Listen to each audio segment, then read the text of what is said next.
Chapter 498, Overnight Fame. Chapter 498, Overnight Fame. Although the competition only lasted a moment, none of the spectators had been disappointed by the show. On the contrary, the stands exploded with excitement. He defeated Master Lei Bao at such a young age. His future will definitely be limitless. We really didn't waste the trip. Get Master Shifeng's address. Rearrange my schedule as well. We must pay Master Shifeng a visit. The audience was not comprised of your average citizens. Every one of them was a reputable member of society. Now that Shifeng had defeated a top-tier master like Lei Bao, his future was limitless. A small stage like Jinhai City would not hold Shifeng. He could only shine brightest on the world stage. If they did not try to befriend Shifeng now, they would never qualify to do so in the future. However, compared to these guests, the chairman of Big Dipper, Xiaoyu, was so happy that he had nearly failed to contain his grin. He had originally thought that Lei Bao's willingness to become the training center's head instructor had been Big Dipper's greatest fortune. Xiaoyu had never expected Shifeng to be so powerful, even capable of defeating a top-tier master like Lei Bao. This was a top-tier master. Even throughout the whole country, such mighty individuals were as rare as phoenix feathers. If Big Dipper Training Center employed such a martial arts master, its popularity in business would undoubtedly skyrocket. Uncle Xiao, how do you plan to thank me? After all, it was I who introduced Shifeng to Big Dipper. Zhao Ruoshi grinned, her eyes flashing with pride and excitement. She felt as if Shifeng's victory were her own, and she basked in the success. Of course, we can't forget about you. In a moment, I'll have a diamond member card prepared for you. Big Dipper has only ever given out 5 of these member cards, so you'll be the 6th, Xiaoyu laughed. Zhao Jianhua could not help his shock when he heard Xiao use words. Big Dipper's diamond member card was extraordinary. As a diamond member, one would receive a 50% discount, and all monthly expenses under a certain amount would be waived. Throughout Jinhai City, only 5 people had received such privileges, and neither Zhao Jianhua nor Zhao Ruoshi's father were of those 5. Yet his niece had actually become the 6th person to become one of Big Dipper's diamond members. Indescribable feelings colored Zhao Jianhua's stern expression. Before they, the older generation, could even reach this far, the younger generation surpassed them. Of course, this was all accredited to Shifeng's achievement. Now that Shifeng had defeated Master Lei Bao, becoming famous overnight, even the giants in flourishing, first-rate cities would scramble to recruit Shifeng, much less those in Jinhai City. At this moment, Xiaoyu was deeply afraid he could not hold back a true dragon like Shifeng. Now that he had a chance to solidify Big Dipper's relationship with Shifeng, he would maximize their generosity. After the competition ended, although Lei Bao had suffered relatively severe injuries, with the aid of modern technology and S-rank nutrient fluids, he would quickly recover to his peak condition. Master Shifeng, I am convinced of my loss in this competition. Please don't hold back and state your conditions. Since I have made the promise, I will not go back on my word, Lei Bao said weakly as he joined Shifeng in the lounge. At this moment, Lei Bao was still slightly pale. Lei Bao did not think that it was a coincidence that Shifeng just so happened to have broken past his limits, obtaining power and physical reactions beyond his body's capabilities in the moment between life and death. At the very least, Shifeng should have already touched the boundaries of that realm. Shifeng was just a young man in his early 20s, yet he had already reached such mastery. Shifeng was easily stronger than Lei Bao himself. Lei Bao could not wrap his mind around it. Even if Shifeng began training while still inside his mother's womb and had received all sorts of resources, he should not be able to obtain the power to surpass his physical limitations at such a young age. If Lei Bao was a martial arts prodigy, then the man before him was a demon. Even if he were not convinced of his defeat, he had to accept it. Since Master Lei Bao has agreed, Then I want you to join my workshop, Shifeng laughed. Lei Bao was a top-tier master who had trained both his inner and outer body to their limits. Shifeng had only been able to defeat Lei Bao due to luck. Fortunately, Shifeng's brain activity had improved before participating in this competition. He had even grasped the beginnings of the technique to unlock his brain's physical limiter. Although he had only overcome the limiter for an instant, it had been enough for him to reach a new level of strength, allowing him to defeat his opponent. In addition, Lei Bao had also been caught unprepared. Otherwise, there was more than a 90% chance that Shifeng would have suffered defeat in this competition. To Shifeng's current self, it was still somewhat early for him to overcome his brain's limiter. The brain limited a person's strength to protect the body before the physical body reached sufficient durability. Actively trying to remove this limiter would only do more harm than good. Not to mention, Shifeng had yet to grasp this power fully. It might seem that Shifeng had only received a small scratch during the competition, but in reality his body had been significantly damaged due to the explosive force he had displayed. Even without moving, Shifeng felt like needles pricked his entire body. Hence, the moment Shifeng returned to the lounge, he had madly consumed A-rank nutrient fluids to alleviate his pain. After this competition, he would not be able to train for quite some time. Join your workshop. Lei Bao frowned. Every martial artist wished to remain free and unfettered. He barely had enough time to train and improve himself. How would he find the time to work? Master Lei Bao, please relax. My workshop is a virtual gaming workshop that focuses on the most popular game currently, God's Domain. You only need to work at night while you rest. The workshop will not interfere with your life during the day. You can do whatever you want during that time, Shifeng slowly explained. He knew very well what Lei Bao worried about. Although Lei Bao had never come into contact with virtual reality games, especially God's Domain, Lei Bao was still a top-tier martial arts master. Currently, although Aqua Rose and the others had the potential, their foundations were lacking. They still needed to improve before they could become top-tier experts. However, Lei Bao was different. His combat foundation was extremely sturdy. If he familiarized himself with his body in God's Domain and integrated the techniques he had learned in real life, he could very quickly become one of Zero Wing's top combatants. Okay, I'm relieved to hear that. Lei Bao nodded. He then left the lounge. Lei Bao's addition to Zero Wing would undoubtedly give the guild another fierce general. While Shifeng rested, 3 others entered the lounge. Lifting his head, Shifeng noticed that one of the new arrivals was none other than Big Dipper's chairman, Xiao Yu, with Liang Jing and Zhao Ruoxi following closely behind. At this moment, Zhao Ruoxi wore a blue one-piece that looked both light and elegant. Her inky hair scattered around her waist like a waterfall, adding a few hints of elegance to her originally innocent temperament. Upon entering the room, Zhao Ruoxi beamed at Shifeng, both worry and joy filling her eyes. Now that Shifeng had become famous overnight, the originally silent and unknown boy from school was no more. Now he had become Jin High City's focal point. Even old man Su wished to have a proper chat with Shifeng. Chapter 499, Rising of Candlelight.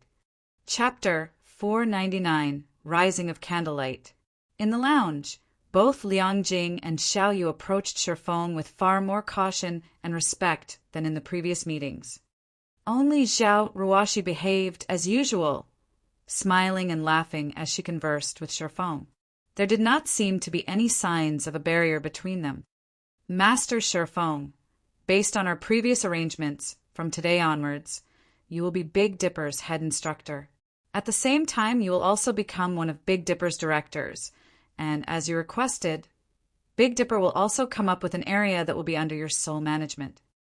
Saying so, Xiao Yu took out a half-transparent card from his suit's pocket, handing it to Shifeng. This is Big Dipper's diamond member card. The card's information has already been updated. In the future, all of your expenses at Big Dipper will be free of charge. Moreover, Big Dipper will also specially reserve a special training room for your use at any given time. When Zhao Ruoshi heard Xiao Yu's words, even she could not help her shock. The usual training rooms only contained some fitness and testing equipment. However, Big Dipper's special training rooms were different. Big Dipper spared no expense when they had constructed these training rooms. Every item inside was state-of-the-art. The entire room was also controlled by a quantum computer. These rooms were usually only provided to professional fighters. Normally, these rooms contained a dedicated combat robot. Special training rooms also came with full virtual combat videos and combat systems that stored beneficial data, which users could reference and learn from. There was even a gravity control device that allowed one to adjust the gravity in the room in order to produce better results. Furthermore, each room had a health cabin that could help its users alleviate physical fatigue, accelerate physical recovery, and maintain the best quality of sleep each day. Hence, many of Jinhai City's professional fighters loved come to Big Dipper. The training rooms in Big Dipper were categorized into 4 different ranks: basic, intermediate, advanced, and special. While the cost of each room increased with rank, the benefits also increased. It was especially true for the gravity settings. In the basic training room, one could adjust the room's gravity by 2G. The intermediate training room's gravity could be adjusted by 3G. In advanced training rooms, one could change the gravity by 4G. In special training rooms, one could increase or decrease the gravity by 6G. It was impossible for ordinary people to train in such an environment. Even moving one's fingers would be difficult. As for the rental fees, ordinary people could not even afford a basic training room. It cost 3,000 credits to rent a basic training room for a day. That was almost a typical person's monthly salary. Of course, your average citizen didn't even qualify to become a member of Big Dipper to begin with. To professional fighters, however, this was easily affordable. The intermediate training rooms cost 5,000 credits per day. A majority of the city's professional fighters usually preferred to rent intermediate training rooms. Unfortunately, there was not many available. Big Dipper only had 20 advanced training rooms, and they cost 10,000 credits to rent per day. This was practically the average price of renting a room at a 7-star hotel. As for special training rooms, there were only 5 in the Big Dipper Training Center, or better yet, in all of Jinhai City. The rental for these rooms was 30,000 credits per day.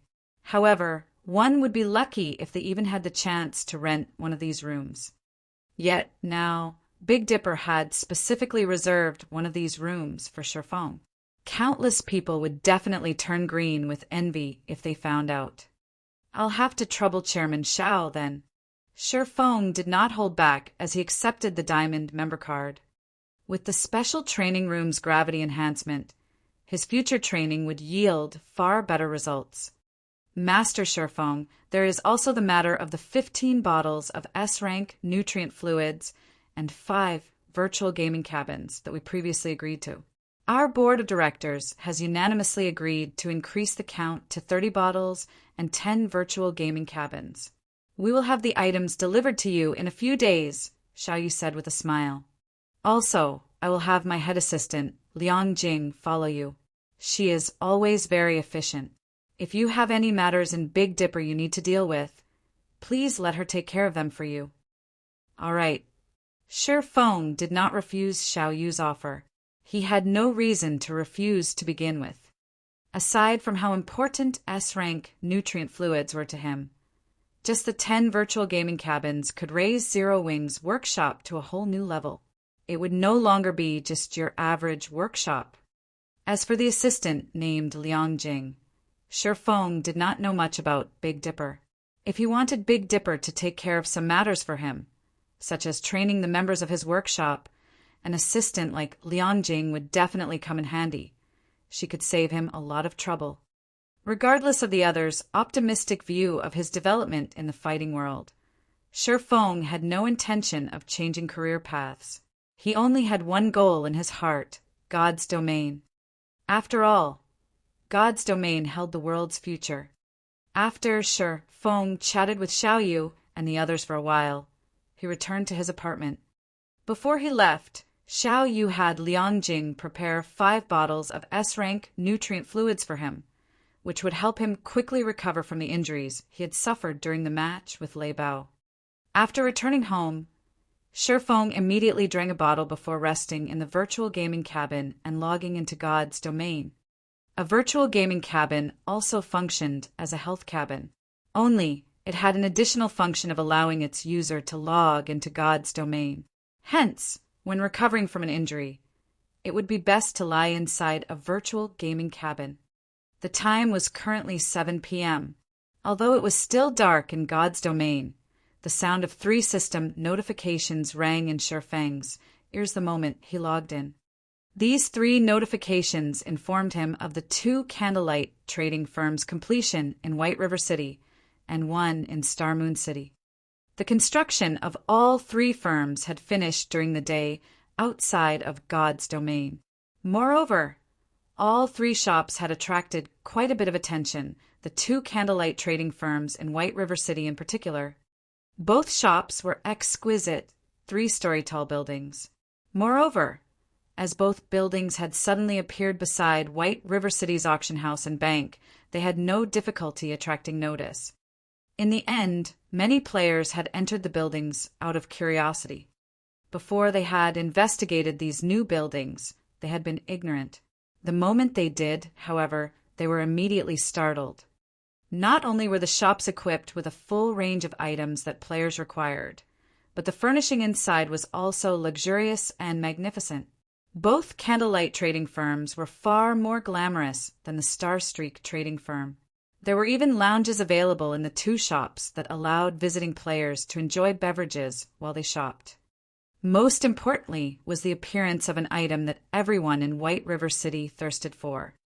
That item was the basic strengthened armor kit. Although the basic strengthened armor kits were inferior to the basic mana armor kits, the latter was simply too scarce. Despite many people having heard of the item before, they had never personally seen it. Now that the basic strengthened armor kits had appeared in the 2 candlelight trading firms, the first batch of players to enter the shops fought desperately to purchase them, afraid that the armor kits would sell out in a heartbeat. Shi Feng had given Melancholic Smile the authority to determine the goods' prices in the shops, so it was up to her to decide at what price she wanted to sell the basic strengthened armor kits for. Yet, despite having set the initial price of the armor kits at 11 silver coins, it had taken only an instant for more than 100 to sell. As a result, Melancholic Smile had no choice but to raise the price once more. In the end, the price of the basic strengthened armor kit rose gradually from the initial 11 silver to its current price of 16 silver per kit.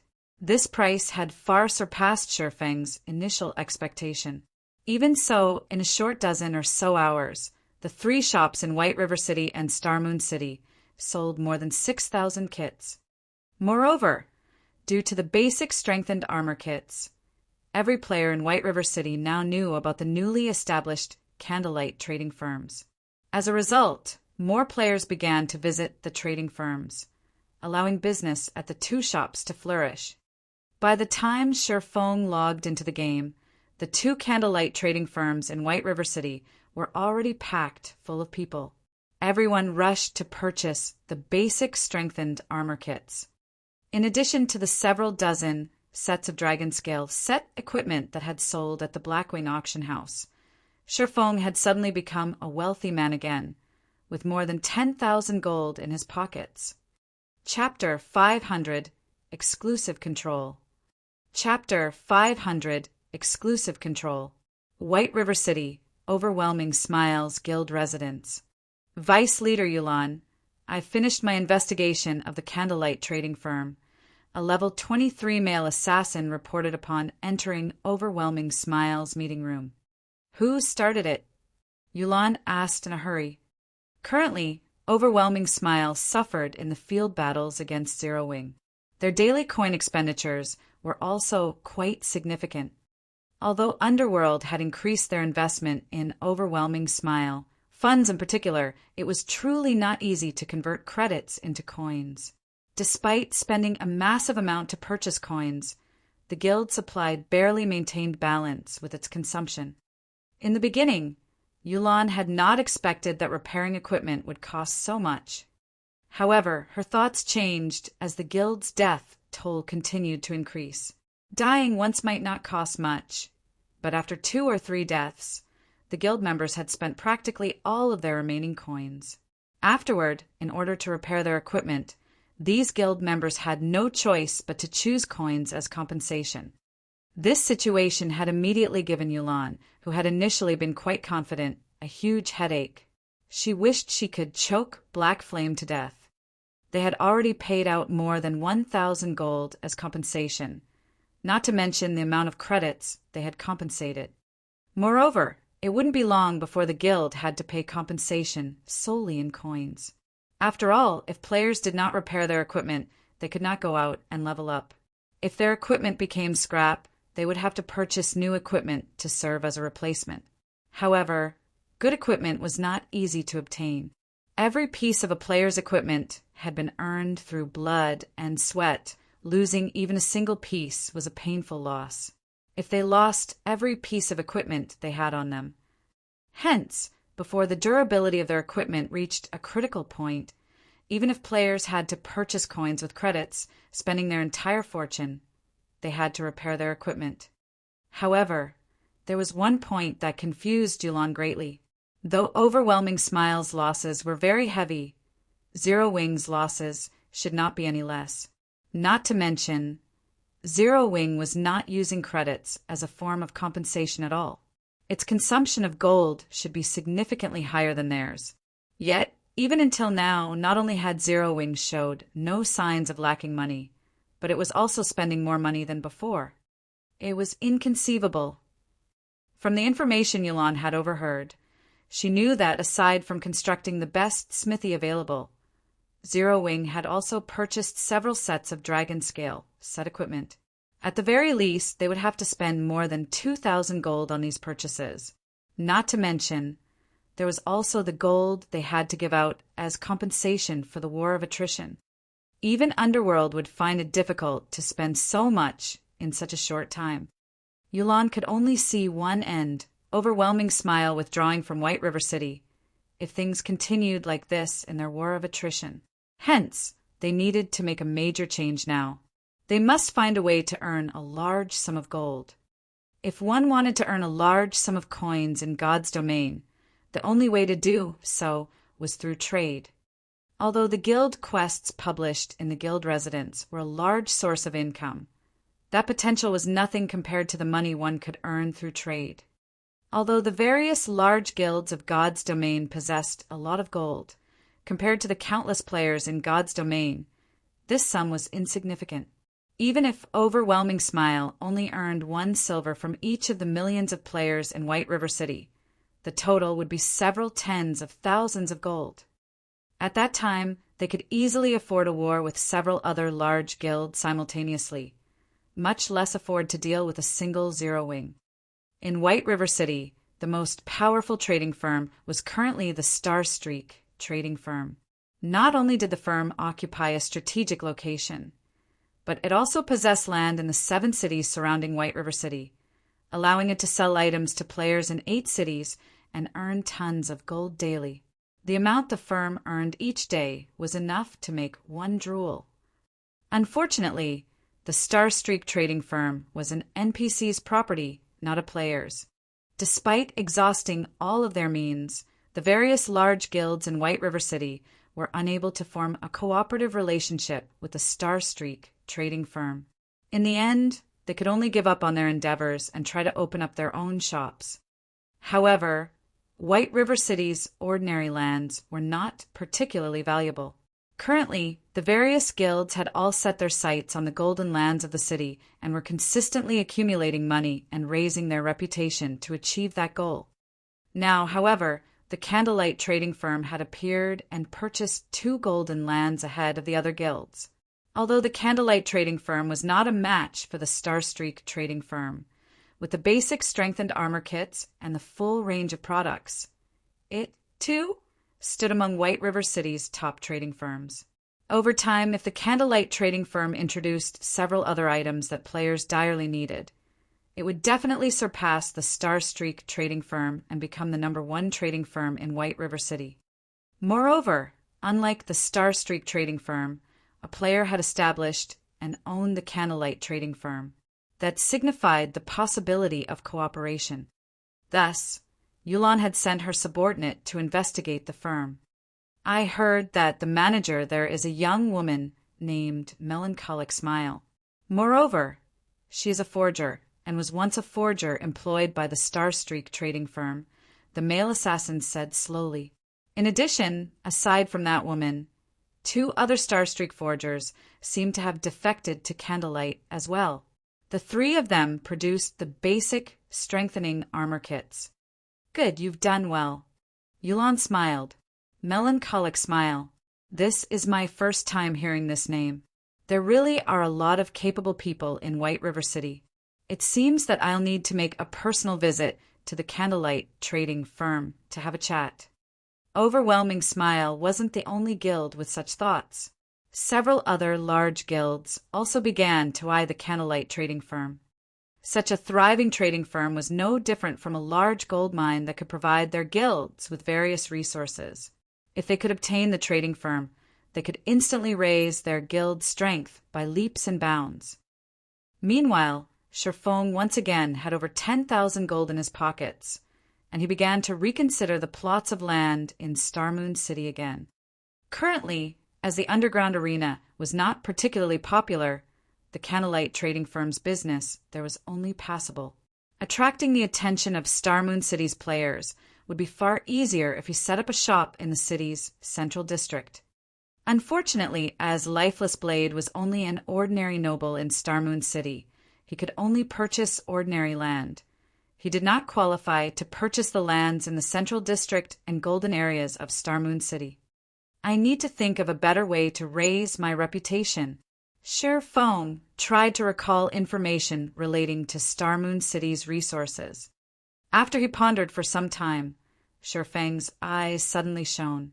Immediately, he hailed a horse carriage and hurried to the palace. Starmoon City was Starmoon Kingdom's core, so it was not easy to raise one's reputation here. If players relied on reputation quests, it would take them ages before they could become a baron of Starmoon City. For this reason, many players had given up on the notion of doing business in Starmoon City and had shifted their aim towards other cities instead. However, there were many players in Starmoon City. There was bound to be a few amazing characters amongst the millions of players. In the past, there were several independent players who had taken the lead and managed to become barons, even viscounts, before the various large guilds. In the end, these independent players had claimed a few good lands for themselves, taking the opportunity to make a fortune. The monthly rental they received was enough to allow them to live in luxury for the rest of their days. Despite being independent players, these few individuals were not ordinary characters. They were not penniless individuals. Instead, they were relatively wealthy individuals. They had been relatively famous in several other virtual reality games and had earned large sums of money during their time playing those games. Meanwhile, through a special method, these people had managed to grind large amounts of reputation points in a relatively short amount of time, quickly becoming barons. After this incident was revealed, these players had become the envy of every player in Starmoon City. That method was very simple. Players needed to purchase some supplies with coins, then contribute these supplies to a certain Grand Duke to receive reputation points for Starmoon City.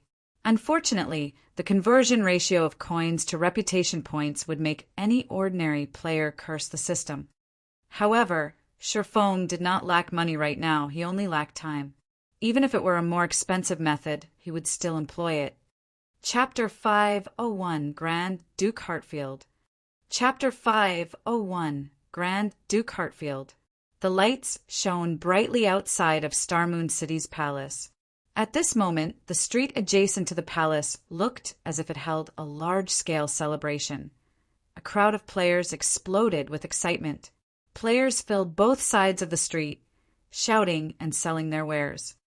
Starmoon City was different from the other ordinary cities in Starmoon Kingdom. The traffic here was constant, with players coming and going from other kingdoms and empires.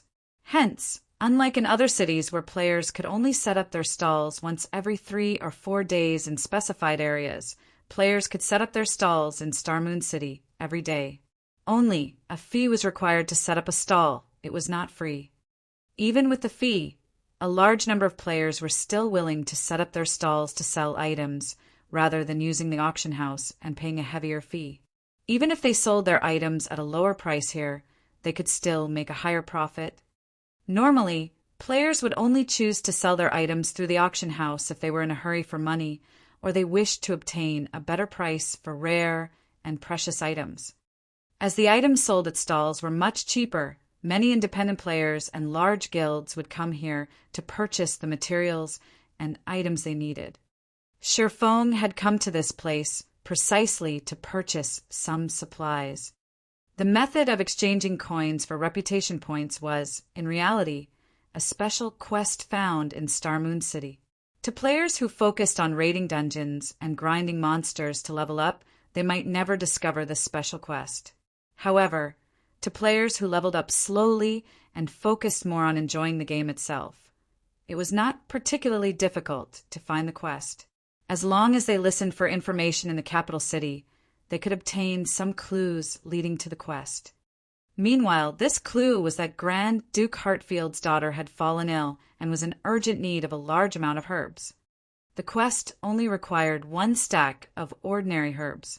Upon completing this quest, players would receive a certain amount of money and EXP. Meanwhile, players could accept this quest indefinitely.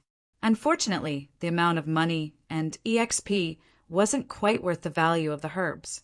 In the past, wealthy players who wished to level up quickly had spent money to increase their EXP through such quests.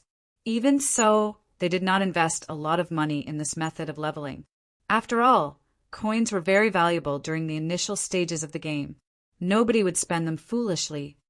In the past, as everyone had been convinced that this special quest was merely a method that allowed one to exchange money for EXP, a few insane individuals who had not wanted to level up in the fields began to purchase herbs in bulk, turning them in to complete the special quest.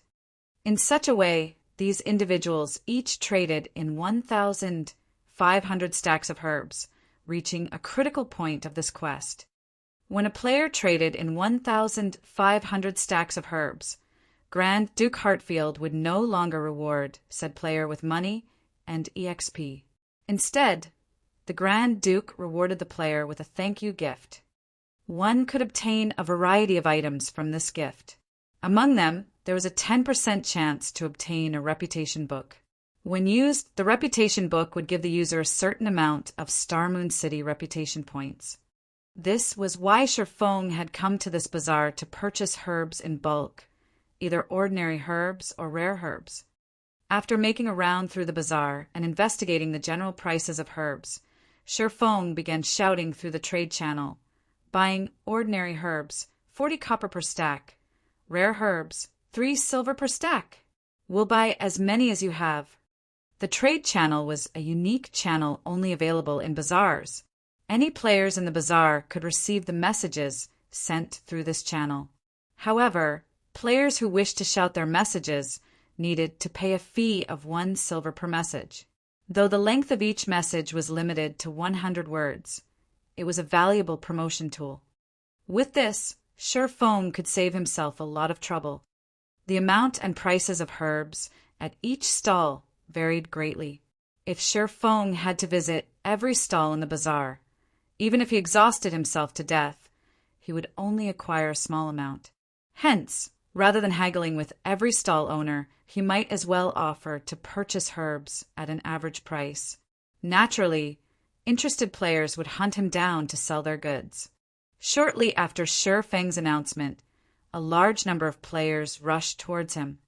"Boss, how many herbs do you want to buy?" Big brother swordsman, look. I have excellent quality herbs. I can even lower the price if you buy them in bulk. The players that had hurried over all looked at Sher Feng like hungry wolves. They crowded around him, rushing to sell their herbs. Their intensity far exceeded Sher Feng's initial expectations. All right, no need to rush. All of you, line up and trade with me. Sher Feng smiled as he motioned for the crowd to calm down. Sure enough, players' enthusiasm in the capital city is a lot more intense. However, after giving it some thought, their enthusiasm was only natural. Players were currently busy with leveling and were not particularly enthusiastic about lifestyle classes. Although guilds nurtured their own alchemists, the guilds could easily supply the amount of herbs their alchemists needed. They didn't need to purchase any. More importantly, the crowd was so excited because the demand for herbs was usually quite low. As useful potion recipes were extremely rare, demand for herbs had dropped even further. In addition, Starmoon Kingdom was not a herb-poor kingdom, resulting in the prices of herbs remaining relatively low. Despite there being 20 herbs in each stack, ordinary herbs only sold for 40 copper per stack. Even rare herbs only sold for 3 silver per stack. One could imagine just how worthless herbs were. Yet, even with such low prices, few people were willing to purchase herbs, which explained why everyone was so excited to see Sher Feng. Players would frequently encounter herbs while adventuring, and they would usually collect these herbs to sell in bulk at a later time. Now, these players' actions benefited Sher Feng. In a short moment, Sher Feng had purchased 2,000 stacks of ordinary herbs and 200 stacks of rare herbs, spending 14 gold in total. To other players, this might be an astronomical sum, but to Sher Feng, this was only a drop in the bucket. Sorry, but my bag's full. Everyone, please wait here for a while. I'll come back to purchase more in just a moment. Sher Feng hurriedly turned and ran towards the Grand Duke's mansion. Reluctance filled the crowd's eyes as they watched Sher Feng's departing figure. However, when they heard that he would return to purchase more later, they all chose to remain there, quietly awaiting his return. At this time of year, there were simply too few players willing to purchase herbs. Now that one such player had emerged, how could they easily give up on this opportunity? They would wait a few hours if they had to, not to mention a few minutes. The Grand Duke's mansion was only a short distance from the palace. The journey there only took Sher Feng a dozen minutes or so. After entering the Grand Duke's mansion, after the level 150 Great Steward's introduction, Sher Feng arrived before the level 200 Grand Duke Hartfield. After a brief conversation, Grand Duke Hartfield began telling Sher Feng the problem burdening his daughter, after which Sher Feng received the special quest to acquire herbs. He then retrieved the herbs from his bag, one stack after another. For every stack of herbs Sher Feng turned in, he received 20 copper and 2,000 EXP in return. Though Sher Feng took a loss of 20 copper with each exchange, he did not pay it any mind. Compared to forging, his leveling speed from handing in the herbs was several times faster. As soon as he gave the Grand Duke the herbs, he immediately received EXP. The process was very fast and convenient. In mere moments, Sher Feng had turned in 1,500 stacks of ordinary herbs, earning a total of 3 gold coins and 3 million EXP. In less than half an hour, Sher Feng's experience bar rose significantly. Earning 3 million EXP in half an hour was an incredibly efficient way to level up. Unfortunately, after turning in the 1,500 stack of herbs, he only received a thank you gift for every subsequent stack of herbs he turned in. As there were still a large number of players waiting for him to purchase their goods, Sher Feng wasted no time as he turned in all of the herbs in his possession. Unlike ordinary herbs, he would receive 10 thank you gifts for each stack of rare herbs. In terms of money, it was much more worthwhile to trade rare herbs for the gifts instead. Unfortunately, rare herbs were too scarce. Chapter 502, Twilight Treasure Chest. Chapter 502, Twilight Treasure Chest. Shifeng traded all of his ordinary herbs and rare herbs for thank-you gifts in one fell swoop. Suddenly, Shifeng noticed that Grand Duke Hartfield's gaze had changed slightly. The Grand Duke's originally stern expression seemed to have softened significantly. Was I just imagining things? After Shifeng's brain activity had improved, his five senses and intuition had become extraordinarily sharp. Advanced NPCs of God's domain possessed very high intelligence. It was even higher than ordinary players. It was especially true for a level 200, Tier 3 NPC like Grand Duke Hartfield. Although Hartfield might not be as strong as Magistrate Weissman, not even Weissman dared to offend the Grand Duke. Hartfield was the only Grand Duke throughout Starmoon Kingdom, while the others were just dukes. In Starmoon Kingdom, his position was only below that of the king and equal to that of the kingdom's Grand Marshal, Adolf Serret. Working with the Grand Marshal, they protected the kingdom from both inside and outside threats. If Shifeng could form a relationship with Grand Duke Hartfield, it would greatly benefit his future development in Starmoon Kingdom. Forget it. It's best to just focus on raising my reputation. Shifeng shook his head to clear his mind. He then departed from the Grand Duke's mansion and returned to purchasing herbs. The thank-you gifts did not take up a lot of space, with each stack holding up to 1,000 gifts. Shifeng had received a total of 2,500 gifts, which took up only 3 bag slots. Upon arriving at the bazaar in front of the palace, sure enough, the herb-selling players had not moved. The moment these players noticed Shifeng's return, they immediately rushed over to welcome him. In moments, Shifeng's bag was filled to the brim once more. He then returned to the Grand Duke's mansion and began to trade the herbs for more thank-you gifts. After spending several hours ferrying herbs from the bazaar to the Grand Duke's mansion, Shifeng had purchased close to half of all the available herbs in Starmoon Kingdom, his total expenditure exceeding 400 gold. Originally, Shifeng had hoped to continue purchasing herbs. However, his high-profile actions had attracted a lot of attention, and many people had begun secretly investigating the reason behind Shifeng's purchases. After all, no guild lacked herbs. Even if a guild were trying to nurture a large number of alchemists, there should be no need for such a massive supply. It should be about time to call it quits. Shifeng glanced at the several assassins spying on him from a distance. He would not give any of these people the slightest of opportunities to discover his intentions. Every time he visited the Grand Duke's mansion, he would look for a secluded location before disguising himself. Even if his trackers were quite capable, without a particularly high-ranking identification skill, such as omniscient eyes, it would be impossible for them to see through his disguise. In reality, Shifeng did not have to pay these people any heed. Even if they discovered this special quest, no guild would willingly spend so much money to earn some EXP. To be safe, however, Shifeng still disguised himself to avoid these players discovering the method of using money to earn reputation points just yet. After he finished purchasing his last batch of herbs, Shifeng departed from the bazaar and randomly picked a restaurant to enter. After using the demon mask to disguise his appearance, he boldly strode out of the restaurant and headed towards Grand Duke Hartfield's mansion.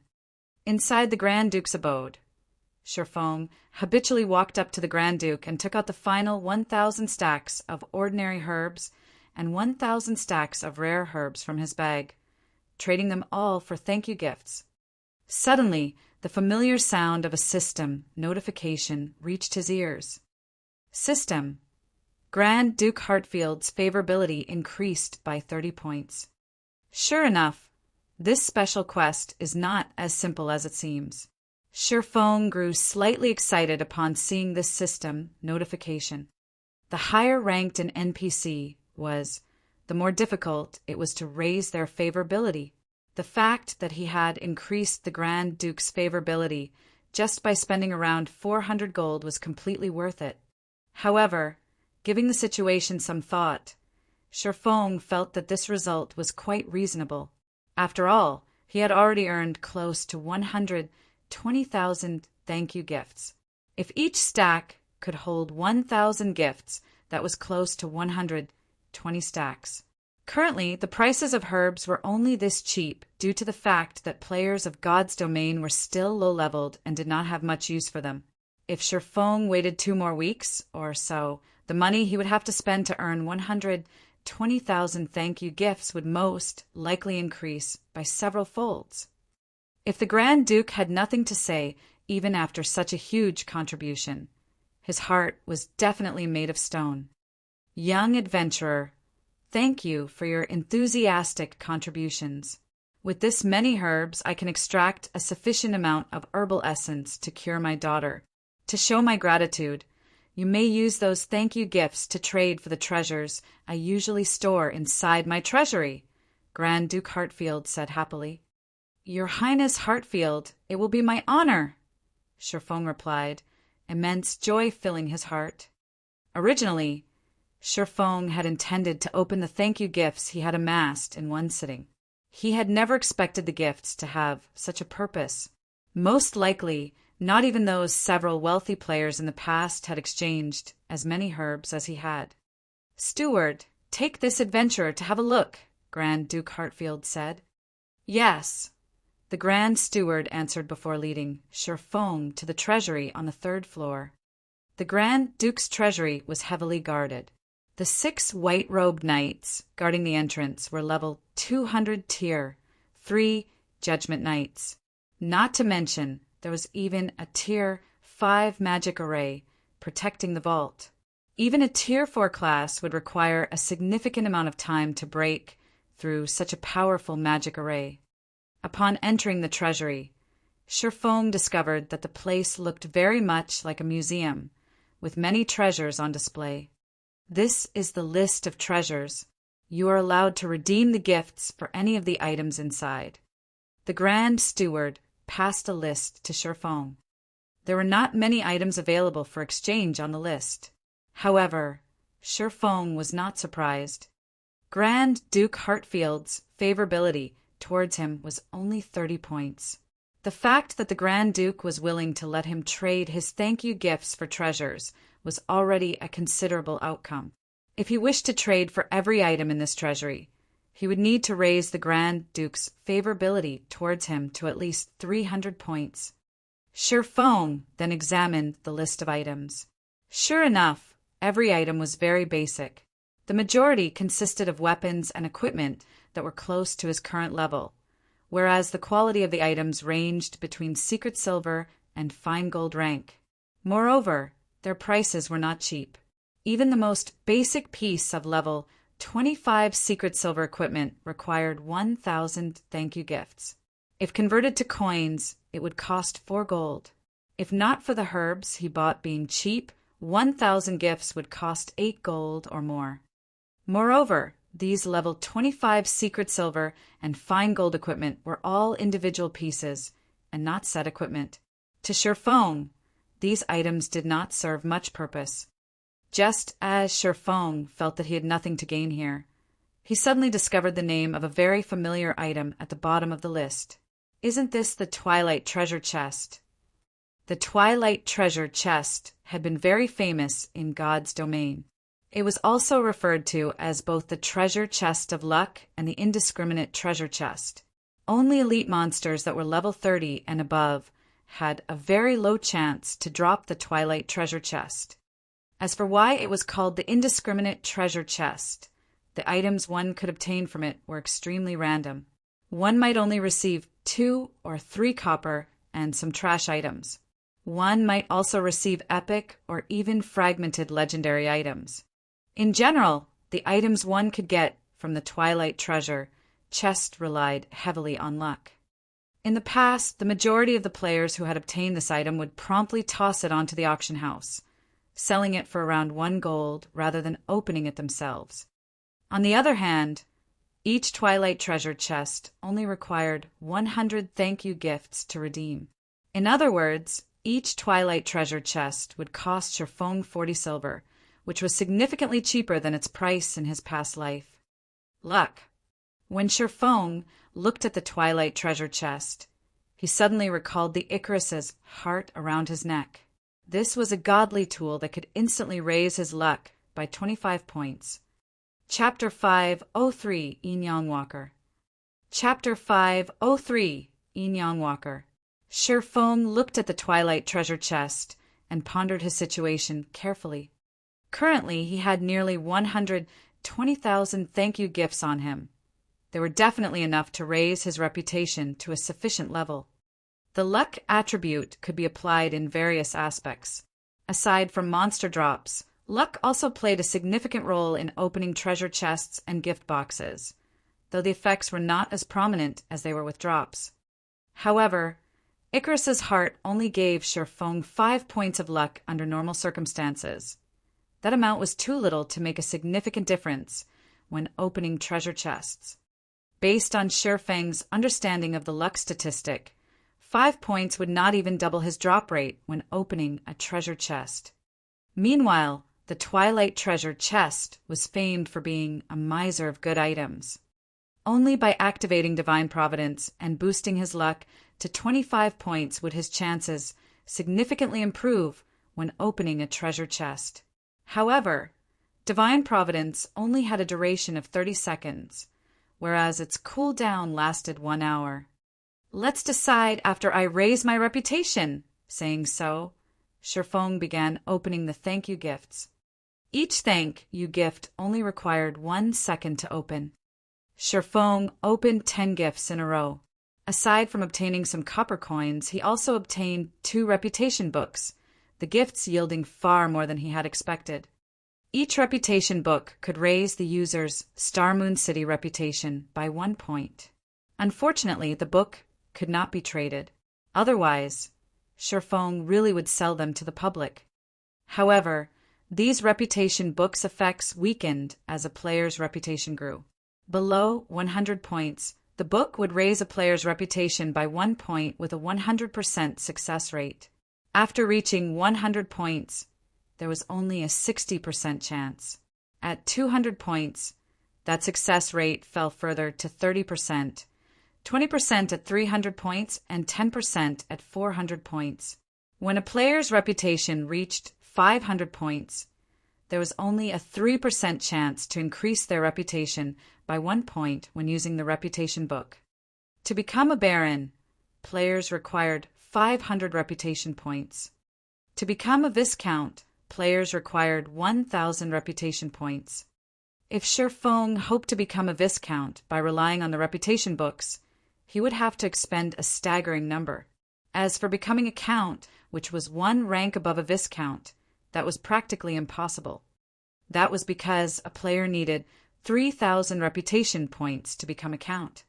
The effects of just having 5 points of luck is really quite good. I wonder if it will be possible to obtain the Mastery Book? Sherfong grinned. With 5 points of luck, his chance of obtaining reputation books from the thank you gifts was indeed higher than other players. However, other than copper coins and reputation books, there was also an extremely small chance for players to obtain mastery books. Mastery was something very important to any player in God's domain. Taking Sherfong, for example, as his mastery was very high, his basic attacks dealt more damage compared to other players. If he could raise his one-handed sword mastery's rank to a basic sword master, he could increase his basic sword attack damage by 30%. That was 10% more than an advanced swordsman. With a 10% difference in basic attacks, the skill damage difference was even higher. Meanwhile, Sherfong was only dozens of points away from becoming a basic sword master. If he could obtain mastery books, he could advance his combat power further. By the time he went to the ancient battlefield to sharpen his techniques, he would also obtain better effects. Sherfong then began to open the thank you gifts frantically. 100, 300, 500, 1,000. After spending several hours, Sherfong opened more than 10,000 thank you gifts and obtained a total of 2,000 reputation books. In addition, he had also luckily obtained 8 mastery books. Each mastery book could give him 1 mastery point with 100% certainty. Will divine providence have an effect on the increase in reputation?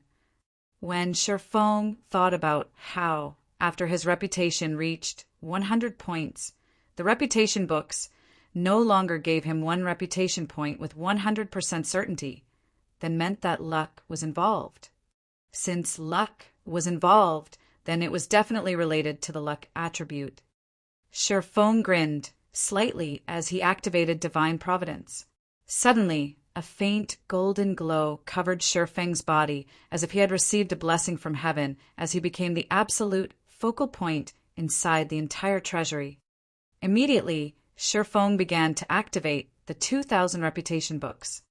The activation process of a reputation book was very fast. The book would activate with a single click.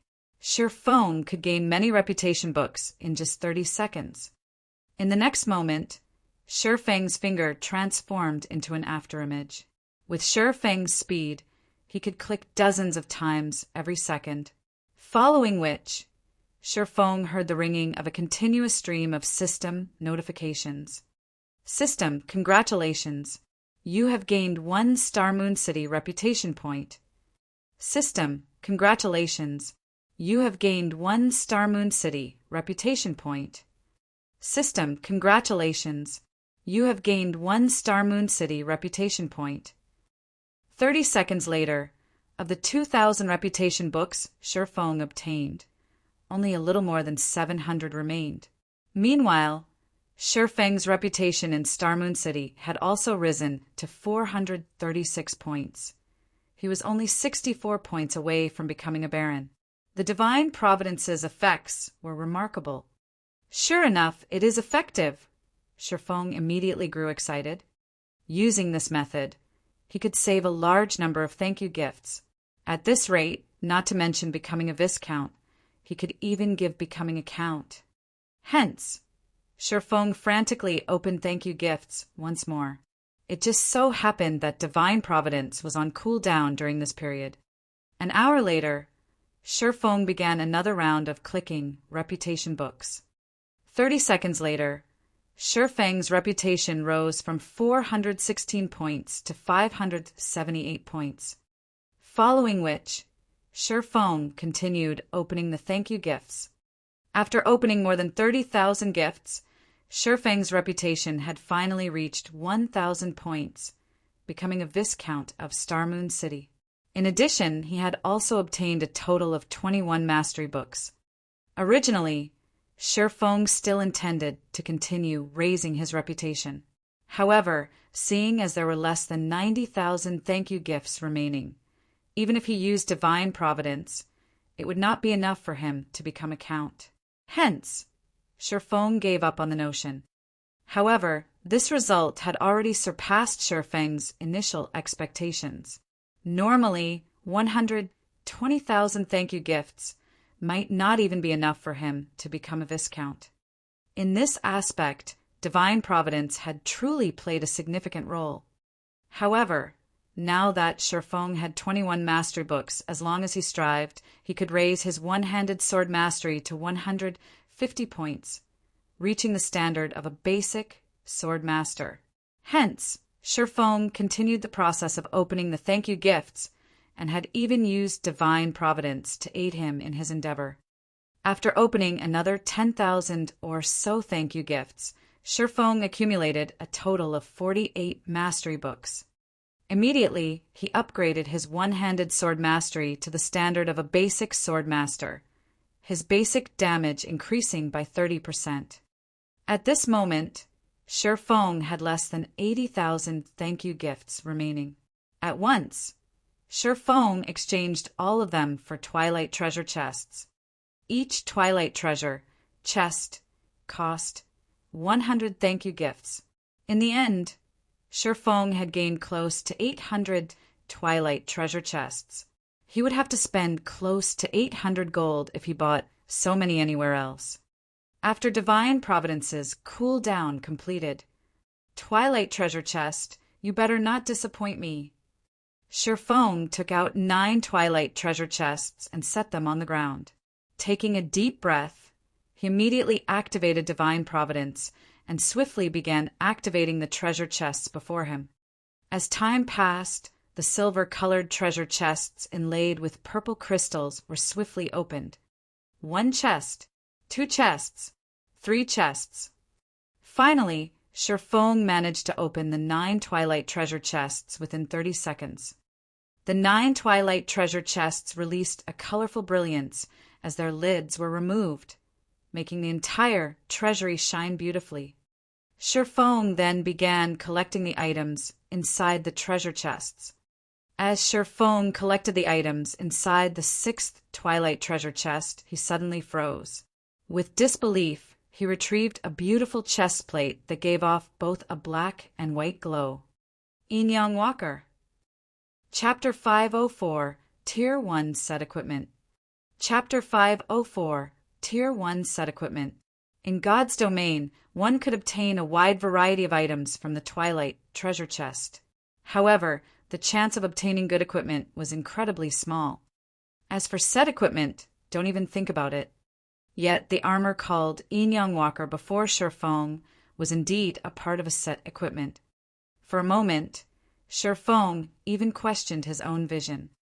If it were any other set equipment, at most, Shifeng's good luck would have surprised him. However, the Yin Yang Walker was different. It was a special set equipment, just like the Warfire set equipment. However, if Shifeng had to decide which set was better, without a doubt, it would be the Yin Yang Walker set equipment before him. Although the Warfire set equipment could be upgraded to fine gold rank, the Yin Yang Walker was a Tier 1 set equipment. A Tier 1 set equipment was an exclusive set for Tier 1 classes. Although it had no grade, its boost to a Tier 1 player's combat power even surpassed Dark Gold set equipment. However, a Tier 1 set equipment also possessed heavy restrictions as only designated classes could use it. Moreover, the set would bind to a player when equipped, and it could neither be dropped nor traded. However, it could be destroyed if its durability reached 0. Moreover, the repair fees for a Tier 1 set equipment could rival those of epic ranked weapons and equipment. Despite having so many restrictions, a majority of the experts in God's domain loved these sets. However, it was extremely difficult to obtain a Tier 1 set equipment, as only level 20 or higher Great Lords had a chance to drop them. Both Great Lords in the fields and in dungeons had the same drop rate. Tier 1 set equipment was also known as the best set equipment, other than epic set equipment available for Tier 1 players. It truly lived up to its name. The minimum level of a Tier 1 set equipment was level 20, and its attributes would increase alongside the player's level to level 50, which was when players could class change from a Tier 1 class to a Tier 2 class. If a player had a Tier 1 set equipment when they carried out their Tier 2 class change quest, the quest would undoubtedly be easier to complete. Shifeng then appraised the Yin Yang Walker's chest plate. Yin Yang Walker set equipment. Level 20, level 50. Equipment requirement. Tier 1 Guardian Knight. Set consists of 5 parts: head, chest, hands, legs, and feet. Binds when equipped. Set effect. 2-piece effect. Defend skill increased by 3 levels. Defense increased by 10%. Damage received reduced by 15%. And healing received increased by 15%. 4-piece effect. Endurance increased by 15%. And strength increased by 10%. Obtain Yin Yang Shield skill. Cast a magic shield on yourself, reducing all magic damage received by 60% and gaining immunity to all control effects for 15 seconds. Cooldown, 2 minutes. 5-piece effect. Receive 1 stack of Yin Yang energy every time damage is received. After 30 stacks, Yin Yang power skill can be activated. Hatred increased by 100%. All attacks deal holy damage. All Guardian Knight skill effects increased by 50%, and all attributes increased by 15% for 24 seconds. Cooldown, 5 minutes. If I can gather the complete set and give it to a Tier 1 Guardian Knight, tanking bosses in large-scale team dungeons will be a breeze. Shifeng inwardly sighed as he read the Yin Yang Walker's set effects. Obtaining even a single piece from the Twilight treasure chest was already nearly impossible. Trying to obtain the complete set would be a miracle. The effect of having 25 luck is better than I expected. Shifeng was utterly satisfied. He then looked at the large number of Twilight treasure chests in his bag, chuckling. With so many Twilight treasure chests, I refuse to believe that Divine Providence won't net me any other good items. Shifeng had already decided. As soon as the cooldown of Divine Providence completed, he would use it to open the treasure chests. With more than 700 Twilight treasure chests, even if he could not earn back the cost of all the herbs he had bought, he would not suffer too huge of a loss either. Soon, Shifeng collected the remaining items from the treasure chests and stored them in his bag. Other than the Yin Yang Walker, the 9 Twilight treasure chests only yielded ordinary items. Shifeng had only obtained a few silver coins and some rare materials, as well as a forging design to create the Lightstone. Although it was a forging design, it wasn't very valuable. It was not worth even 30 silver. This was because the Lightstone forging design was quite common. It had a chance to drop from any level 40 or above maps. However, God's Domain's current players were very much in need of Lightstones. The Lightstone was a consumable item that could illuminate a certain area as if it were daytime. In the darkness of night, any monsters caught within the Lightstone's radius would lose their nighttime advantages. The item allowed players to grind monsters freely and level up during the night. To players who wished to level up quickly, even the darkest night was a time to level up. Lightstones were practically necessary for players out in the fields, hence why the drop rate for the item's forging design was relatively high.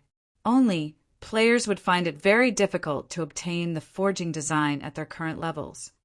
Lightstone. A light flashed in Shifeng's eyes. He felt that this was a good opportunity to make a fortune. As long as he sold them, the Lightstones would be well received. Currently, the Candlelight trading firm relied on the strengthened armor kits to draw customers from the Starstreak trading firm. If he added Lightstones to the firm's available products, it would definitely boost the firm's competitive edge. Lightstones were easy to produce. Moreover, the materials it required consisted of cheap and common items, such as advanced stones and magic essences. Hence, Lightstones were easily affordable by the majority of the players, unlike the expensive strengthened armor kits that only a small number of players could afford. In addition, there were only 3 people producing the strengthened armor kits right now, and their success rates were only at 30%. It was not enough to satisfy the demand of so many players. As for Lightstones, even an advanced forging apprentice's success rate would be higher than 30%. Only the Lightstone forging design was not something players below level 30 could obtain. If Shifeng could acquire a large number of Lightstone forging designs, the Candlelight trading firm could take Starmoon Kingdom's entire market by storm. The Candlelight trading firm had plenty of advanced forging apprentices. As long as they had a sufficient number of forging designs, they could mass-produce the Lightstones. Not only could they supply the players from White River City and Starmoon City, but they could also provide an endless supply to other cities as well. At that time, even counting their money would become a laborious task. In any case, I have nothing better to do right now. I might as well grind for some Lightstone forging designs. Shifeng grinned. Immediately, he recalled several maps suitable for grinding Lightstone forging designs. Although those maps were all level 40 and above, Shifeng had the ignore level effects provided by the magic weapon Abyssal Blade, the Dragonclaw set equipment, and the Golden Stigmata. Combined, he could ignore up to 45 levels. In addition to Shifeng's own level, he could take on a level 70 monster should he choose to do so. Only, the attributes of a level 70 monster were a bit too powerful. Even if Shifeng could damage these monsters, they could kill him with a single slap. However, against monsters below level 50, he could definitely make an attempt as long as they were not chieftains or lords. Shi Feng then headed to Starmoon City's City Hall to purchase a valuable golden land. While Shi Feng had focused on raising his reputation, the dragon scale set equipment he had placed in the Blackwing auction house had finally sold out. In addition to the money Shi Feng had earned through the candlelight trading firms, he now had over 20,000 gold in his pockets. Thus, Shi Feng decided to buy one of the plots of land beside the Starmoon Bank for 16,000 gold. However, as Shi Feng was a viscount, he received a 10% discount on his purchase. Even after constructing a new branch of the candlelight trading firm, he had not even spent a total of 16,000 gold. After he had finished his business in the city hall, Shi Feng took a horse carriage to the teleportation hall and teleported to the Twin Tower Highlands, a level 45 map with the highest drop rate for light stone forging designs. Chapter 505, Domineering Melancholic. Chapter 505, Domineering Melancholic. White River City, inside one of candlelight trading firm's forging rooms. Melancholic Smile was currently busy forging basic strengthened armor kits. There were simply too many players in White River City. With just the three of them producing the basic strengthened armor kits, it was impossible to satisfy the demand of so many players. Had they not produced a large number of the kits early on, their supply would have long since depleted. Sister Smile, there are 2 people on the first floor looking to discuss business with you. I understand. Like the others, have them wait in the reception room for now. I'll head over once I finish my work.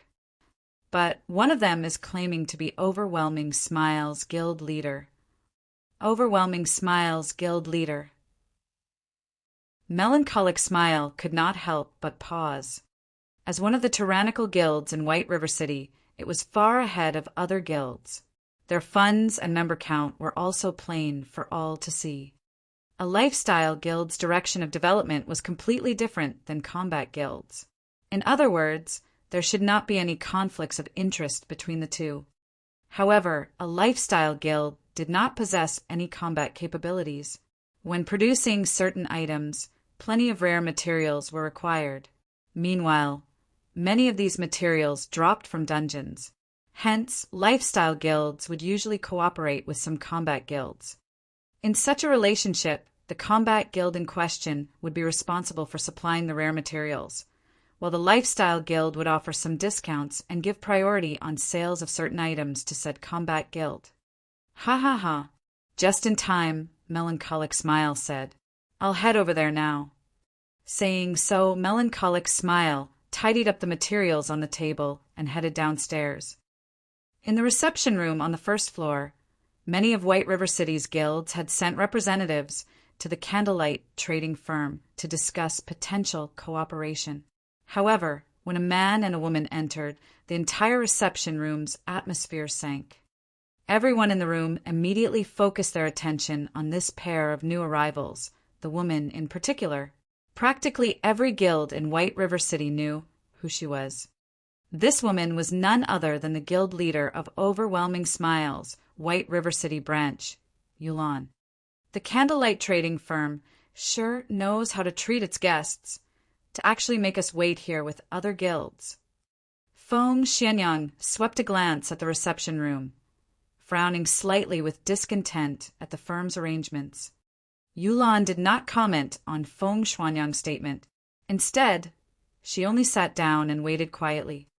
Although Overwhelming Smile was a powerful guild with ample funds, the candlelight trading firm was no ordinary existence, either. The fact that it had been able to purchase 2 of White River City's golden lands in such a short time displayed the firm's powerful backing. A short moment later, Melancholic Smile entered the reception room. Immediately, the atmosphere in the room relaxed significantly as the occupants promptly stood to welcome her, smiling. "Everyone, please sit," Melancholic Smile said after glancing around the room. Every player in this room was a big shot at the peak of White River City. Melancholic Smile never thought that the day would come where she would become one of these supreme characters as well. Before this, she was merely a forging apprentice who guilds would casually chase away, someone who relied on forging to earn some meager living expenses. Regarding these high-ranked managers from various large guilds, they were all existences that she would have only admired from a distance. Yet now, every one of these powerful characters greeted her with fawning smiles.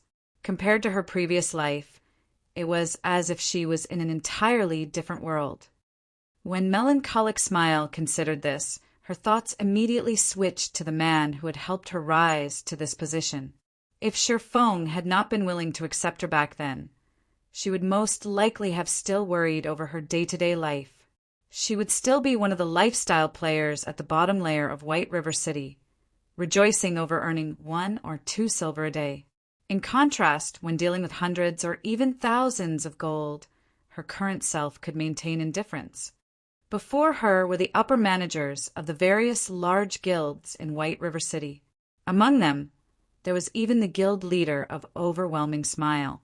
One could just imagine how much pressure one would feel from having to discuss business with these people. Yet, Melancholic Smile, who had never encountered such a scene, spoke as naturally as if she were sipping tea while enjoying light conversation. Seeing as everyone present wishes to cooperate with us, I will make things simple. We at Candlelight Trading Firm only have one requirement, Melancholic Smile calmly said. You must sell all of the materials your guilds have collected to us. Everything. We will purchase these materials at 60% market value. In return, the Candlelight Trading Firm will give your guilds a discount on your purchases here. The discounts available range from 5% up to, but not limited to, 15%. In addition, we will reserve some of the rarer items for you, giving you priority to purchase them. If you accept these terms, you may sign the agreement that has just been given out. If not, then you may leave. Melancholic Smile's statement was firm and confident. The managers of the various guilds immediately sucked in a breath of cold air, every one of them falling silent upon hearing the woman's conditions. This was fraud. If they sold all of the materials they had obtained to the Candlelight Trading Firm, what would be left for their own guilds? Moreover, the purchase price was only 60% of market value. Wouldn't they be better off selling their excess materials to the public? Most importantly, they could only receive meager discounts of 5% to 15%. Their guilds wouldn't gain much benefit from such a small discount. In the end, wasn't the Candlelight Trading Firm getting the better end of this deal? I've already said my piece. You can take your time to think it over. However, note that I will take back the contracts in 30 minutes. Although Melancholic Smile could feel everyone's murderous gazes, she paid them no heed. Instead, she simply turned to leave. It was as if her actions had said, if you want to sign, go ahead. If not, get lost. Suddenly, the various representatives, who had been so confident, fell mute. Wait a minute. Feng Shenyang suddenly stood with a cold expression on his face. He glared at Melancholic Smile, sneering, Don't you think you are going too far with your demands? You should know that there are many materials that only guilds like ours can obtain. Independent teams are simply not strong enough to provide a supply. If our guilds join hands to cut off Candlelight's supply, do you really think you can continue doing business? Shocked, Yulan rushed to her feet, advising, Young Master Feng has gone a little too far with his words.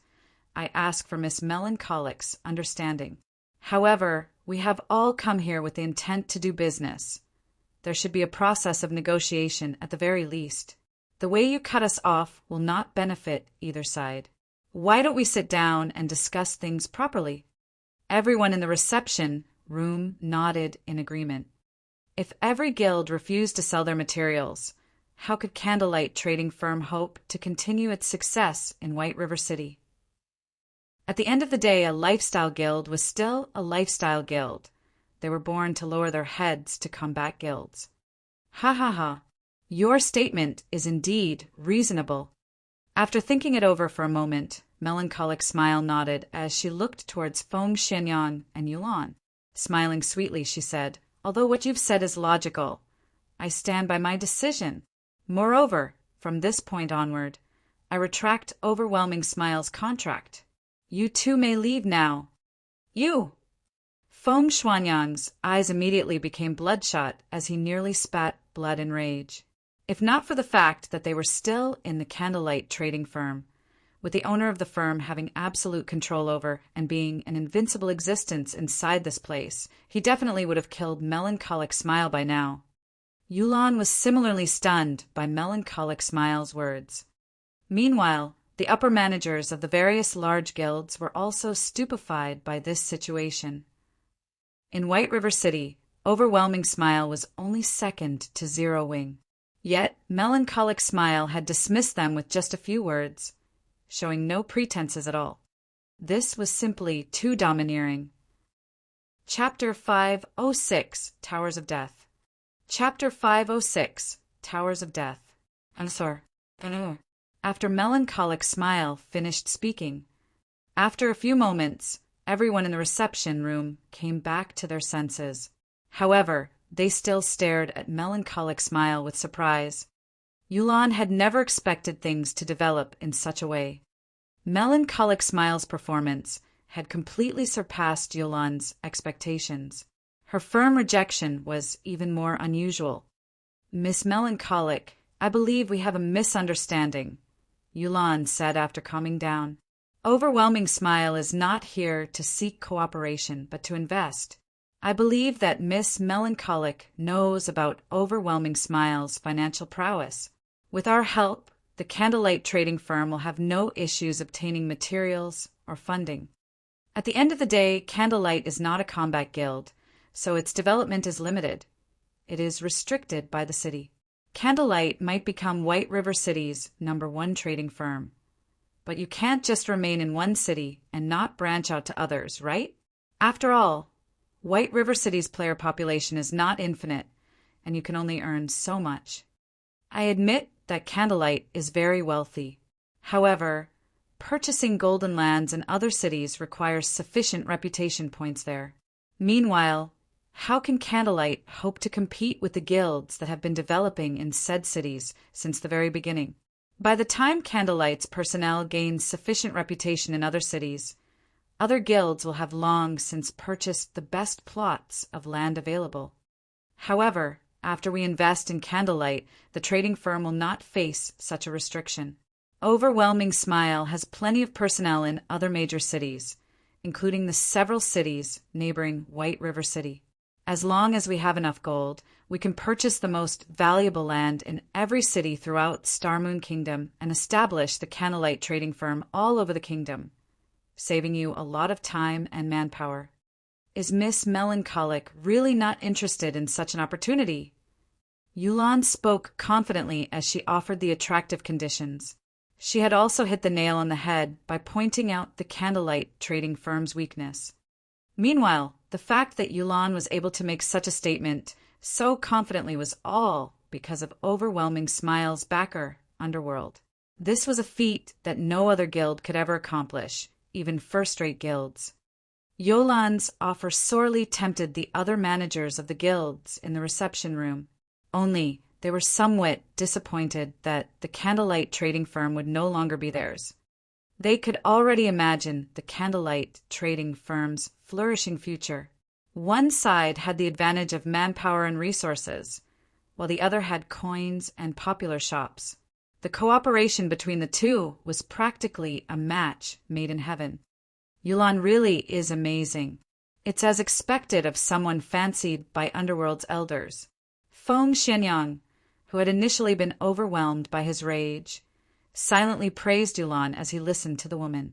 He snuck a peek at Melancholic Smile from the corner of his eyes, his heart filled with joy when he saw her silence. To a trading firm, particularly a trading firm with hot-selling commodities, what they needed the most was not materials, but a market to sell those commodities. Meanwhile, Overwhelming Smile just so happened to be capable of providing that market. This method of persuasion was far more effective than any threat. At this moment, Melancholic Smile opened her mouth and spoke. Your conditions are tempting, but you may leave now. Everyone else, you have 30 minutes left to consider our offer. If you do not wish to cooperate, you may leave. I have other matters to attend to, so I won't accompany you any longer." Saying so, Melancholic Smile left the reception room, never once turning back. From the moment she had entered the room, she had acted as if she did not care about any of the representatives. Is she really not tempted? Yulan was stunned. With such huge potential profits, no sane trading firm would reject their offer. Even if Melancholic Smile rejected them eventually, it should be based on too harsh conditions. Yet, before they could even state their conditions, she had turned them away. Just what sort of situation was this? Before Yulan could make sense of the situation, the upper managers of the other guilds began signing their contracts, having already thrown their cooperation conditions out the window. Watching this, Yulan suddenly came to a realization. Melancholic Smile had displayed her might, killing the chicken to scare the monkeys. They just so happened to be that chicken. Feng Xianyang had also realized their situation. This had all been due to him voicing his rejection, becoming Melancholic Smile's target as a result. Despite this revelation angering him greatly, regret filled his heart. Just why had he been so eager to shoot off his mouth? As for encouraging Overwhelming Smile to face off against the candlelight trading firm, that was simply impossible. Lifestyle players did not leave the city at all. If they remained in the city, who could do anything to them? Lifestyle players were unlike combat players, who relied heavily on their levels and equipment. Even if lifestyle players were killed until they fell back to level 0, so long as their lifestyle skills remained, they would feel no effect whatsoever. "It seems that we can only hasten our own firm's establishment," Yulan sighed. Things were becoming much more troublesome than she had initially expected. However, the candlelight trading firm had also given her a reminder. "I have heard that Maple City's branch almost has enough reputation. We might as well develop our trade in Maple City. Moreover, the lands there are much cheaper. If we form an alliance with the other cities to target the candlelight trading firm, sooner or later, we can defeat it as well." "Okay, leave that to me." At this moment, murderous intent filled Feng Xuanyang's eyes. Watching Melancholic Smile's departing figure, he revealed a sinister smile as he said, "Though the trading firm itself is unwilling to cooperate, I refuse to believe that every worker is of the same opinion. I'll poach every single one of Candlelight's forgers. We'll see how long Candlelight lasts. Then, if a trading firm did not have a supply of goods, customers naturally would not visit it. It would be useless even if the trading firm occupied one of the city's golden lands."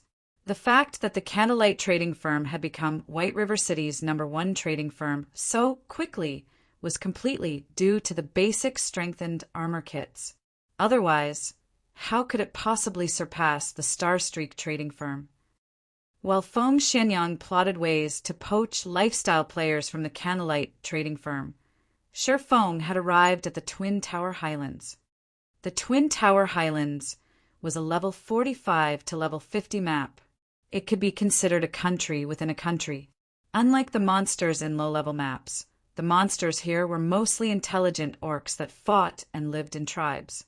If players were not careful, rather than hunting their prey, they very well might become prey themselves. To God's Domain's current players, the Twin Tower Highlands was definitely a forbidden land.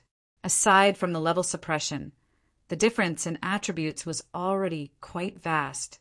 However, Sher Feng did not care about any of that. His own attributes had long since surpassed the standards of the current players. It was especially true after he had equipped the fragmented legendary ranked Heavenly Dragon's Breath. In terms of attributes, he could easily match level 40 ordinary players. Without level suppression, a 5-level difference in attributes was nothing to Sher Feng.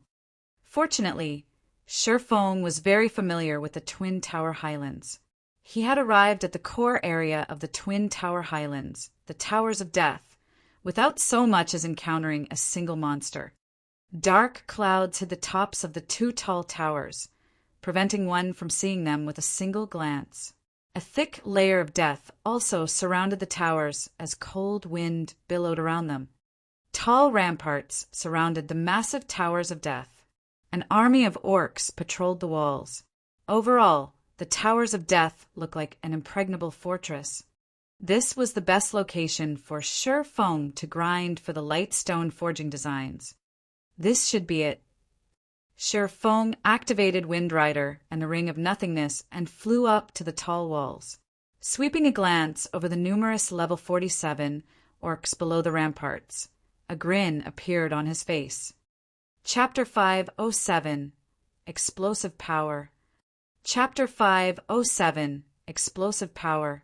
Not only did the towers of death resemble a fortress, but there were also tens of thousands of monsters wandering inside their walls. It was simply impossible to infiltrate without a large team of more than 100 players. However, it was also why the towers of death were a good grinding spot. Although the common monsters, the hot-blooded orc warriors, behind the wall seemed to be covered in steel-like muscles, in reality, their strength was only an illusion. They were actually quite weak. Moreover, they were all melee monsters. As long as a team had several powerful AoE classes, the Towers of Death would become a leveling heaven.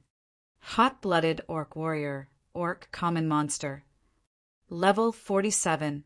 HP 30, 000/30,000. To players of a similar level, these Orc Warriors were very easy to deal with. To Feng, who is only level 26 right now, they were just as easy to defeat. The only challenge was the fact that these hot-blooded warriors normally moved in groups of 100 or more, with an elite-ranked hot-blooded orc captain leading each company. The orc captains were much larger than their common counterparts. They were fully protected by a suit of plate armor and wielded a war saber and large shield in each hand. Most importantly, these orc captains had an aura effect that could increase the attack speed and damage of nearby hot-blooded orc warriors by 30%. Hot-blooded orc captain, orc elite rank. Level 48. HP 200, 000/200,000. Even a 50-man team would struggle against such a company of orcs. As for 20-man teams, they could only escape for their lives.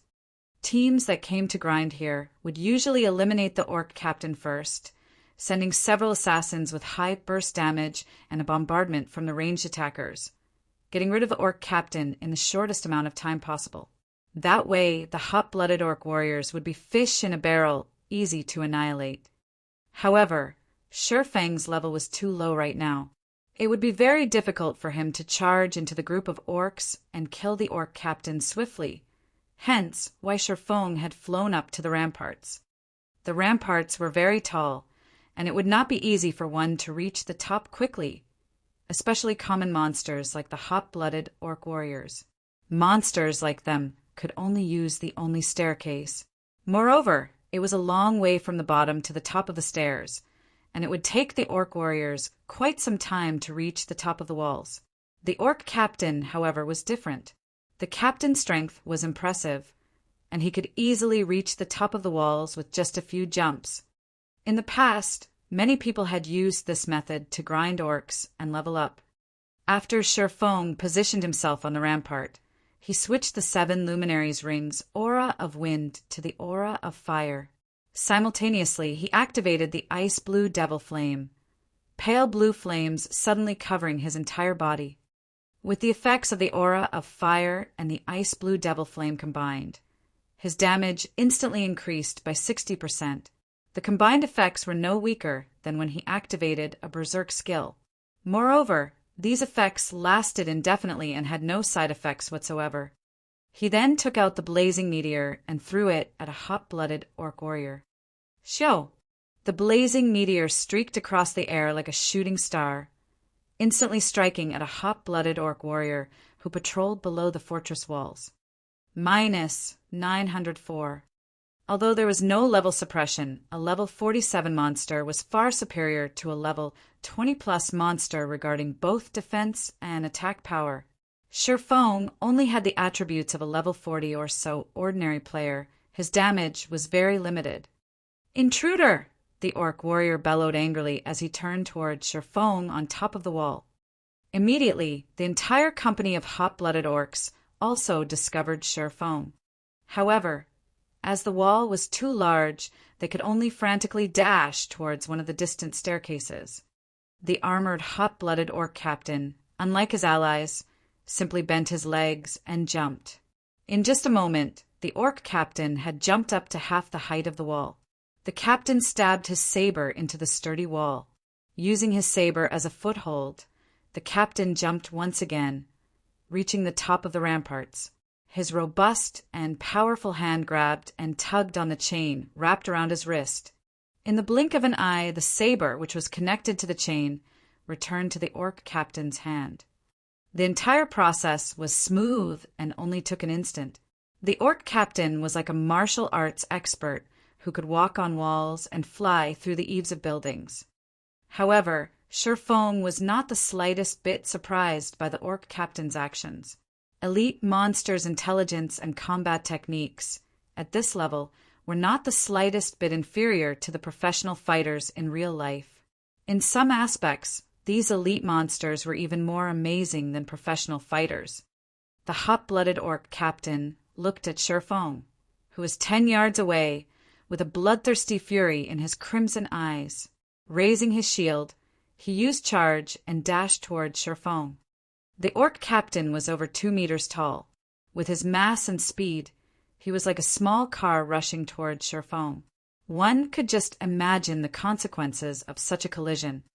Without hesitation, Shifeng activated Purgatory Power, raising his damage by another 30% and attack speed by 100%. He then dashed forward to meet the orc captain's charge head-on. Just as the orc captain was about to send Shifeng into a fainted state at the moment between life and death, Shifeng used silent steps. Not only had Shifeng avoided the fainted effect of the orc captain's charge, but he also managed to appear behind the orc captain. "Die!" Shifeng shouted.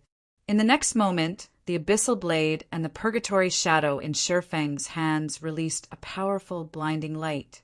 The crimson flames that covered both swords caused the surrounding temperatures to soar. Flame burst. Dazzling streaks of light shot out from Shifeng's hands, piercing the hot-blooded orc captain's armor. The orc captain's armor could stop neither the scorching heat of the flames nor the sharp edges of the swords. The blazing abyssal blade easily penetrated the sturdy armor, stabbing the orc captain's vital point. Minus 9,120, minus 18,160, minus 9,234, dash 27, 548. Frightening damages appeared above the hot-blooded orc captain's head, one after another. In the blink of an eye, the orc captain had lost close to half of his HP. The orc captain bellowed at the damage he received. Responding quickly, the orc captain used War Stomp, causing all enemies within a range of 6 yards to enter a fainted state for 3 seconds. However, Shifeng, who had already grasped the flowing water realm, had long since seen the orc captain's intentions. The instant the orc captain lifted his leg, Shifeng swung his sword. Abyssal Bind. When the orc captain's feet were only several centimeters from the ground, 9 pitch-black chains emerged from the ground and bound the captain, restricting all of his movements. Taking this opportunity, Shifeng launched a barrage of attacks towards the orc captain. Due to Abyssal Bind reducing the orc captain's defense by 100%, Shifeng's Flame Burst skill became even more powerful. Now each attack dealt around minus 20,000 damage, while double critical hits dealt around minus 40,000 damage. Before Shifeng could exhaust the 12 instances of Flame Burst, the hot-blooded orc captain was already dead, dropping a few silver coins and a piece of equipment. From beginning to end, Shi Feng took less than 4 seconds to kill the hot-blooded orc captain. Meanwhile, only now did the hot-blooded orc warriors finish climbing the stairs, reaching the top of the rampart. However, there were still more than 60 yards between them. After collecting the drops, Shi Feng used Skywheel's sword on the orc warriors who were 40 yards away from him. Golden divine swords descended from the sky, sealing the hot-blooded orc warriors in a radius of 20 yards for 4 seconds. At the same time, the orc warriors each received over minus 4,000 damage, while some received close to minus 10,000 critical damage. With a single attack, the hot-blooded orc warriors lost close to half of their 20,000 HP. While the hot-blooded orc warriors ceaselessly bellowed with anger, Shi Feng followed up his attack with Firestorm. Suddenly, heavenly fire descended from the skies, annihilating the company of orc warriors. Items scattered across the ground around the orc warriors' corpses. Meanwhile, Shi Feng's experience bar rose at a rate visible to the naked eye. Shi Feng marveled at the dropped items on the ground. Fragmented legendary items and epic items really are frightening. Originally, Shi Feng thought he would have some troubles dealing with these hot-blooded orc warriors. Now, it would seem that he had worried for nothing. Chapter 508, Successive Promotion. Chapter 508, Successive Promotion. After defeating the first batch of hot-blooded orc warriors, Shi Feng had a preliminary understanding of his current strength. He was now confident about what he should do and how far he should go. Previously, he had chosen to lure the group with the least number of orcs as a precaution. Later, so long as he did not lure 2 groups at once, he should be able to defeat an army of 200 or 300 orcs. With this, his chances of obtaining the light stone forging design should be significantly higher. "There sure are a lot of dropped items," Shi Feng muttered as he arranged the loot from the orc warriors. He had picked up a total of 6 silver. That was more than half a day's earnings for an elite player. The orc warriors had also dropped plenty of scrap items and materials. In total, he had earned nearly 12 silver from killing a single batch. If a piece of level 40 bronze equipment dropped, he could instantly earn another 80 silver or more. However, this result was only due to Shi Feng's 5 points of luck. Otherwise, it was impossible for a group of orc warriors to drop so much money and so many items. Following which, Shi Feng continued searching for patrol teams that he could take on while he waited for his skills to cool down. Firestorm, in particular, had a long cooldown of 5 minutes. As soon as the 5 minutes were up, Shi Feng would immediately lure another wave of monsters. Shi Feng required less than 30 seconds to take care of a wave of hot-blooded orc warriors. In other words, he could clear 1 wave every 6 minutes and 10 waves in an hour. As the orcs were level 47 monsters, they already gave abundant EXP. In addition, as Shi Feng was challenging monsters of a higher level, he could obtain bonus EXP of up to 20 times. Despite Shi Feng's class doubling the amount of EXP he required to level up, in little more than an hour, he reached level 27. To reach level 28, he just needed to continue grinding for another hour or so. Although the amount of EXP he received was indeed frightening, Shi Feng was more excited over the fact that he had obtained 2 light stone forging designs. With 2 forging designs, he could nurture 2 gold mines. Also, when Divine Providence's cooldown completed, Shi Feng stopped to open Twilight treasure chests, acquiring plenty of good items. Among them were some recipes for potions such as the Intermediate Strength Potion, Basic Protection Potion, and Basic Magic Damage Potion. These were all potions that players around level 40 would commonly use. Only, the recipes for these potions were impossible for current players to obtain. In addition, Shi Feng had also obtained some level 30 secret silver and fine gold equipment, which he intended to use to replenish the guild's warehouse. While Shi Feng enjoyed his grind, Melancholic Smile suddenly contacted him. Through the screen, Feng could tell that, though Melancholic Smile seemed somewhat tensed, there was a hint of pride and excitement in her eyes. Guild leader, just as you predicted, Overwhelming Smile paid us a visit, though I've already chased them away. The other guilds have also agreed to cooperate with us, Melancholic Smile said slowly. Also, just as you expected, after we chased them away, they immediately began contacting our guild's forgers and forging apprentices. Although Uncle Ironheart and Coco rejected their offers, many of the forging apprentices in the guild were unable to resist the tempting offers and have already applied to dissolve their contract with us to join Overwhelming Smile. From what I learned from those forging apprentices, it seems that they are heading to Maple City to develop themselves. Although Melancholic Smile had tried to dissuade those who intended to leave, there were bound to be some who could not resist Overwhelming Smile's astronomical offer. Melancholic Smile could not force these people to stay.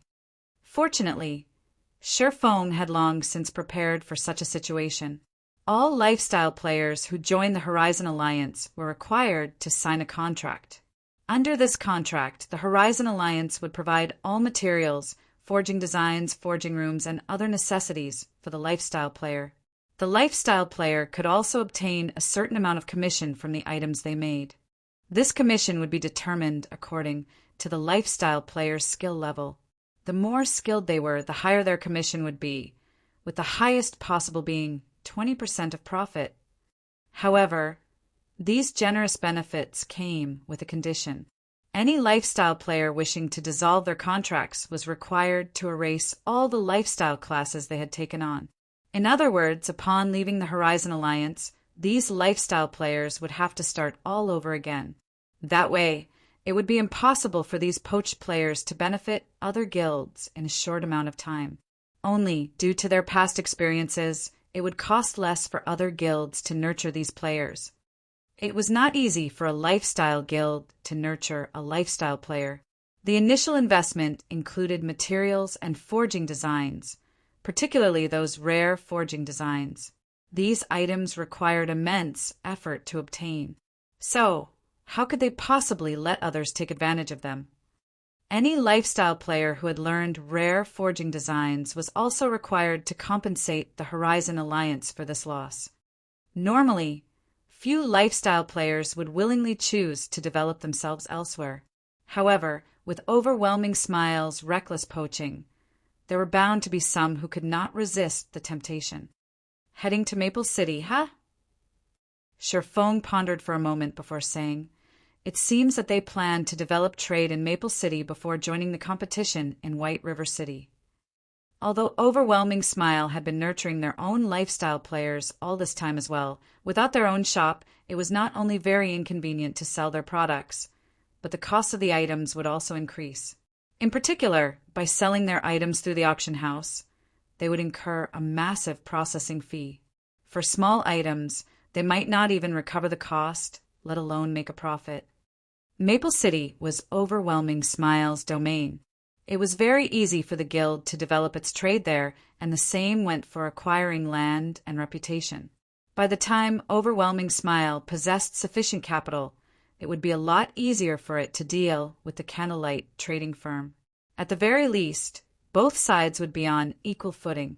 Afterward, Overwhelming Smile could just use the simplest way to deal with the Candlelight trading firm: wage-a-price war. They want another war of attrition. Feng could not help but laugh. Unfortunately, Overwhelming Smile no longer possessed such an opportunity. Feng then said, "Smile, instruct someone to begin purchasing advanced stones and magic essences in bulk, and don't just buy from White River City. Buy from other cities as well. Buy as many as you can. However, this must be done secretly. Do not let other guilds discover our actions." Although the Candlelight trading firm held a significant advantage due to the basic strengthened armor kits, the production volume for the kits was simply too low. It lacked competitiveness. However, it was a different story for light stones. "Okay, I'll head out and buy them myself right now," Melancholic Smile said. After Feng gave his instructions, he resumed grinding for more forging designs. For the next several dozen hours, Sherfong grinded the hot-blooded orc warriors like a madman. During this time, his experience bar rose rapidly, his level increasing from level 27 to level 30. His leveling speed was simply unmatched. However, compared to the EXP spent on increasing his own level, Sherfong had expended even more EXP on the 7 Luminaries ring. He had leveled up the 7 Luminaries ring twice, upgrading it to level 7. Just as Sherfong was about to investigate the level 7 Luminaries ring's new power, suddenly the gates of the Towers of Death opened. In the next moment, a roar that shook even the heavens emerged from behind the gates. As the roar grew louder, Sherfong saw a massive orc walk out. This orc wore exquisite armor and had a black cape draped over his back. Upon the appearance of this massive orc, the orcs outside the Towers of Death went into a frenzy. It was as if they were welcoming the arrival of their king. Why has the orc king appeared here? Sherfong could not help his surprise. Chapter 509 Mythic. Chapter 509 Mythic. The valiant and extraordinary orc king slowly walked up to an altar before the Towers of Death, constantly muttering incantations as he approached the pitch-black altar. Suddenly, countless blood-red runes emerged from the altar. The sky also dimmed as strong winds blew. Countless hot-blooded orcs gathered beneath the altar. If one looked down from the ramparts, they would discover a black mass of tens of thousands of orcs within the fortress walls. After these orcs gathered around the black altar, they fell to their knees and prayed. This spectacular scene amazed even Sherfong. Just what are they trying to do? Sherfong was utterly confused. The Towers of Death of the Twin Tower Highlands were, in reality, a level 50, 100-man team dungeon. In the past, Sherfong had raided this dungeon many times, so he had a relatively good understanding of the Towers of Death. However, today was the first time Sherfong had seen something this odd. In particular, the Orc King who had emerged from the Towers of Death was the final boss of the dungeon, Orc King Trezek. When challenging the Hell mode difficulty of the dungeon, Orc King Trezek was a level 54 Grand Lord. Meanwhile, the Orc King Trezek, standing on the altar right now, was a level 60 mythic monster. Monsters in God's domain occupied multiple ranks. From weakest to strongest, these ranks were Common, Elite, Special Elite, Chieftain, Lord, High Lord, Great Lord, Grand Lord. Standing above Grand Lord was Mythic. Orc King Trezek, Mythic Monster. Level 60. HP 90, 000, 000/90, 000, 000. Upon seeing the Orc King's information, even Sherfong could not believe his own eyes. A mythic monster. A mythic monster was slightly stronger than even a Tier 4 class. Moreover, with that ridiculous amount of HP, any Tier 4 party of the same level that attempted to raid Orc King Trezek would be beaten senseless. At the very least, a 50-man team of Tier 4 players was necessary to raid the Orc King. Tier 4 classes already stood at the top of God's domain. It was extremely difficult to reach this tier. So how could it possibly be easy to gather 50 Tier 4 players? Not to mention, players could only begin challenging their Tier 2 class change quests at level 50. They were still far from reaching Tier 4. To players below level 60, Orc King Trezek was practically invincible. However, it was because of this that Sherfang's interest grew. The final boss of the Towers of Death had actually left the dungeon to pray. Moreover, the boss's rank had risen to Mythic. There was no way Sherfong could grind the hot-blooded orcs at the moment. The area beneath the ramparts was packed with warriors and captains right now. If he attacked any one of them, he might attract every monster beneath the walls, including the Orc King Trezek. They would annihilate him, leaving no room for escape. I'm interested to see just what this is about. In any case, Sherfong was not in a hurry. He took a seat in the corner of the wall and observed the situation at the altar. However, the orc's prayer was relatively long. Even after over half an hour, these orcs continued to pray. Out of frustration, Feng began arranging the contents of his bag. After grinding for dozens of hours, Feng had lost count of how many hot-blooded orc warriors he had killed. The items they had dropped had nearly filled his bag. Had he not thrown away some of the worthless scrap items, not even his super-large bag would be able to hold all of the loot. Feng had to admit that the Towers of Death were indeed an efficient place to farm light stone forging designs. With the addition of his 5 points of luck, his harvest was even more frightening. In total, Feng had obtained 141 light stone forging designs. He had also collected close to 30 gold and some random scrap items and materials. If ordinary players came here to grind, they could definitely make a fortune overnight. 30 gold coins. Although the value of gold coins continuously depreciated, each gold coin was still worth more than 7,000 credits. In other words, Feng had earned nearly 210,000 credits in a single day. However, none of these were Feng's greatest prizes. His most valuable gain was the promotion of the 7 Luminaries ring and the equipment he had obtained from opening treasure chests. After upgrading the 7 Luminaries ring to level 7, its skills all received massive transformations. If not for the ring's information labeling it as an epic item, Feng would have thought it was a fragmented legendary item. 7 Luminaries ring, replica, ring, epic rank. Level 20, level 80, current level, 30. Equipment requirement, strength 200. Attributes will be adjusted according to user's level. Strength plus 64, agility plus 60, intelligence plus 52, endurance plus 60, vitality plus 55, damage plus 10%, maximum HP plus 15, ignore levels plus 10, all skills plus 2 levels, all items level requirement reduced by 5 levels. Additional skill dash. 7 Luminaries aura. There are 7 different auras: earth, water, wind, fire, time, illusion, and space. Only one aura can be used each time, and there will be a cooldown of 1 minute when changing between auras. Aura of Earth. Level 7 requires 200 million EXP to upgrade to level 8. Defense increased by 60%. Damage taken reduced by 55%. Activatable skill dash. Absolute defense. Become immune to all damage for 5 seconds. Cooldown. 1 minute 20 seconds. Aura of Water. Level 7 requires 200 million EXP to upgrade to level 8. Received healing increased by 100%.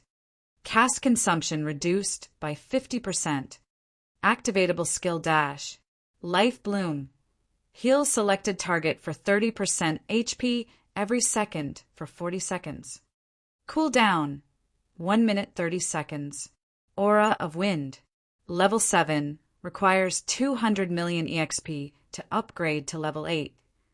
Movement speed increased by 60%. Attack speed increased by 60%. Agility increased by 50%. Activatable skill dash. Wind Rider. Enables temporary flight and movement speed increase of 220% for 24 seconds. Cooldown, 2 minutes. Aura of Fire. Level 7 requires 200 million EXP to upgrade to level 8. Damage increased by 50%. Target's defense reduced by 60%. Activatable skill dash. Firestorm. Inflicts 1000% damage within a range of 30 by 30 yards for 6 seconds. Cooldown, 5 minutes. Aura of Time. Level 7 requires 500 million EXP to upgrade to level 8.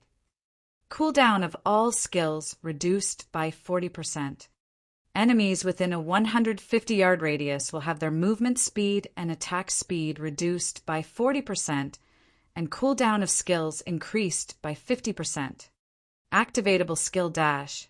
Absolute time. Prevents enemies within a radius of 100 yards from using any skills or tools for 24 seconds. Cooldown. 2 minutes 30 seconds. Aura of Illusion. Level 7 requires 500 million EXP to upgrade to level 8. All attributes increased by 40%. Enemies within a 200-yard radius will have all their attributes reduced by 40%. Activatable skill dash. Fantasy World. Immunity to all magic damage, and 20% of magic damage received will be converted to healing to recover players' HP for 20 seconds. Cooldown. 3 minutes. Aura of Space. Level 7 requires 500 million EXP to upgrade to level 8. Immunity to all control and restricting effects. Activatable skill dash. Space Movement. Instantly move to any location within a radius of 600,000 yards. Cooldown for minutes. After the 7 Luminaries Rings promotion, just one of its auras could rival the attributes of a fragmented legendary item. Meanwhile, the 7 Luminaries Ring had 7 interchangeable auras. Calling it a fragmented legendary item was by no means an exaggeration. Aside from the 7 Luminaries Ring, Shifeng valued the Tier 1 set equipment he had gained from the Twilight treasure chests. First, Shifeng obtained another 2 set pieces of the Yin Walker set equipment for Tier 1 Guardian Knights, putting him at a total of 3 set pieces. In addition, he had also obtained the Mana Storm set equipment for Tier 1 Elementalists. Unfortunately, he only had 2 set pieces. He had also fortunately obtained 3 set pieces of the Dark Melody set equipment for Tier 1 Assassins. He had 1 set piece of the Forest Guard set equipment for Tier 1 Rangers. He had also gained 2 set pieces of the Hurricane set equipment for Tier 1 Swordsmen. Finally, he obtained 1 set piece of the Brave Heart set equipment for Tier 1 Shield Warriors. Shifeng had only gone through a small portion of the Twilight treasure chests in his possession. It was fully possible for him to collect a Tier 1 set equipment for every class. Suddenly, why has the sky darkened? While Shifeng had been busy organizing his bag, he suddenly realized the light had dimmed, visibility becoming even poorer than during nighttime. Taking a look below the ramparts, he noticed that a change had finally occurred at the Black Altar. Chapter 510, God Descends. Chapter 510, God Descends. At this moment, the Black Altar radiated a blood-red glow. In the darkness, it was an extraordinarily eye-catching. The ground surrounding the altar also began emitting plumes of bright red mist. A small cyclone that had appeared above the altar tugged the mist towards its core. Gradually, the space in the storm's center gradually began to crack. A moment later, this spatial crack formed a portal. The instant the spatial portal was complete, the area around the Towers of Death froze. It was as if a separate, miniature world had formed around the Towers of Death, and no object from the outside world could affect anything that occurred inside this place. All of Shifeng's communication with the outside world was blocked as well. Every name on his friends' list having turned a dull gray, he was unable to contact anybody. The surrounding air felt as heavy as mercury, and Shifeng felt as if his every action was heavily restrained. Inside this region, Shifeng felt like a candle flickering in the wind. His life could be extinguished at any moment. Meanwhile, this was all due to the horrific pressure from the spatial portal. Just what is inside that spatial portal? Shifeng widened his eyes in shock. He tried to glimpse at what was inside the spatial portal. Yet, as if a strange power shrouded the portal, not even Shifeng, with his extraordinary dynamic vision, could see anything inside it. However, there was one thing that his brain urged him to do right now: escape. The pressure leaking from the spatial portal was sufficient to freeze the entire space surrounding the Towers of Death and create a separate world. This was the first time Shifeng had ever encountered such a situation. While Shifeng struggled to recover from his shock, the hundreds of thousands of orcs surrounding the pitch-black altar suddenly turned into blood mist. Moreover, the transformation had been completely silent. The originally crowded fortress around the Towers of Death had suddenly become a ghost town. The abrupt change was enough to instill utter terror. For a time, the blood-red runes around the altar forcefully sucked in the blood mist, intensifying the rune's glow. Simultaneously, the portal above the altar grew, the pressure it emitted increasing as well. The air that had previously felt as heavy as mercury now felt as dense as fine steel. Now, Shifeng could not move in the slightest. Is this divine might? A possibility suddenly flashed in Shifeng's mind. Divine might. It was something that Shifeng had felt more than a few times before. As long as divine might was activated, any players within the affected area would receive various sorts of suppression. Moreover, the wider the gap in tiers, the greater the suppression would be. Only players of the same tier would be unaffected by divine might. However, of all the divine might Shifeng had experienced before, not one had rendered him completely incapable of movement. Before Shifeng could reflect more on the situation, the Orc King Trezek finally finished chanting his incantation. Suddenly, the area around the Towers of Death fell eerily silent. Shifeng noticed hints of excitement and longing on Trezek's ferocious face. At this moment, the spatial portal blotted out the area above the black altar. If the portal descended now, Shifeng did not doubt that it would devour the massive black altar hole. However, the black portal did not descend. Instead, the portal released a loud sound resembling the cracking of glass. It was as if something inside the portal were trying to smash its way through the mysterious power surrounding it. Shifeng began to have a bad feeling about this. If a god truly descended, then he would die with 100% certainty. A god possessed extremely acute senses. Even over 1,000-yard distance, a god could discover a player long before that player discovered said god. In the past, plenty of players had been very interested in gods. Unfortunately, many Tier 4 players had not been able to get even 3,000 yards close to the gods before the divine beings swatted them like flies. Meanwhile, Tier 5 players had survived the wrath of gods, but only Tier 6 players qualified to challenge them. Even then, they only qualified. At this moment, Shifeng was less than 2,000 yards away from the altar. If a god descended, it would discover him immediately and send him to his death with a single slap. It shouldn't be able to descend, right? Shifeng could feel that the mysterious power surrounding the spatial portal was already at its limits. In the blink of an eye, a gigantic hand that blotted out the sky suddenly emerged from the portal. In the face of this hand, even the massive altar seemed like a small toy. Fortunately, the instant this hand descended, countless golden chains suddenly emerged from the sky. These golden chains immediately bound the hand, preventing it from moving. The chains of order!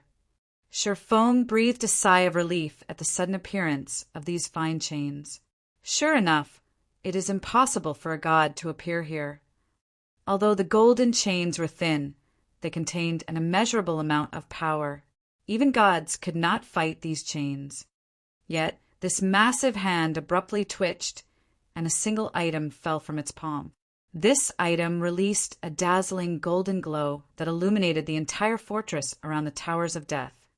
The moment this item landed in front of the Orc King, the gigantic hand in the sky retreated through the spatial portal. Peace returned to the Towers of Death.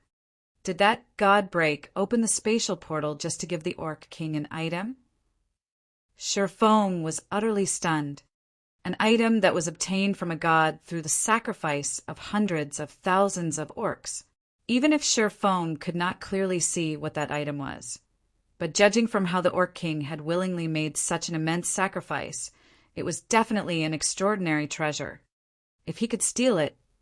However, Sherfong promptly shook his head, removing the thought from his mind. Only those who wanted to give up on life would attempt to steal an item from a mythic monster.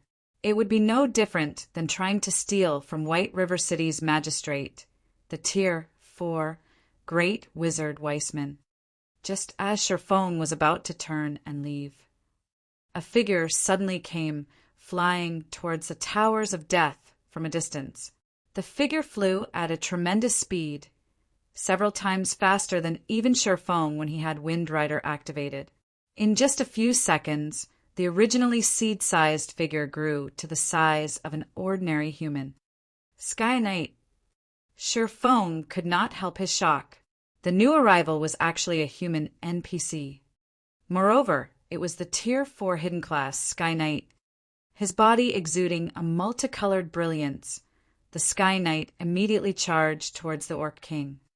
Meanwhile, as if receiving the arrival of a great enemy, the Orc King Trezek immediately tried to collect the flashing golden treasure. However, the Sky Knight had obviously prepared for this situation. With a shout, he pointed his sword towards the heavens. Suddenly, a titanic golden sword appeared above the Orc King. This golden sword then transformed into a streak of light as it descended towards the mythic Trezek. Sherfang's jaw dropped. This Sky Knight actually knew the Tier 4 forbidden move, Firmament Flash. Forbidden moves were taboo skills in God's domain. Firmament Flash was labeled taboo because the skill possessed overly destructive power. In addition, the skill was extremely difficult to learn. Classes of the same tier had no way of learning it. The Tier 4 Firmament Flash could rival even a Tier 5 skill. Even though the Orc King Trezek was a mythic monster, an existence slightly above Tier 4 classes, when facing an attack with the might of a Tier 5 skill, it had no choice but to protect its life first. The Orc King Trezek immediately unsheathed his blood-red greatsword. Releasing an angry roar, a frightening aura suddenly surged forth from his body. It seemed as if the Orc King had activated a berserk skill that boosted his strength to an astonishing degree. He swung his greatsword, sending a streak of blood-red light slashing at the descending holy sword. Boom! Boom! Boom! Suddenly, the land around the towers of death shook. It was as if the end of the world had arrived. What? Sherfong was stunned. The Orc King Trezek had actually defended against the Sky Knight's Firmament Flash. At this moment, however, the Sky Knight already stood before the golden treasure, his hand stretching out to snatch the item. Just as the Sky Knight was about to grasp the golden treasure, Sherfong suddenly noticed a mocking grin on the Orc King's face. Ah! The instant the Sky Knight touched the golden treasure, he suddenly released a tragic scream. Suddenly, his body transformed into countless particles of light. Chapter 511, God Crystal. Chapter 511, God Crystal. A Tier 4 Sky Knight had been a tyrant qualified to rule over a large city, yet such a dominant existence had died without offering even the slightest of resistance. Sherfong even wondered if he were hallucinating. Is it a trap specifically targeting the Sky Knight? Sherfong watched the dispersing particles of light, inwardly relieved. Prior to this, he had even considered stealing the treasure from the Orc King Trezek. Fortunately, he had given up on that idea. Otherwise, he would have lost his life just like the Sky Knight.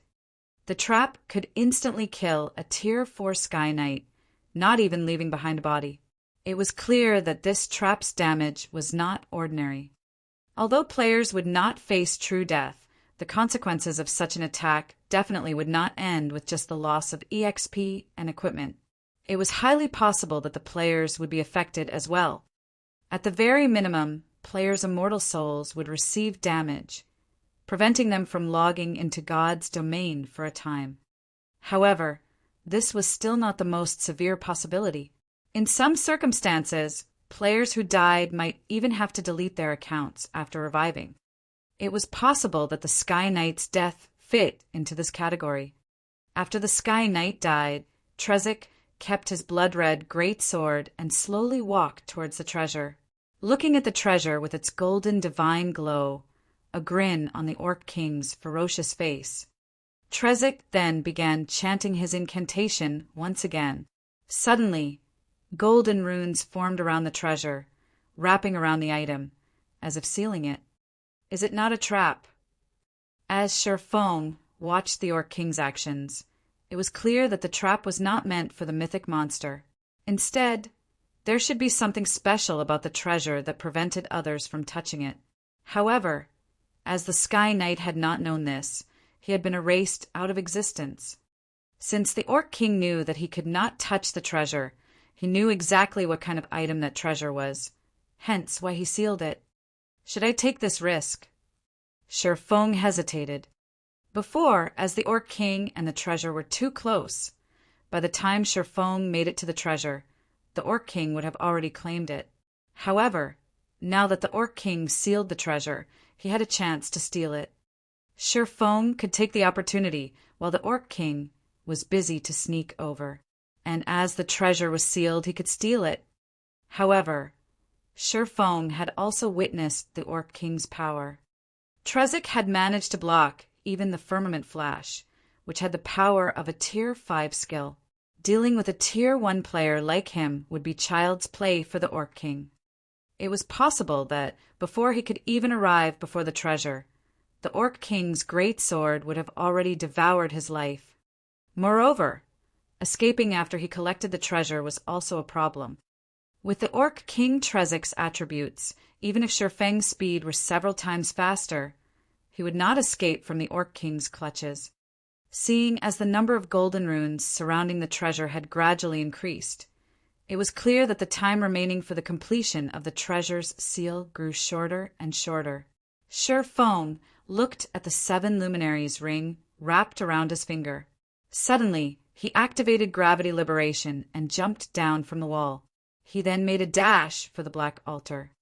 It would be a pity if he did not at least try to steal a treasure that could tempt even a Tier 4 NPC. Moreover, after the 7 luminaries ring had upgraded to level 7, the ring skills had undergone massive improvements. Sherfong could totally give stealing the treasure a try. Above the Black Altar, Orc King Trezek focused on chanting his incantation. Meanwhile, Sherfong slowly approached the altar. A mythic monster's perception range was not as wide as a god's. Normally, that range was around 100 yards. Hence, Sherfong still had a chance. If the Orc King's perception range were any wider, Sherfong would have no choice but to flee. When Sherfong was about 100 yards from the Orc King, he halted his steps. Sure enough, the Orc King had yet to notice his presence.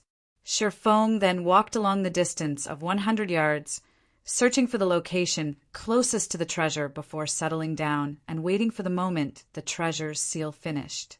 Line after line of golden runes hovered around the treasure. This was the first time Sherfong had ever witnessed such a complicated sealing ritual. Just as the sealing process was about to end, Sherfong immediately used Phantom Kill and had his doppelganger secretly run over to and wait at the other side. Time slowly passed. Sherfang's heart began to beat furiously.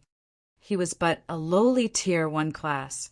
Moreover, this was his first time trying to steal an item right from under the nose of a mythic monster. One mistake would definitely end with his death.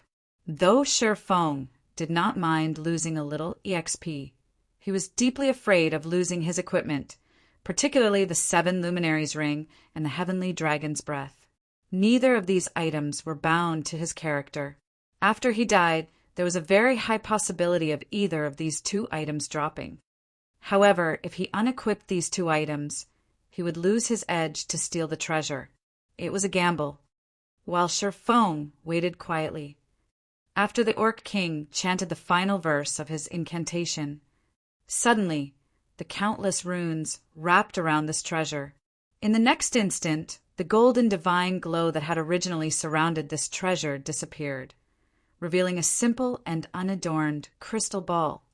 When Orc King Trezek's eyes landed on this crystal ball, The excited smile on his face became even more prominent.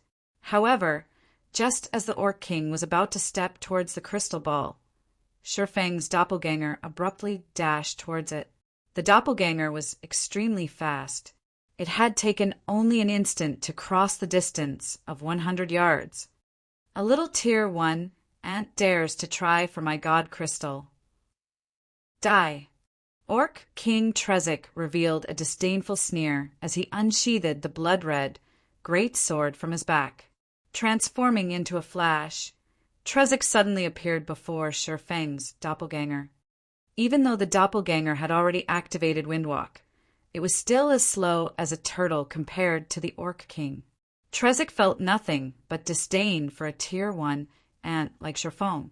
Hence, the Orc King decided to annihilate this little rat to avoid any taint to his god crystal. Without waiting for Trezek to take action, the doppelganger activated Defensive Blade. Shifeng's deductions had indeed been accurate. The difference in attributes between them was simply too massive. Before the doppelganger could even raise its sword to defend itself, Trezek's great sword struck the doppelganger. Although Shifeng had grasped the flowing water realm and had even learned flowing water acceleration, there was a qualitative difference between himself and the Orc King Trezek. In front of absolute power, all tricks were useless. The Orc King's attributes were dozens of times higher than Shifeng's. Even if Shifeng's techniques were more impressive, their effects were limited. In the blink of an eye, Defensive Blade's block charges had been exhausted. Immediately after, a streak of red light cut across the doppelganger. Truly, without being able to resist, Shifeng's doppelganger had been defeated. However, while Trezek dealt with the doppelganger, Shifeng had already activated Windwalk and used a speed scroll. He had even activated Blade Liberation, increasing his agility by 80% and activated the additional skill of the Flame Boots, Flame Rush, increasing his movement speed by an additional 100%. At this moment, Shifeng was faster than even wind itself. By the time the Orc King killed the doppelganger, less than 20 yards remained between Shifeng and the treasure. Despicable. Trezek immediately discovered Shifeng. Spinning around, he dashed towards Shifeng. Although Shifeng was very fast, 2 to 3 times faster than his doppelganger, compared to the Orc King, however, he was still as slow as a snail. Sure enough, just as Shifeng was around 3 yards away from the treasure, Trezek suddenly appeared behind him, his great sword swinging down at the little rat. However, Shifeng had long since prepared for this moment. Before this, he had activated the aura of Earth. At the instant he was discovered, he used absolute defense, becoming invulnerable for 5 seconds. Now that Shifeng was invincible, he did not have to worry about any attacks towards him. While shouldering the Orc King's attacks, he grabbed the crystal ball and stuffed it into his bag. Trezek grew indignant at this sight. The violent aura that surged forth from his body caused even Shifeng to grow breathless. If he were not in an invulnerable state right now, he would have long since died. With the god crystal in hand, Shifeng immediately swapped the aura of Earth to the aura of space and activated space movement. He then jumped into the spatial crack that appeared and left the Towers of Death. Chapter 512, Killing 2 Birds with 1 Stone. Chapter 512, Killing 2 Birds with 1 Stone. Darkness arrived in God's domain once more. The lights in White River City shone brilliantly. After the night had arrived, aside from a small number of experts and elite parties grinding in the fields, the majority of players could only head back to the city to rest. While it was lively in White River City, the liveliest area, without a doubt, was the Candlelight Trading Firm. As for the reason behind the Candlelight Trading Firm's popularity, that was due to the basic strengthened armor kits. Although the basic strengthened armor kits were not as powerful as the basic mana armor kits, the latter was simply too scarce. It could not compete with the large number of basic strengthened armor kits available at the Candlelight Trading Firm every day.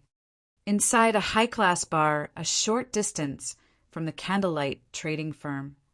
Feng Xianyang sat on the second-floor open-air terrace, gazing at the candlelight trading firm with a smile on his face.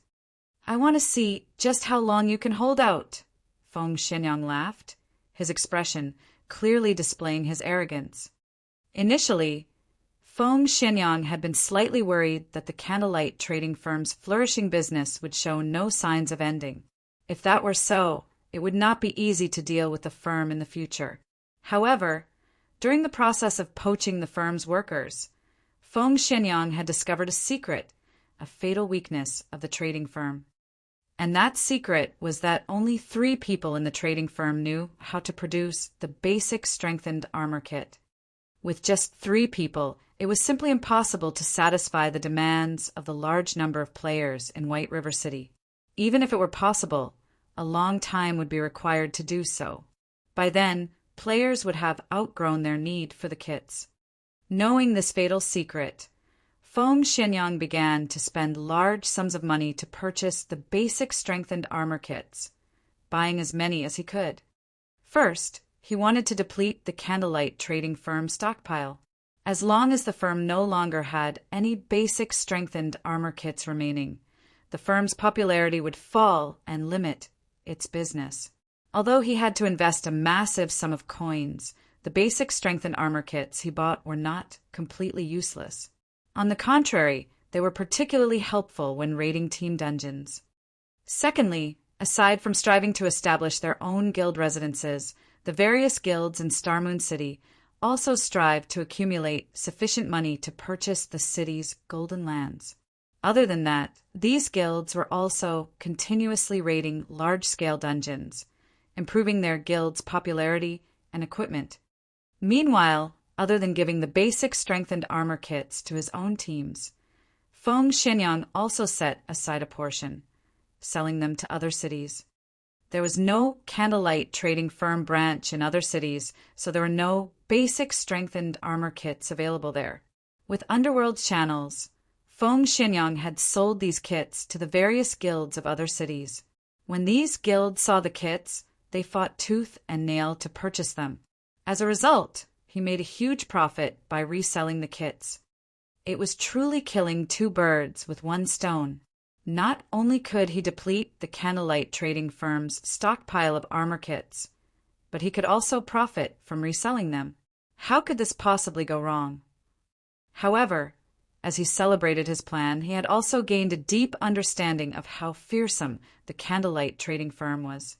Fortunately, the candlelight trading firm was only in White River City, and there were only 3 forgers capable of producing the basic strengthened armor kits. Should the trading firm ever resolve these 2 problems, it could definitely dominate Starmoon Kingdom's market. At that time, who could possibly compete with the candlelight trading firm? Feng Xianyang could not hold back his envy. Why isn't the candlelight trading firm mine? Feng Xianyang held a deep hatred towards Melancholic Smile. If the candlelight trading firm had agreed to cooperate, it would have been his possession by now. With the money he could earn through the trading firm, his position within Underworld would also soar. At that time, those currently above him would be at his beck and call. Did you think that, just because you refused to sell the trading firm to me, I would be helpless against you? The firm will fall into my hands. Feng Xianyang could already picture the moment he grasped the rights to the candlelight trading firm, and it would only be a matter of time before all of Underworld's power in Starmoon Kingdom would fall under his control. At that time, it would be child's play to deal with a combat guild like Zero Wing. Just as Feng Xianyang enjoyed the wine of victory, a slightly chubby middle-aged man in pompous clothing sat down beside him. "Young Master Feng, may I know why you have called me here today?" Although the middle-aged man was only level 10, barely reaching the minimum requirement to enter a city, his body radiated a distinct shrewdness. In particular, those beady little eyes of his greatly resembled that of a wily old fox. "How is the progress of the task I assigned you?" Feng Xianyang asked softly. "Young Master Feng, Rest assured, I have already discussed things with many members of the Candlelight trading firm. Although only over a dozen or so advanced forging apprentices have officially defected to our side, many have expressed their intentions of doing so. I believe that in the near future, many more advanced forging apprentices will willingly defect to our side. At that time, the Candlelight trading firm will show signs of supply shortages. When the firm's popularity falls, it will become even easier for us to poach its members. If they run out of workers, even with a good shop and the basic strengthened armor kits, expansion will be impossible. The middle-aged man chuckled. Good, you've done well. As long as you succeed, you will receive your fair share of benefits. Feng Xianyang nodded with satisfaction. Meanwhile, inside one of the forging rooms of the Candlelight trading firm, Melancholic Smile frowned, obviously worried. Just moments ago, several more advanced forging apprentices had requested to dissolve their contracts. Moreover, these few advanced forging apprentices all held rare forging designs. Although these people had to pay a compensation fee that was over a dozen times the value of the forging designs they had learned, it was still a massive loss for the Candlelight trading firm. It had not been easy for the firm to get its hands on these forging designs. Without these commodities, how was the firm supposed to retain its customers? Truly despicable. I didn't expect to have nurtured so many traitorous bastards. I should never have let these people learn those forging designs. Melancholic Smile gnashed her teeth. She deeply regretted focusing on these people, supplying them with rare forging designs and allowing them to become advanced forging apprentices so quickly. Suddenly, Shifeng opened the door to the forging room and entered. However, due to his silence, by the time Melancholic Smile had noticed him, he already stood right in front of her. Guild leader. Melancholic Smile called out in surprise. Why are you here? Look at how distracted you are. Did you encounter some trouble? Shifeng asked, laughing. Shifeng was in an extremely good mood. After stealing the god crystal from the mythic monster orc King Trezek and escaping with his life, he had made a beeline for White River City, afraid that the Orc King would catch up to him and finish him off. Now that he had returned to White River City, even if the Orc King did catch up to him, it was impossible for him to invade the city. Guild leader, I'm useless. I failed to live up to your expectations. To think that I have been nurturing so many ungrateful bastards. Regret filled Melancholic Smile's eyes. Shifeng had entrusted so many rare forging designs to her, and had even repeatedly stressed that she should only let those who were trustworthy to learn them. Yet, in the end, listening to Melancholic Smile's mumbling, Shifeng could not help but laugh. So that's what's going on. No problem. Although we lost some rare forging designs, haven't we earned several million credits in return? Shifeng smiled calmly. He then took out a wad of forging designs, tossing them onto the stone platform. Since Overwhelming Smile wishes to poach our advanced forging apprentices who have learned rare forging designs, let them have at it. If they can afford it, let them poach as many members as they want. I welcome them to do so. Chapter 513, Mysterious Crystal Ball. Chapter 513, Mysterious Crystal Ball.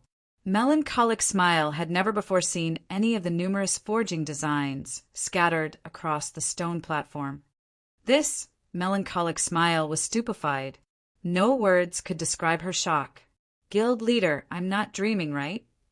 She was a forger in her own right, so she knew how valuable these forging designs were. While the forging designs that could be purchased from the Forging Association were not particularly valuable, forging designs obtained elsewhere were.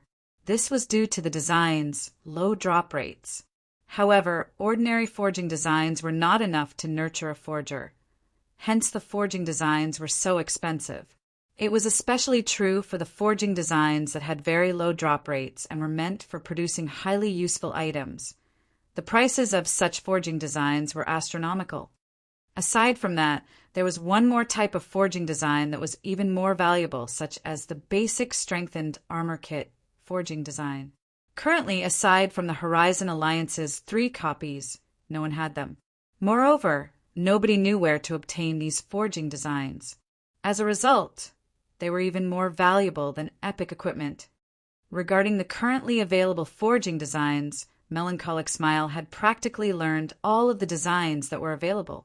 Even if she hadn't, she at least knew about them. However, she had neither seen or heard of any of the forging designs that Sherfong had scattered all over the table before. Taking a casual glance at the forging designs, Melancholic Smile's eyes shone brilliantly. Every item these designs produced was an item that players needed desperately at this stage of the game. A majority of these forging designs contain instructions for the Lightstone.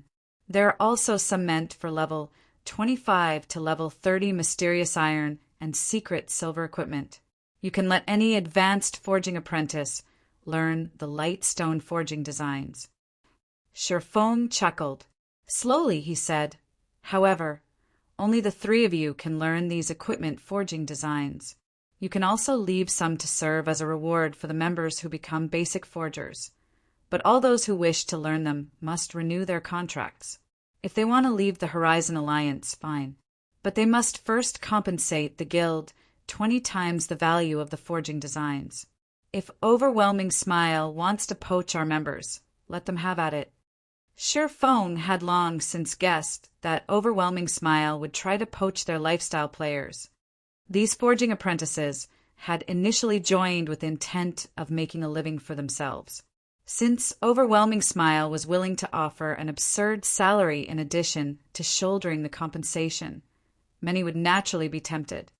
Before this, Sherfong had repeatedly told Melancholic Smile to be careful when recruiting members precisely because he wished to avoid this situation. He had also done so with the intention of informing Melancholic Smile of the severity of the matter. Not even the gods could see through the human heart, let alone mankind. Only through experiencing hardships could one grow. There were many things that one could not learn from the experience of others. Only through experience could wisdom be earned. Now that Melancholic Smile had personally experienced such a situation, in the future, she would definitely be more thorough when selecting talented players. Currently, he had a large number of Lightstone forging designs on hand. If Overwhelming Smile would willingly pay the price to poach the Alliance's members, Sherfong welcomed them to do so. The Lightstone forging designs were very common. In the past, each forging design only sold for several gold. Moreover, that was when most players had reached level 45. These forging designs were not particularly valuable. Only, current players' levels were not high enough yet to obtain them, resulting in their value increasing significantly. Based on Sherfang's initial estimates, each Lightstone forging design should be worth around several dozen gold. If he wished to acquire more Lightstone forging designs, he could obtain a ton of them any time he wanted. This way, he would not have to wait for the profits of the Lightstones to slowly roll in. Just the 20 times compensation Overwhelming Smile had to pay for poaching each member could make a ridiculous amount of credits. He could make a fortune just by selling advanced forging apprentices. Guild leader, I will definitely be more careful when selecting who I allow to learn these forging designs. Melancholic Smile was immensely excited when she looked at the Lightstone forging designs scattered across the stone platform. However, her greatest joy was due to Sherfang's forgiveness and encouragement. "It's fine. Just pick them at random. Even better, choose those who already have the heart to defect to Overwhelming Smile. Let Overwhelming Smile poach as many as they can. Otherwise, how will I make money?" Sherfong laughed. But for a moment, Melancholic Smile wanted to dissuade Sherfong. However, when she looked at the forging designs on the table, she suddenly came to a realization. "I'll carry out your orders, then guild leader." To others, the Lightstone forging design might be a treasure. However, judging from Sherfang's behavior, it seemed that they were not valuable in the slightest. Only others did not know this yet. They would be senseless fools if they did not profit off of overwhelming Smile's greed while they had the chance. A moment later, Melancholic Smile had picked out 3 advanced forging apprentices. Of them, 2 seriously considered defecting to Overwhelming Smile. They only held out for the right price. Hence, Melancholic Smile decided to give them this opportunity. In reality, there were many others with the same intentions within the Horizon Alliance. However, to convince others of the light stone forging design's rarity, she could not allow too many people to learn it at once. An item was as valuable as it was rare. If she did so, the light stone forging designs would lose their value. As long as these 2 advanced forging apprentices learned how to produce the light stones, their personal value would immediately skyrocket. In addition to the 2's willingness to defect, Overwhelming Smile would try to poach them at all costs. After all, not only would they deal the Candlelight trading firm a blow, they could also steal 2 of the trading firm's highly valued talents. As Melancholic Smile took care of the light stone forging design situation, Shifeng had arrived at his own exclusive forging room. He had set up a private forging room for himself in every Candlelight trading firm. Other than himself, no one was allowed into these rooms. He wanted to ensure that he would have access to a forging room at all times. Inside the quiet forging room, Shifeng carefully retrieved the god crystal from his bag. The translucent crystal ball on the stone table looked simple and ordinary. No matter how he looked at it, it was just an ordinary crystal ball. However, Orc King Trezek had sacrificed hundreds of thousands of his subordinates to obtain this treasure. Moreover, this treasure had even managed to kill a Tier 4 Sky Knight who had learned a forbidden move instantly. The crystal ball's worth was clear. Just what is this thing used for? Shifeng could not see anything special about the orb despite observing it carefully for a long time. Moreover, the god crystal's information stated that it was only a common item. Aside from that, no other information was displayed. It was also not in an unknown or unappraised state. Is there some hidden information about it? The more Shifeng thought about it, the more he felt it was possible. There were many amazing items in God's domain that might look ordinary, but in reality contained power that could even shake the heavens. In the past, there had been a player who had purchased a piece of dilapidated armor at a bazaar, only to discover that the armor was actually an epic ranked armor. Such situations often occurred in God's domain. Only after triggering special conditions could one reveal the true value of a treasure. Shifeng then used Omniscient Eyes. After more than half a minute had passed, however, there was still no reaction. He could not glean anything more about the crystal ball. Is the level of my identification skill insufficient? Shifeng muttered in surprise. It can't be.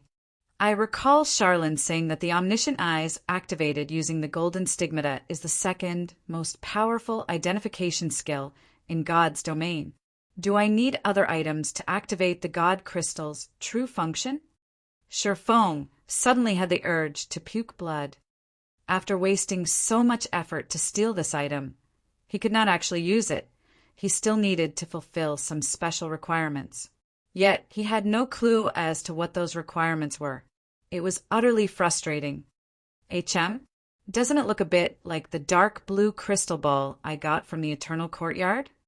After the improvement to his brain's activity, Shifeng's memory had become extraordinary. Thus far, he had not been able to do anything about the dark blue crystal ball. At this moment, seeing as both items were crystal balls and were related to gods, if someone told him that the 2 items were unrelated, Shifeng would not believe them. Thinking up to this point, Shifeng left the forging room immediately and rushed towards the bank. Chapter 514 Divine Might. Chapter 514 Divine Might. Inside Overwhelming Smile's guild residence in White River City. What did you say? Feng Xianyang abruptly slammed his fist down on the table.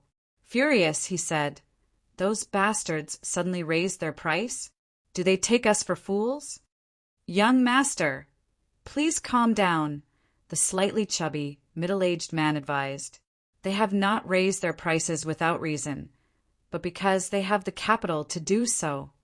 Capital? Advanced forging apprentices like them? Overwhelming Smile has no shortage of individuals of their caliber. Feng Xuanyang's brows furrowed, a hint of killing intent flashing in his eyes. Although his family was successful, he wasn't the only one competing to become the successor. He had joined Underworld precisely because he needed the organization's help to achieve his goal. Meanwhile, upon discovering God's domain's unique standing through Underworld's inside information, he had immediately snatched the chance and invested in the virtual reality game. As long as he could create a legacy for himself, the matter of becoming his family's successor would be set in stone. He had spent such a large sum of money to poach these people only because he wished to wound the Candlelight trading firm. Due to the ongoing war with Zero Wing, Overwhelming Smile's daily gold expenditure was massive. Hence, all of the money spent on dealing with the Candlelight trading firm right now was his. His liquid funds only amounted to several hundred millions of credits, so he could not squander it. Although advanced forging apprentices were indeed rare, with the money he possessed, he could easily hire dozens of advanced forging apprentice NPCs from the Forging Association. It was much easier and cheaper than poaching advanced forging apprentices from the Candlelight trading firm.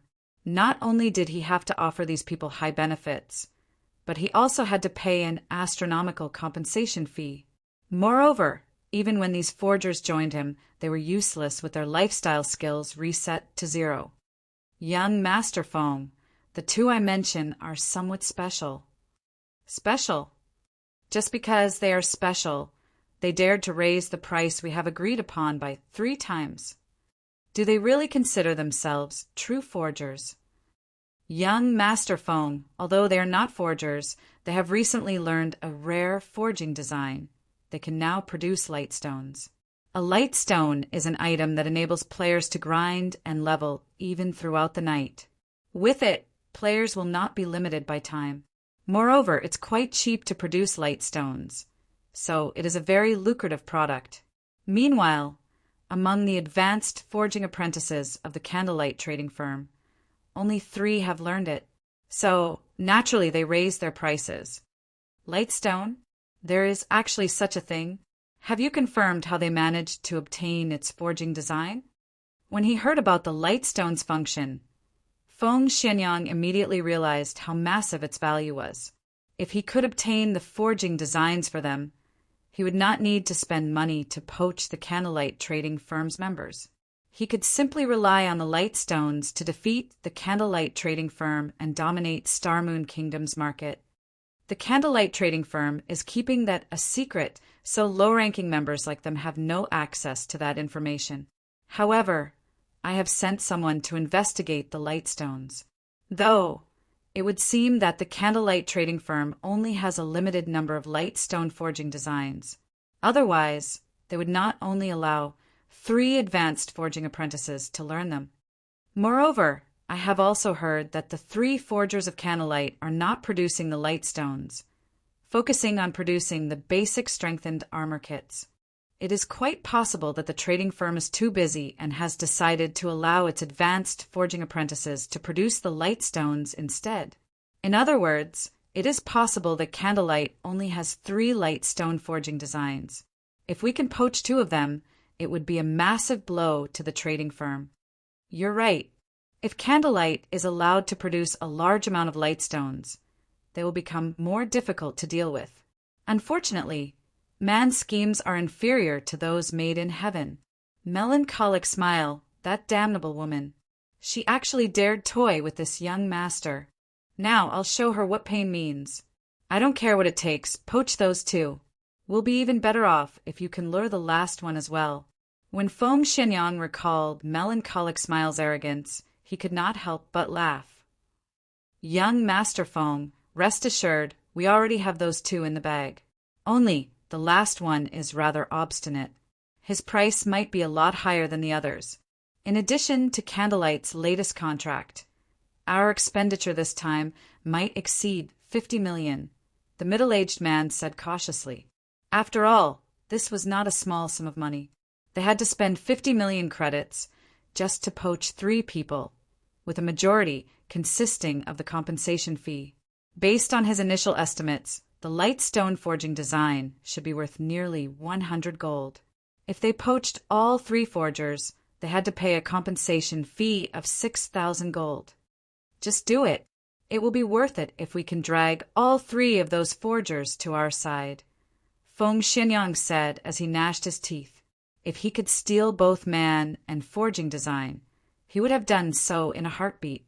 However, the candlelight trading firm wouldn't be so stupid. Even fools knew how precious, one-of-a-kind products were. Such items could significantly increase a shop's competitive edge. Following which, the middle-aged man left the meeting room to negotiate with the advanced forging apprentices. Meanwhile, at White River City's bank, Shi Feng had already rented a private warehouse for himself. If a player wished to store a truly precious item in God's Domain's banks and wanted no one else to know of it, they had the option of renting a private warehouse and private room. Without the owner's permission, nobody was allowed inside the private warehouse. However, unlike the public warehouse where the daily fee was only several copper coins, renting a private warehouse was not cheap. Inside a small private warehouse, players had 30,000 item slots. Each day's rent was 30 silver, and there was a minimum rental period of 1 month, which would be a total of 9 gold.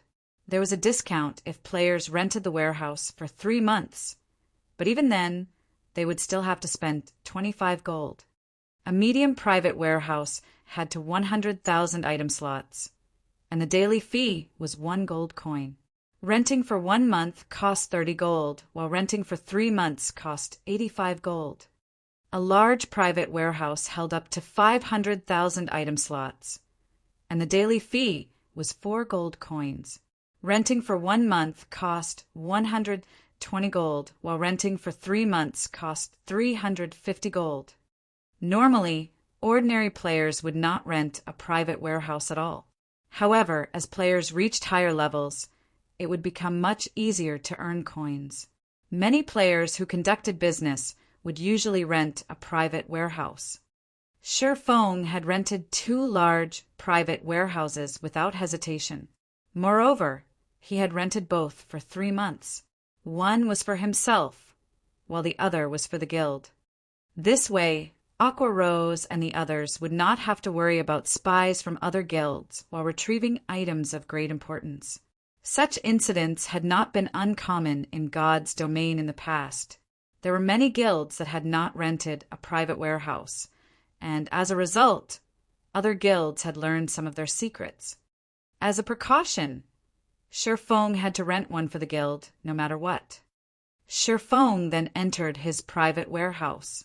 Rows of cabinets lined the warehouse's interior neat and orderly. Shi Feng immediately moved all of the items from his public warehouse to his private warehouse. The private warehouse was very human-like, and immediately it intelligently categorized all of the items, saving Shi Feng the trouble of arranging them himself. Shi Feng then opened a cabinet. Inside the cabinet, there was a single dark blue crystal ball. This crystal ball was none other than the one Shi Feng had obtained from the Eternal Courtyard. However, this crystal ball was too powerful. Even with Shi Feng's extremely high resistance, he lost 1,000 HP every second just by coming into contact with it. If ordinary players touched it, they would most likely die on the spot. Death upon touching. Shi Feng recalled the situation when he had obtained the deep blue crystal ball. Suddenly he came to a realization. Wasn't it the same situation when he had stolen the God Crystal from the Orc King? Only, as the God Crystal had not been sealed yet, the Tier 4 Sky Knight had died instantly when he touched it. I wonder if it is possible. Shi Feng was slightly nervous as he took out the God Crystal from his bag. Carefully, he placed it inside the cabinet, beside the dark blue crystal ball. He wanted to see just how these 2 crystal balls would react when placed together. The instant Shi Feng placed the God Crystal inside the cabinet, The two crystal balls suddenly released a blinding glow, illuminating the private warehouse. The powerful pressure the two orbs gave off had caused Shifeng's body to feel heavy. Divine might! Shifeng could not help his shock. Right at this moment, the sound of a system notification rang out by his ears. System, do you wish to remove the seal and merge the two crystal balls? Chapter 515 Legendary Item. Chapter 515 Legendary Item. After hearing the system notification, Shifeng felt both stunned and hesitant.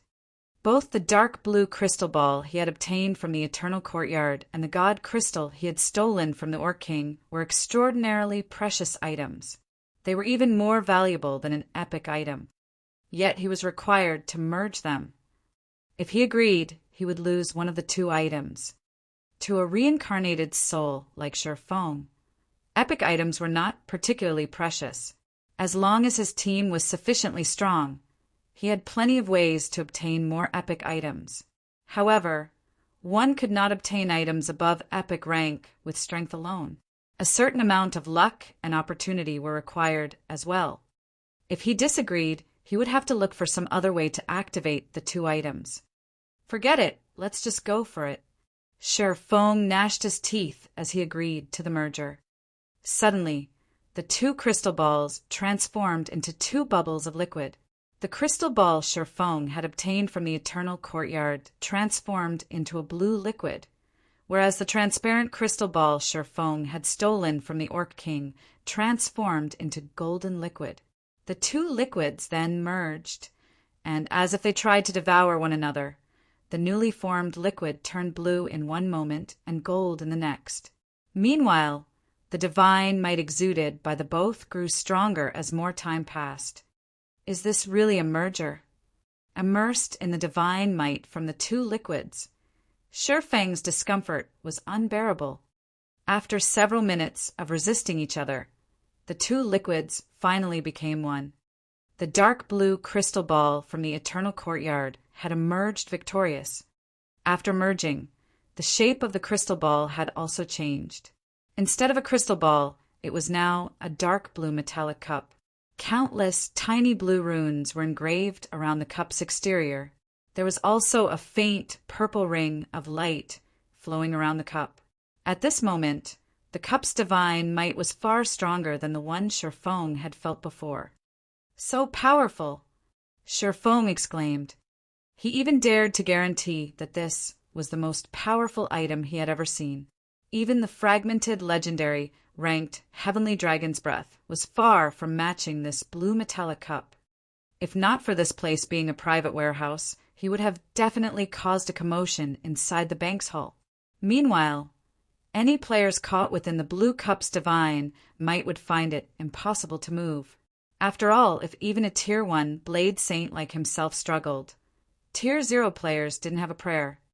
If he could control this blue cup, he would have no problems dealing with even an army of thousands of elite players. Immediately, Shifeng checked the cup's information. However, just after Shifeng clicked to check the cup's attributes, he received minus 5,000 frost damage, even with his fingers still a distance away, instantly losing half of his HP. Damn, isn't this a little too intense? Shifeng looked at his completely frozen hand, a layer of purple frost covering his entire arm. If his finger had moved even a little closer to the cup, he would most likely have lost his life on the spot. Shifeng then took a look at the cup's attributes. Holy Grail legendary item. Legend has it that the Holy Grail belongs to the Goddess of Life and that it holds the power to bestow eternal life. However, after Ragnarok, the god of war had destroyed the Holy Grail and placed it in the Eternal Courtyard. The Holy Grail's restoration requires sufficient God's power. Only with an eternal heart can one truly hold the Holy Grail. Activatable skill dash. Power of evolution. Sacrifice one's own life force to evolve an item of the player's choice. However, there is a small possibility that the evolution process will fail.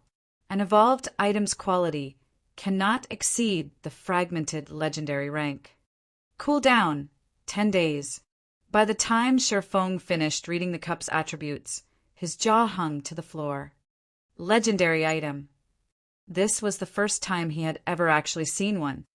Although the Holy Grail was neither a weapon nor a piece of equipment, among the various types of items found in God's domain, tools such as the Holy Grail were the most difficult to obtain. They were far rarer and more precious than weapons or equipment. Moreover, looking at the Holy Grail's description, it was obvious its rank could still be increased. However, he needed power of God to do so. Items such as the God Crystal should be able to supply it. However, looking at the streams of light overflowing from the Holy Grail, Shifeng could not help but laugh bitterly. Although he had completely unsealed such an amazing item, he could not touch or control it. Shifeng had also never heard of an item called the Eternal Heart before. Just how and where was he supposed to obtain one? Fortunately, he could still use the power of evolution. After all, he didn't have to control the Holy Grail to use the skill. He only needed to sacrifice some of his life force. The term life force referred to a player's HP. For all Shifeng cared, the Holy Grail could have as much of his HP as it wanted. HM? That's not right. Shifeng thought it over for a moment, feeling that something was amiss. A skill capable of evolving an item, such an OP skill, should not only require a sacrifice of HP. Even the skill's 10-day cooldown was insignificant. God's domain always followed the rule of equivalent exchange.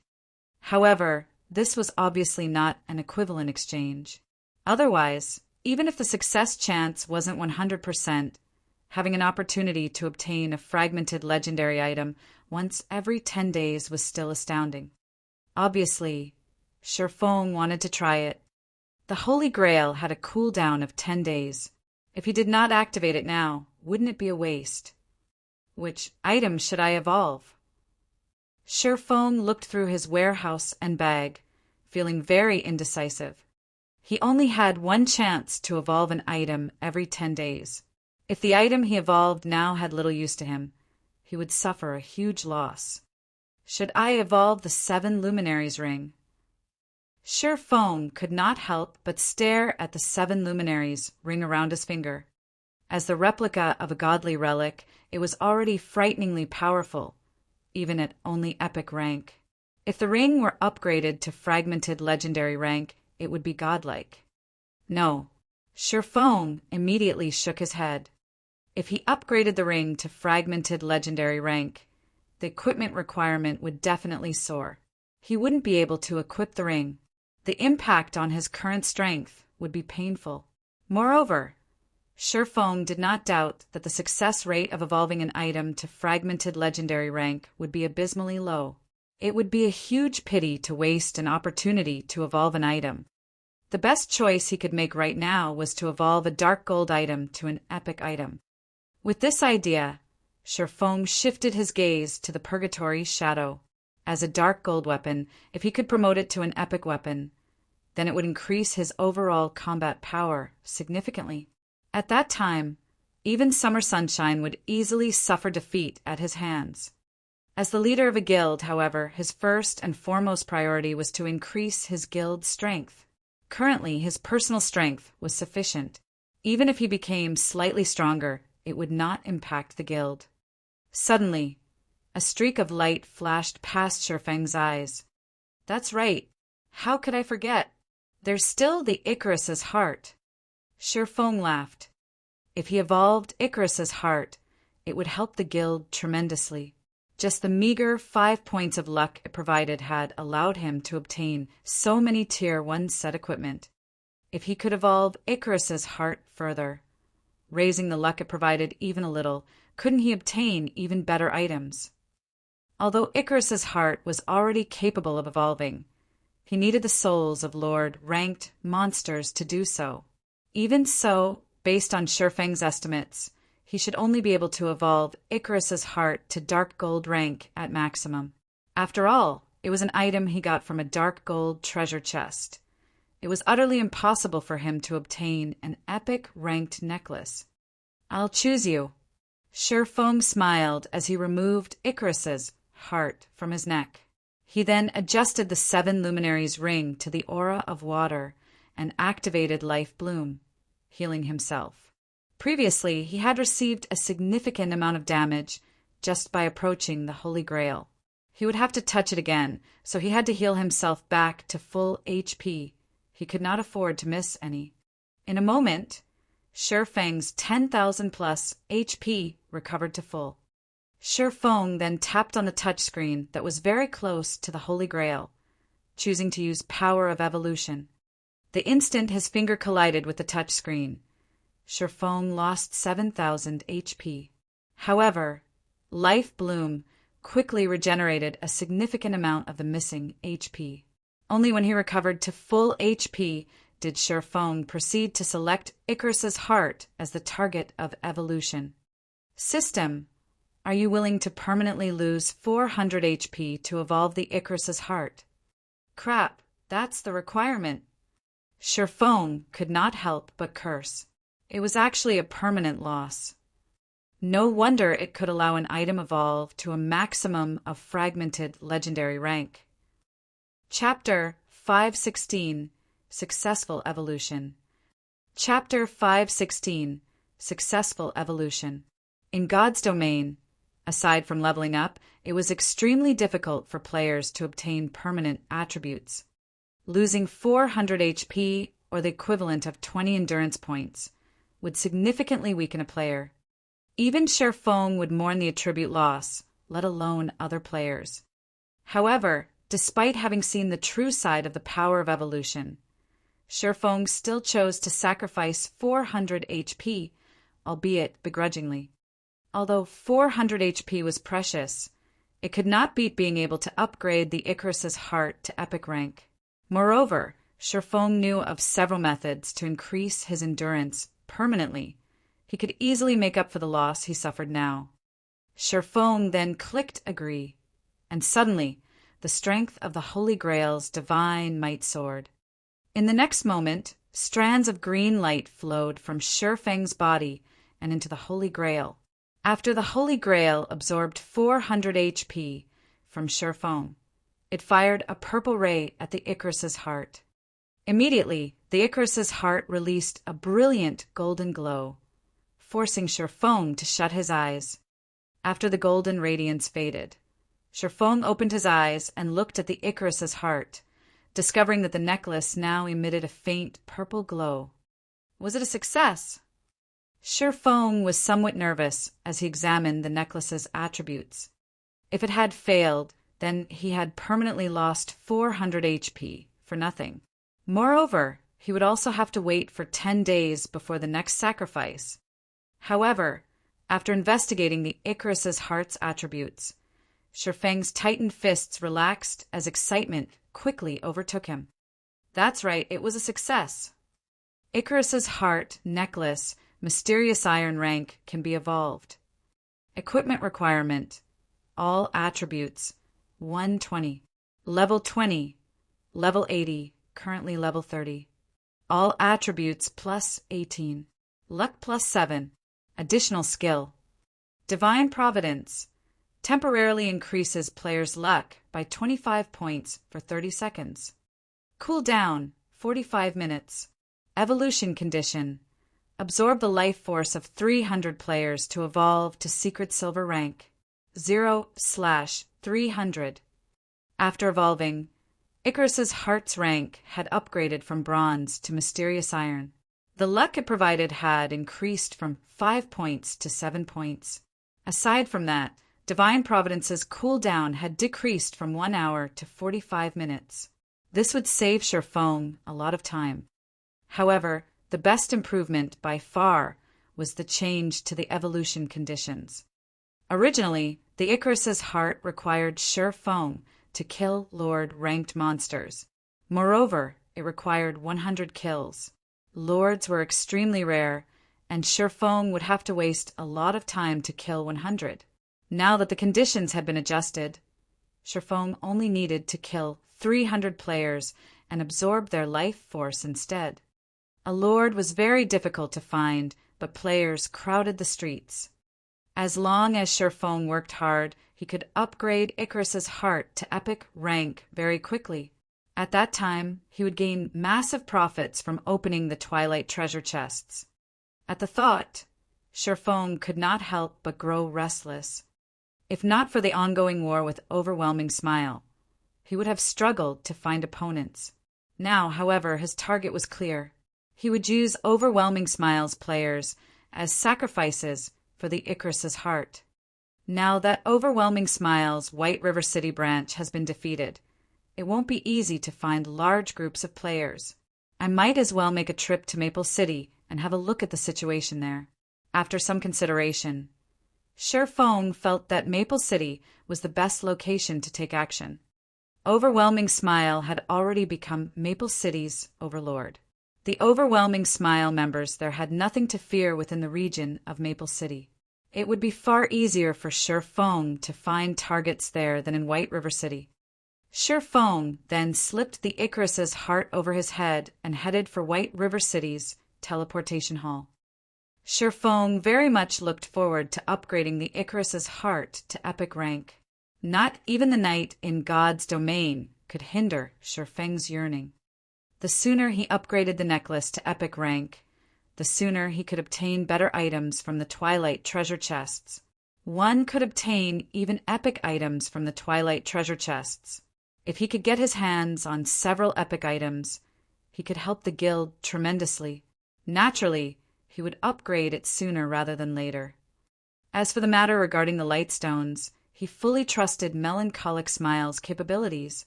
Sherfong believed that it wouldn't be long before the Lightstones raked in a massive income. Just as Sherfong arrived before the teleportation hall, the sound of his communicator rang near his ears. The caller this time was none other than Gentle Snow, who had been busy consolidating her power as the new guild leader of Ouroboros. Although Gentle Snow had chased away her biggest competitor, Chao Qinghua, the resulting internal struggles within Ouroboros had resulted in the first-rate guild falling apart. If Gentle Snow wished to consolidate her power, she would need to spend a lot of time and effort to do so. In addition, a more powerful opponent, the first-rate Guild Star Alliance, lurked waiting to strike. Sherfong had never thought that Gentle Snow would have the spare time to contact him with the burdens she currently shouldered.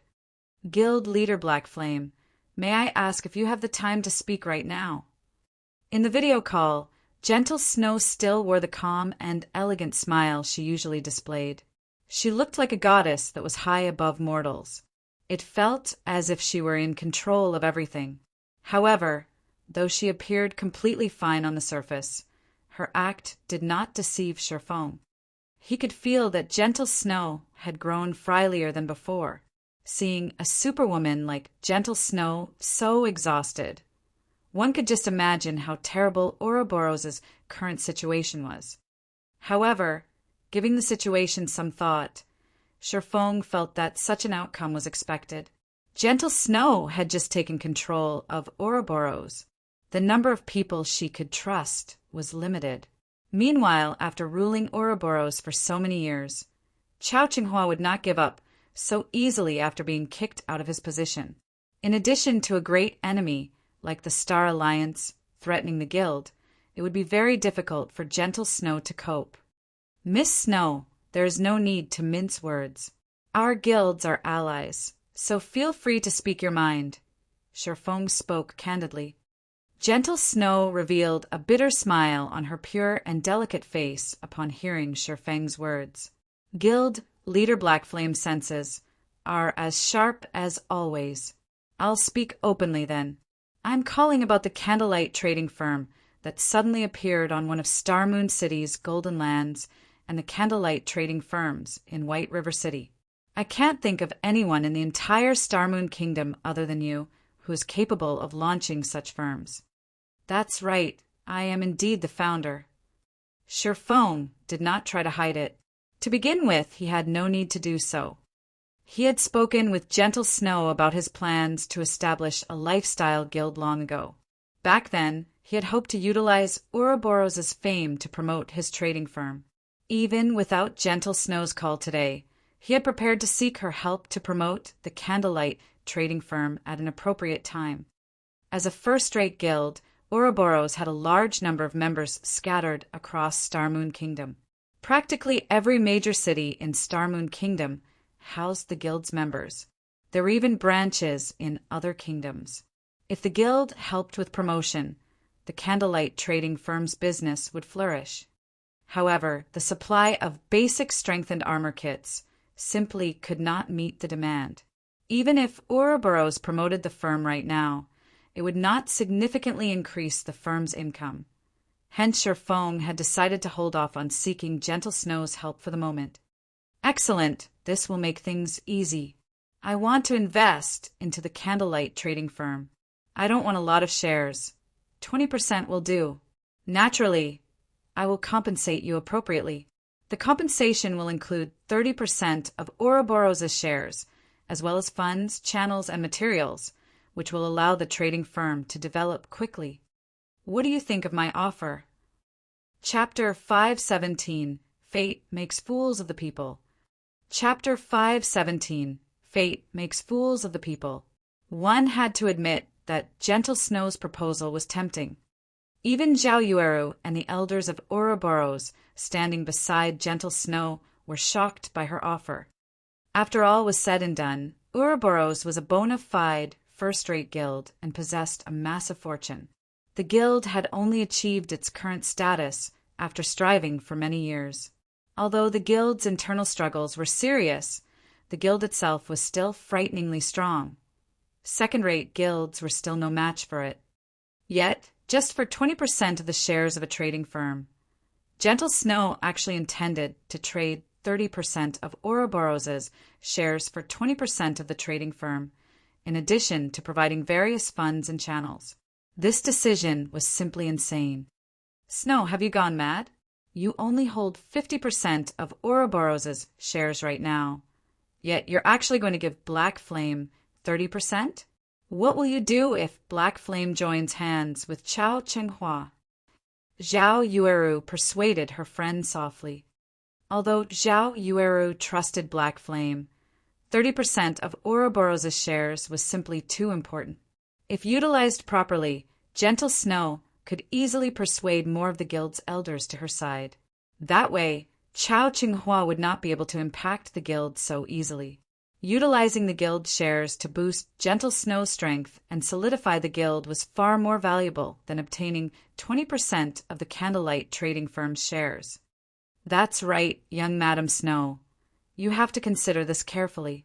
Those shares are the last resort left by young master for you to keep Chao Chenghua in check. Although Chao Chenghua can no longer play God's domain, in the real world, his authority in the company has not been affected in the slightest. If you give those shares to someone else and lose this protective talisman, he can easily join hands with the other shareholders of the company to oppose you. A man nearing his 50s in butler clothing similarly attempted to persuade Gentle Snow. You don't have to say any more. I know what I am doing. Gentle Snow shook her head, waiting for Feng's reply. She was no fool. She knew this was not a worthwhile transaction. Even so, she insisted on conducting such a trade to deepen the relationship between their two guilds.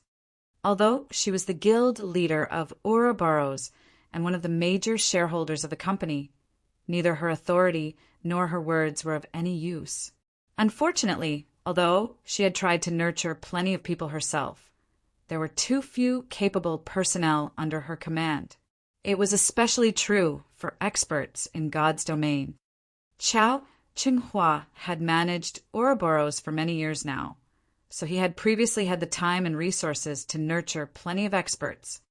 Due to her premature victory over Chao Chenghua in God's domain, he had decisively ordered all of the experts under him to abandon the guild. In addition, Chao Chenghua had also roped in many of the guild's elders and had secretly been transferring personnel out of the guild, gradually splitting Ouroboros in half. If Ouroboros split in half, then the shares she had on hand would be meaningless. Hence, She might as well use it to pull Zero Wing to her side. Although Zero Wing seemed only to occupy a single city right now and looked to be inferior to many second-rate guilds, Zero Wing City had the second highest population in Star Moon Kingdom. That was far better than occupying 3 to 5 minor cities with a population of only several 100,000 players. In particular, after seeing Yi Feng's and Violet Cloud's performance. Although Zero Wing was still a fledgling guild right now, Gentle Snow had seen Zero Wing's small but sharp fangs. When the time was right, Zero Wing would rip apart all enemies in its way and become Star Moon Kingdom's overlord. At this moment, just the fact that Black Flame had managed to establish a candlelight trading firm on one of Star Moon City's golden lands displayed the man's capabilities and power. Meanwhile, Shifeng was similarly stunned by Gentle Snow's proposal. He had never expected Gentle Snow to make such a tempting offer. However, Shifeng still shook his head and said, "Miss Snow, your offer is indeed very tempting. However, please allow me to refuse." "Refuse? Why?" Gentle Snow asked in disbelief, her beautiful eyes widening with shock. Her proposal was no different than shoving money at Shifeng's face. If Zero Wing and Ouroboros joined forces, not only could they make up for each other's deficiencies, but it would also become more convenient for their two guilds on their paths to becoming the overlords of Star Moon Kingdom. She could not fathom why Shifeng would reject such a proposal.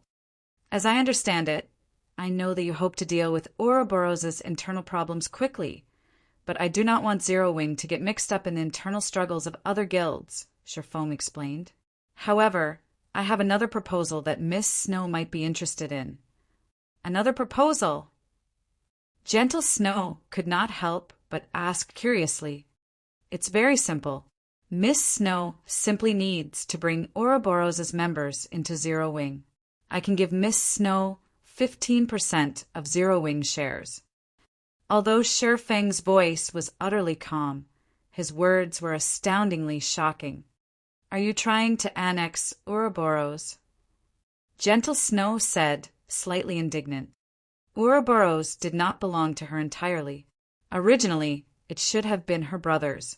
Only, due to her brother having an accident, Chao Qinghua had taken the opportunity to weasel his way to the top. And all this time, she had been thinking of a way to help Ouroboros recover its past glory. So how could she possibly agree to merge Ouroboros and Zero Wing right now? "Is there a difference?" Shifeng countered. "Ouroboros exists only in name now. Although you have acquired the position of Ouroboros' guild leader, you do not possess the corresponding authority. Sooner or later, Ouroboros will split in half, so why not join Zero Wing instead?" Shifeng had his own considerations regarding Ouroboros. In reality, Ouroboros was not all that important to him. The only reason he had decided to offer 15% of Zero Wing's shares was solely due to the war goddess herself, Gentle Snow. Everything else meant little to him. In the past, Chao Qinghua had defeated Gentle Snow. With the entire guild pitted against her, it was only natural that she had lost. Aside from Gentle Snow's most trusted followers, not a single person had stood with Gentle Snow. How could she have won? Even if her own abilities were amazing and her strength famed throughout God's domain, the people's aspirations could not be easily swayed just by strength alone. Although Shifeng had helped Gentle Snow win the competition this time, her fate had not changed much. In this life, she was simply the one standing on the righteousness rather than Chao Qinghua. Even so, the majority of Ouroboros' members were still Chao Qinghua's subordinates. He could just withdraw his men and form his own guild. Only, the price he would have to pay would not be small. However, Chao Qinghua had no other choice. In the end, Ouroboros would disband. What point was there for Gentle Snow to strive so hard? It would be much better for her to take the opportunity, while a small portion of the guild still supported her, to join Zero Wing. Time crawled by. Both sides silently looked at each other. At this moment, complex emotions filled Gentle Snow's heart. She had won the competition, but lost the guild. This sentence fit her situation perfectly. Despite her desperate efforts to preserve the guild, at the end of the day, she could not escape her fate. Fate makes fools of the people, Gentle Snow quietly exclaimed. She then looked at Zhao Yueru and the several guild elders beside her. They were all people whom she trusted the most. By the time Chao Qinghua extracted all of his underlings from Ouroboros, the guild would only exist in name. At that time, it would be very difficult for the guild to continue in Star Moon Kingdom. After all, Ouroboros and the Star Alliance were sworn enemies. Even if Ouroboros only existed in name, the Star Alliance would not let it off the hook. Only when the guild had thoroughly erased Ouroboros from God's domain would it rest. Chapter 518, Breaking the Balance. Chapter 518, Breaking the Balance. Connoisseur. After some time, Gentle Snow released a small sigh. Sure Phone could see the helplessness Gentle Snow struggled with through the screen. However, her reaction was only natural. After all, who would willingly merge the guild they had spent an endless amount of effort to establish with another guild? However, Sure Phone had his own considerations as well. Even if Zero Wing and Ouroboros were allies, the guilds resided in two different cities, and as no one could predict the future, both Zero Wing's upper management and its guild members had to keep up their guard constantly. In order to avoid adding to Zero Wing's worries, the best result would be to annex Ouroboros. It was truly hilarious. A little guild like Zero Wing actually dared to annex a first-rate guild. However, Sure Phone possessed the strength and confidence to succeed. Zero Wing currently possessed many experts. There was also a continuous supply of funds from the Candlelight trading firm, so Zero Wing could afford to annex a gigantic existence like Ouroboros.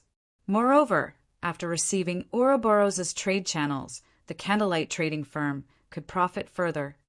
In addition, after operating in the virtual gaming world for so many years, Ouroboros must have accumulated plenty of old customers who were very rich and willing to spend lots of money in virtual reality games, as well as corporate sponsors.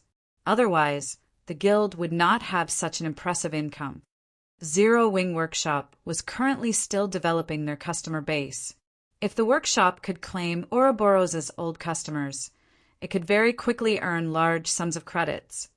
Unlike the workshop's current state where it was without a stable income and required Sure Phone to look for a source himself.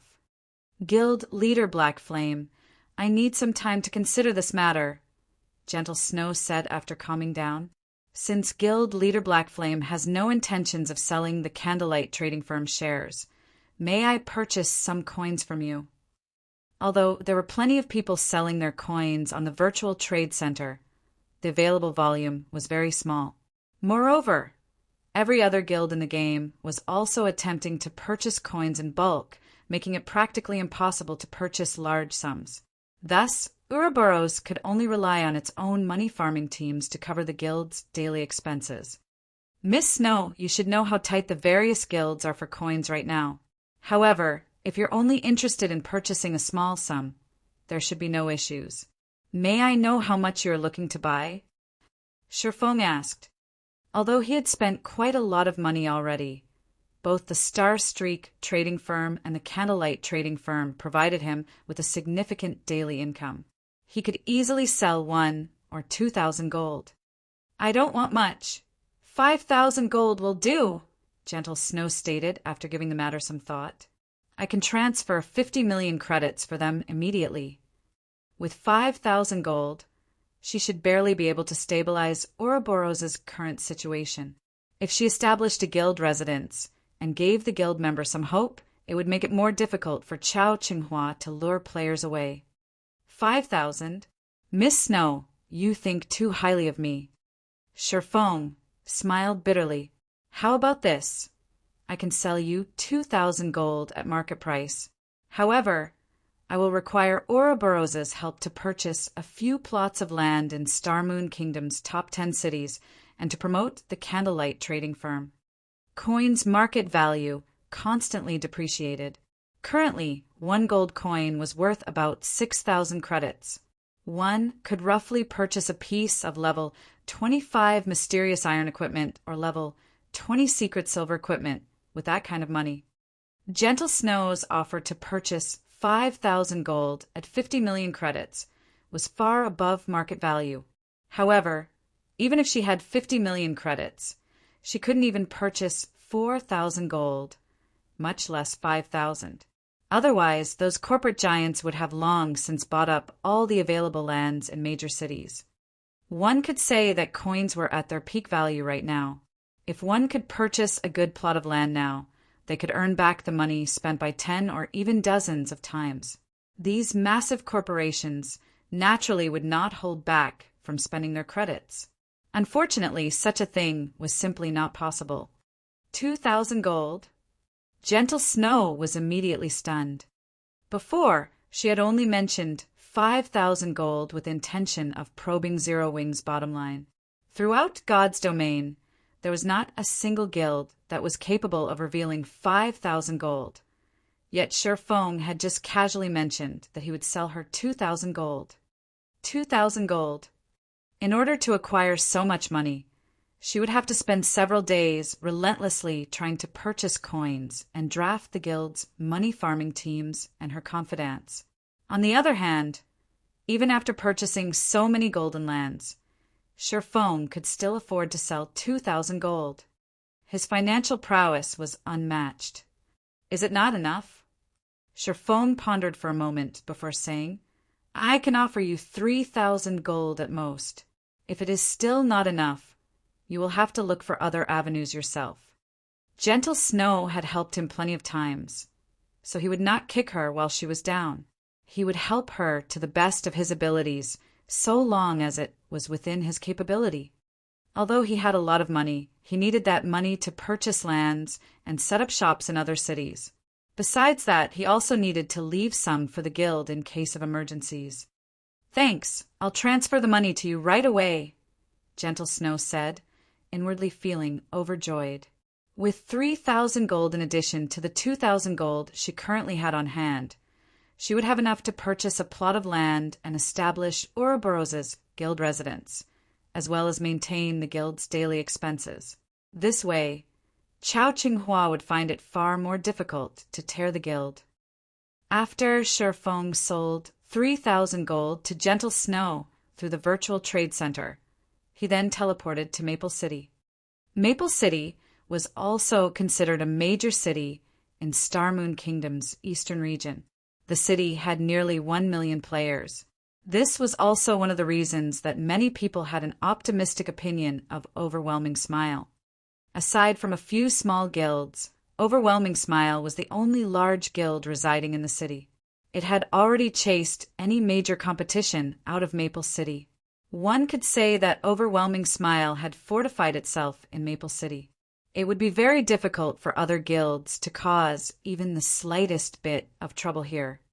At this moment, as Sherfong wandered through Maple City's streets, the majority of the players he saw on his walk consisted of Overwhelming Smile's members. Every one of these Overwhelming Smile members flaunted their arrogance, and players of other guilds could only do their best to avoid standing in the way. Overwhelming Smile has set up a trading firm in Maple City. The shop's name is Overwhelming Trading Firm, and it's in the Central District. The items there are much cheaper than the ones in NPC shops. They also offer plenty of items that are not available in NPC shops. If everyone is interested, please go take a look. Many Overwhelming Smile members loudly promoted the Overwhelming Trading Firm, attracting many players' attention. After all, player-owned shops were far better than NPCs. In particular, none of the NPCs' shops sold whetstones. Normally, they could only purchase such items from forging apprentices. Unlike White River City, Maple City did not possess a Star Streak trading firm that allowed players to purchase many items not normally found in NPC shops. Overwhelming really is the dominant force here. Unfortunately, that will only hold true for now. Sherfong currently sat under a small outdoor pavilion.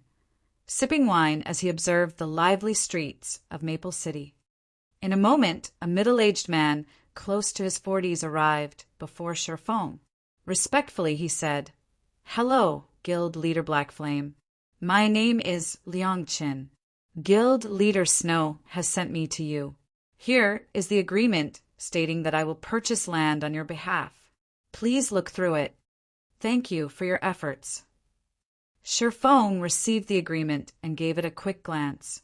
After making sure that everything was in order, he signed his name and said, "Let's head to the city hall and proceed, then." Asterisk, asterisk, asterisk. Chapter 519, Silent Massacre. Chapter 519, Silent Massacre. Inside Maple City's City Hall. At this moment, Liang Qin, the person whom Gentle Snow had delegated to assist Sherfong in purchasing land, was utterly stupefied. Without hesitation, Sherfong had purchased a plot of land located in the central district of the city that cost over 2,000 gold. Immediately after, he established a luxury shop for 1,000 gold. In total, Sherfong had spent over 3,000 gold in a span of just a few breaths.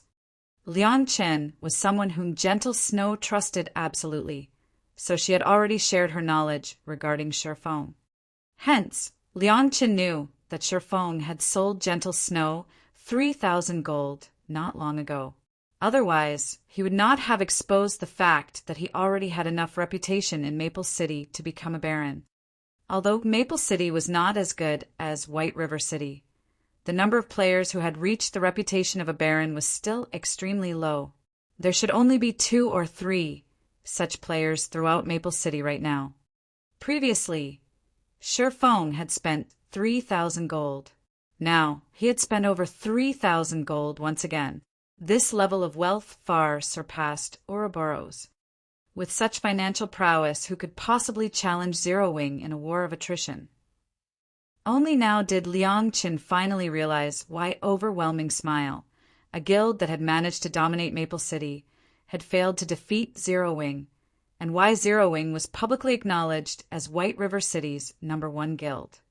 The other first-rate guild's upper managers believed in their hearts that, although it was no match for Zero Wing in White River City, particularly in terms of the number of experts each guild possessed, Overwhelming Smile would still emerge victorious. After all, Overwhelming Smile possessed ample funds, whereas Zero Wing was a guild with no background or capital at all. At most, Zero Wing could only hold out for a bit longer. However, now that Liang Chen re-examined the situation, even 3 Overwhelming Smiles would not be enough to defeat Zero Wing. It seems the sky in Maple City will change soon, Liang Chen inwardly sighed. After learning more about God's domain, the various guilds had obtained a general understanding of its rules. If a guild wanted to become an overlord in the game, they required 3 things: experts, financial prowess consisting mainly of coins, and member count. Among these 3 points, member count was the least important, as it was very easy to increase a guild's population. As long as a guild possessed sufficient financial prowess, they could increase their member count indefinitely. God's Domain was different from past virtual reality games where member count was a guild's top priority. In past virtual reality games, the differences between each individual player were simply too small. In these games, numbers equaled power. If one person was not enough, then they could just send a group. If a group was not enough, then they could send 100 players. Sooner or later, they were bound to exhaust their enemies to death. Unfortunately, God's Domain was different. A single top-tier expert could single-handedly dominate an entire region. Moreover, unlike in past virtual reality games, the top-tier experts of God's Domain were not easily produced. In the past, one could easily become a top-tier expert if they had sufficiently powerful equipment. Now, however, players needed sufficiently powerful combat techniques to qualify as a top-tier expert. Meanwhile, Overwhelming Smile was far behind Zero Wing regarding both experts and financial prowess. The result of the confrontation between the 2 guilds was already self-evident. In reality, so long as Overwhelming Smile hurriedly established their trade and earned large sums of money through it, they would have a fighting chance. Only, now that Sherfong had arrived, how could Overwhelming Smile contend with Starmoon Kingdom's chief forger with its few lifestyle players?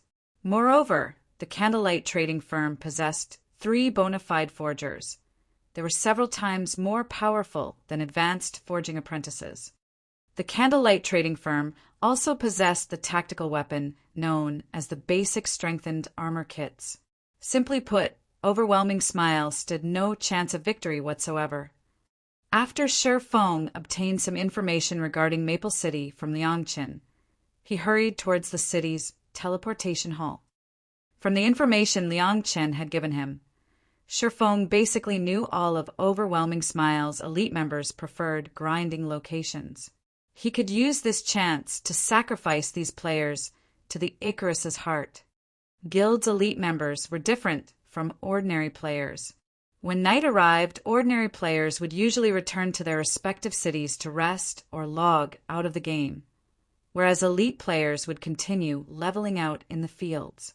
Because of their equipment or combat techniques, elite players had no reason to fear the monsters at night. Only, their leveling speed would slow somewhat this time of day. Even so, it was much better than others who could not level up at all. Even if their leveling speed were slower at night, they would gradually widen the gap between themselves and other players. As a result, the levels of guild elite members were usually a lot higher than ordinary players. Meanwhile, Overwhelming Smile's main grinding location was the Dragon Ridge. Dragon Ridge was a level 25 to 30 leveling area. The monsters inside consisted of dragon men. Dragon men were born with thick scales and had inherited the unparalleled strength of dragons. They were natural-born warriors. Moreover, as they were a small branch of the dragon race, dragon men also had an innate love for collecting treasures. Hence, dragon men had significantly higher drop rates. There were also many quests available in Dragon Ridge that required players to deal with the dragon men, so many players loved to level here. However, Overwhelming Smile monopolized the high-resource areas within Dragon Ridge. So, other players could only complete some kill quests for dragon men in areas with low monster populations. Shortly after, Sherfong teleported to Dragon Ridge and was in the midst of searching for Overwhelming Smile members. Melancholic Smile suddenly contacted him. "Guild leader, I've completed the task you gave me."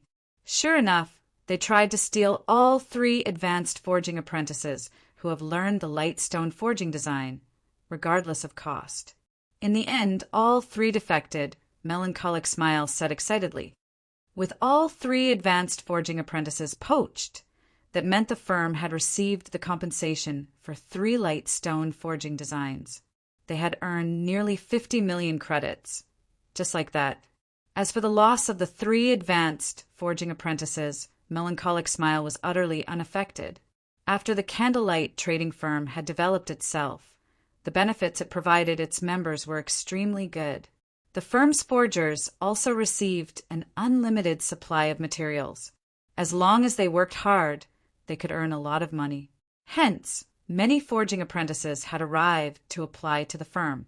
Among them, there was no lack of intermediate forging apprentices. As long as the firm nurtured them a little, it would have another batch of advanced forging apprentices in no time. Although Overwhelming Smile had successfully stolen many players from the Candlelight trading firm, the firm's advanced forging apprentice count had not decreased since its establishment. On the contrary, they had accumulated more forgers. Good. Sherfong similarly smiled. With this sum and what he received from Gentle Snow, he could soon carry out his expert training plan. Right? How many Lightstones have been produced so far? I have secretly recruited dozens of advanced forging apprentices in other cities, and they are frantically producing Lightstones in their respective cities' forging associations. They are still unfamiliar with the production process at the moment, so their production is somewhat slow. Even so, we already have several hundred stones. In 1 or 2 days, we should accumulate up to 20,000 pieces, Melancholic Smile said confidently. At that time, Candlelight will become a household name. I guarantee that Candlelight will become Starmoon Kingdom's #1 trading firm." Melancholic Smile had spoken these words not out of arrogance, but because the Lightstone's value was simply immeasurable. Both elite players and ordinary players could afford them. Considering the number of players producing the Lightstones right now, they could supply several cities worth of players. After Melancholic Smile finished her report, Shifeng had stealthily arrived at the inner region of Dragon Ridge. At this moment, one could see lights flickering occasionally through the dark and quiet forest, coupled with the sounds of explosions. The cause of these phenomena was none other than Overwhelming Smile's elite players grinding dragonmen. These Overwhelming Smile elites were very organized. Forming groups of 20, the team of 100 took turns battling the Dragonmen army. They fought with great efficiency. While one group fought, the others would rest and remain vigilant of their surroundings, preventing other monsters from ambushing them. "You guys will be it." Shifeng smiled. Chapter 520, Expert Hidden in the Dark. Chapter 520, Expert Hidden in the Dark. Overwhelming Smile's 100-man team currently grinded a Dragonmen nest in shifts. In the Dragon Ridge, Dragonmen nests were considered treasure lands. One could find various treasure chests inside these nests. Moreover, at least one boss guarded every nest. These bosses were usually chieftain and lord rank, but rarely the latter. Nests were also high-resource areas, and they were suitable locations for elite teams to level up and upgrade their equipment. This 100-man team from Overwhelming Smile had not noticed Shifeng's slow approach at all. However, when Shifeng was roughly 100 yards away from the team, he suddenly stopped. "Why is he here?" Shifeng was confused when he saw the thinly built man standing at the forefront of Overwhelming Smile's team. Shifeng's equipment and attributes far surpassed current players of God's domain. Moreover, with a powerful identification skill like the Omniscient Eyes, his vision was naturally superior to ordinary players. Even during at night, his vision was not significantly affected. Meanwhile, the thinly built man he saw was none other than Warwolf, a true top-tier expert he had met several times before.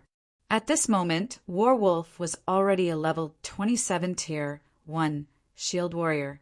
His equipment had also undergone major changes. Currently, he wore nothing but level 25 Dark Gold ranked items, and his HP was close to 7,000.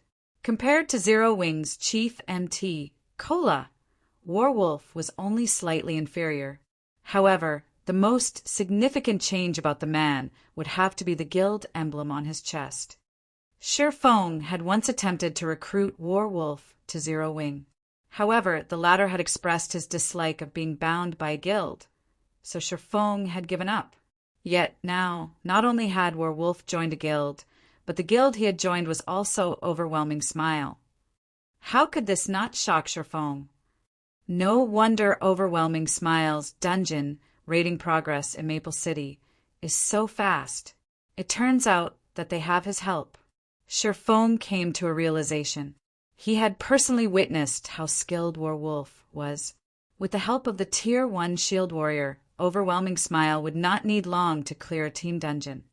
However, Shifeng could not figure out just how Overwhelming Smile had managed to persuade Warwolf. On this 100-man elite team, aside from Warwolf, Shifeng could also see several more experts. These people were clearly different from the elite members of Overwhelming Smile. A decisive aura surrounded their bodies, and in terms of attacking and dodging, they were obviously a cut above Overwhelming Smile's elite members. Several of these experts had even reached the level of a true expert. No matter which guild they joined, they would be their guild's top combatants. Regarding combat techniques and experience, none of these people were less than Ouroboros's Soaring Snake. Overwhelming Smile really knows how to hide its secrets. Fortunately, I discovered this ahead of time.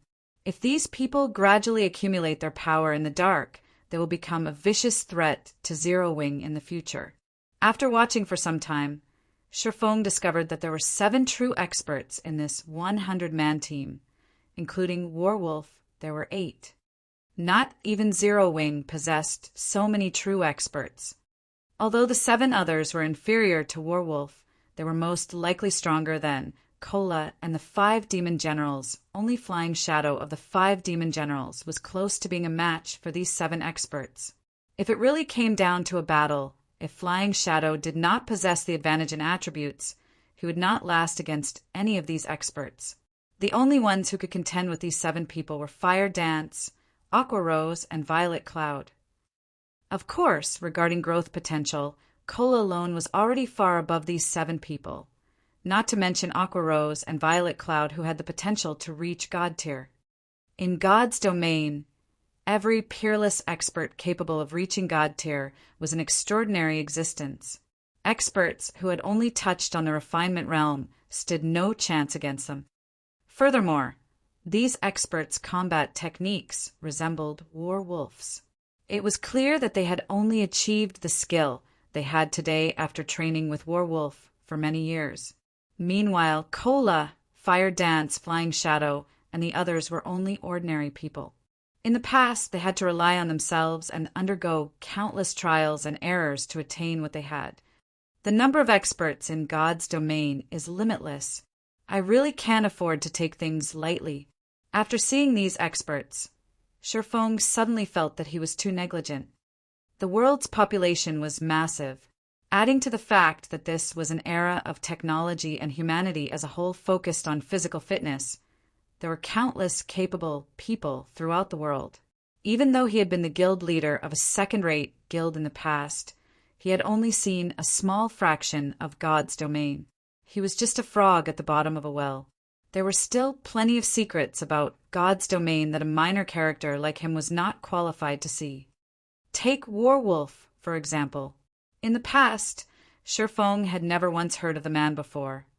Yet the strength Warwolf displayed was already so powerful. He definitely had a high chance of becoming a Tier 6 God-ranked expert in the future. Meanwhile, this was only Starmoon Kingdom. There were hundreds of kingdoms and empires in God's domain, and kingdoms held the fewest experts. One could just imagine how many experts and secrets there were in God's domain that he was still unaware of. It seems that I'll have to proceed with the experts' training plan quickly. Although Shifeng had wanted to train Fire Dance and the others, pushing them into the refinement realm to become true top-tier experts as soon as possible, he was simply too busy to do so. He also did not have the appropriate facilities or supplies. Hence, he had told Fire Dance and the others to train by themselves for now. Seeing that Warwolf and his team ventured deeper into the Dragonman's nest, Shifeng did not rush to take action. Instead, he followed after the team secretly, waiting for the opportune moment to strike. It was not because Shifeng was incapable of killing these players. Rather, he hoped to take care of these experts in one go. It was especially true for Warwolf. Before, although Warwolf was not his friend, they had not been enemies either. Now that Warwolf had joined Overwhelming Smile, however, that meant that Warwolf stood against Zero Wing. Naturally, Shifeng could not let him go. However, Shifeng was only one man, facing a team of 100 players. If these elites focused on escaping with their lives, how could Shifeng possibly kill every one of them? Not to mention, there were 8 top-tier experts in their midst. Among them, there was also a thorny existence like Warwolf. If Warwolf and the 7 other experts cooperated to deal with him, even Shifeng would face the threat of death. Hence, Shifeng was not in a hurry to attack. First and foremost, a good hunter required patience. A hunter also needed to have a firm grasp of timing. The first ambush was particularly important. Shifeng had long since become familiar with ambushing his enemies. Unfortunately, the terrain was simply too spacious. Forests also covered the surrounding environment, making it easy for players to escape and hide their trails. Naturally, Shifeng could not act rashly and prematurely expose himself. Moreover, time was on his side at the moment. It was already nighttime in God's domain, and players' vision significantly weakened during this time of day. If Shifeng hid under the cover of darkness, it would be even more difficult to discover him. In addition, Shifeng was currently level 30. He was much higher leveled than the monsters inside the dragonman's nest, so it would not be easy for monsters to detect him. Time passed slowly, and Shifeng followed Werewolf's team as they pushed deeper into the nest. With nothing better to do, Shifeng opened Twilight treasure chests whenever Divine Providence was ready. After the Icarus's heart had evolved, the luck attribute it provided had significantly increased. Upon activating Divine Providence, Shifeng's luck could reach a maximum of 32 points. That was 7 points higher than before. With each use of Divine Providence, Shifeng could open up to 9 treasure chests, and among these 9 treasure chests, there was a very high probability of Shifeng obtaining 1 or 2 pieces of Tier 1 set equipment. After Shifeng had tailed Werewolf's team for close to 4 hours, he had completed the Hurricane set equipment, the Tier 1 set equipment for swordsmen. As expected of a godly tool, I've only gone through half of the treasure chests, and already I've completed a set of Tier 1 set equipment. If I can upgrade the Icarus's heart to epic rank and open up the remaining Twilight treasure chests, I might complete the Tier 1 set equipment for all classes. Shifeng grew excited as he smiled at the brand new Hurricane set equipment inside his bag. As a Tier 1 set equipment for swordsmen, the Hurricane set was only inferior to an epic set equipment. It was far superior to the level 20 dark gold ranked Dragonclaw set equipment he currently wore. Moreover, unlike the Dragonclaw set, the Hurricane set specifically catered to swordsmen. Chapter 521, A Monster That Evolves. Chapter 521, A Monster That Evolves. As the closest thing to an epic set equipment below level 50, a Tier 1 set equipment was naturally extraordinary. Initially, Shifeng had not been very confident of wiping out Werewolf and the others. However, now that he had completed the Tier 1 set equipment for swordsmen, his combat power would soar once he equipped it. His chances of defeating Werewolf's group of 8 top-tier experts would also significantly increase. Shifeng then replaced the Dragonclaw set equipment with the Hurricane set equipment. Unlike the Dragonclaw set, the Hurricane set was specifically designed for swordsmen. The silvery blue streamlined armor did not hinder its user's body at all. Shifeng now felt much lighter in the Hurricane set equipment. As expected of a set exclusively for swordsmen, not only does it have strong defense, but it also increases the player's dexterity. Ordinary equipment cannot compare. After testing his range of movement, Shifeng's lips curled into a smile. Hurricane set equipment. Level 20, level 50. Equipment requirement. Tier 1 swordsman. Set consists of 5 parts: head, chest, hands, legs, and feet. Binds when equipped. Set effect. 2-piece effect. Damage increased by 10%. Attack speed increased by 20%, and all swordsman skill effects increased by 20%. 4-piece effect. Strength increased by 15%, and agility increased by 15%. Obtain sword aura release skill. Deals 300% weapon damage to all enemies within a radius of 5 yards, knocking back all enemies by 12 yards and stunning them for 1 second. Cooldown 1 minute. 5-piece effect. All swordsman skill cooldowns reduced by 20%. Receive 1 stack of hurricane energy every time you deal damage to the target. Each stack increases attack speed by 2% and attack range by 1 yard for 20 seconds. Maximum of 10 stacks. Obtain hurricane skill.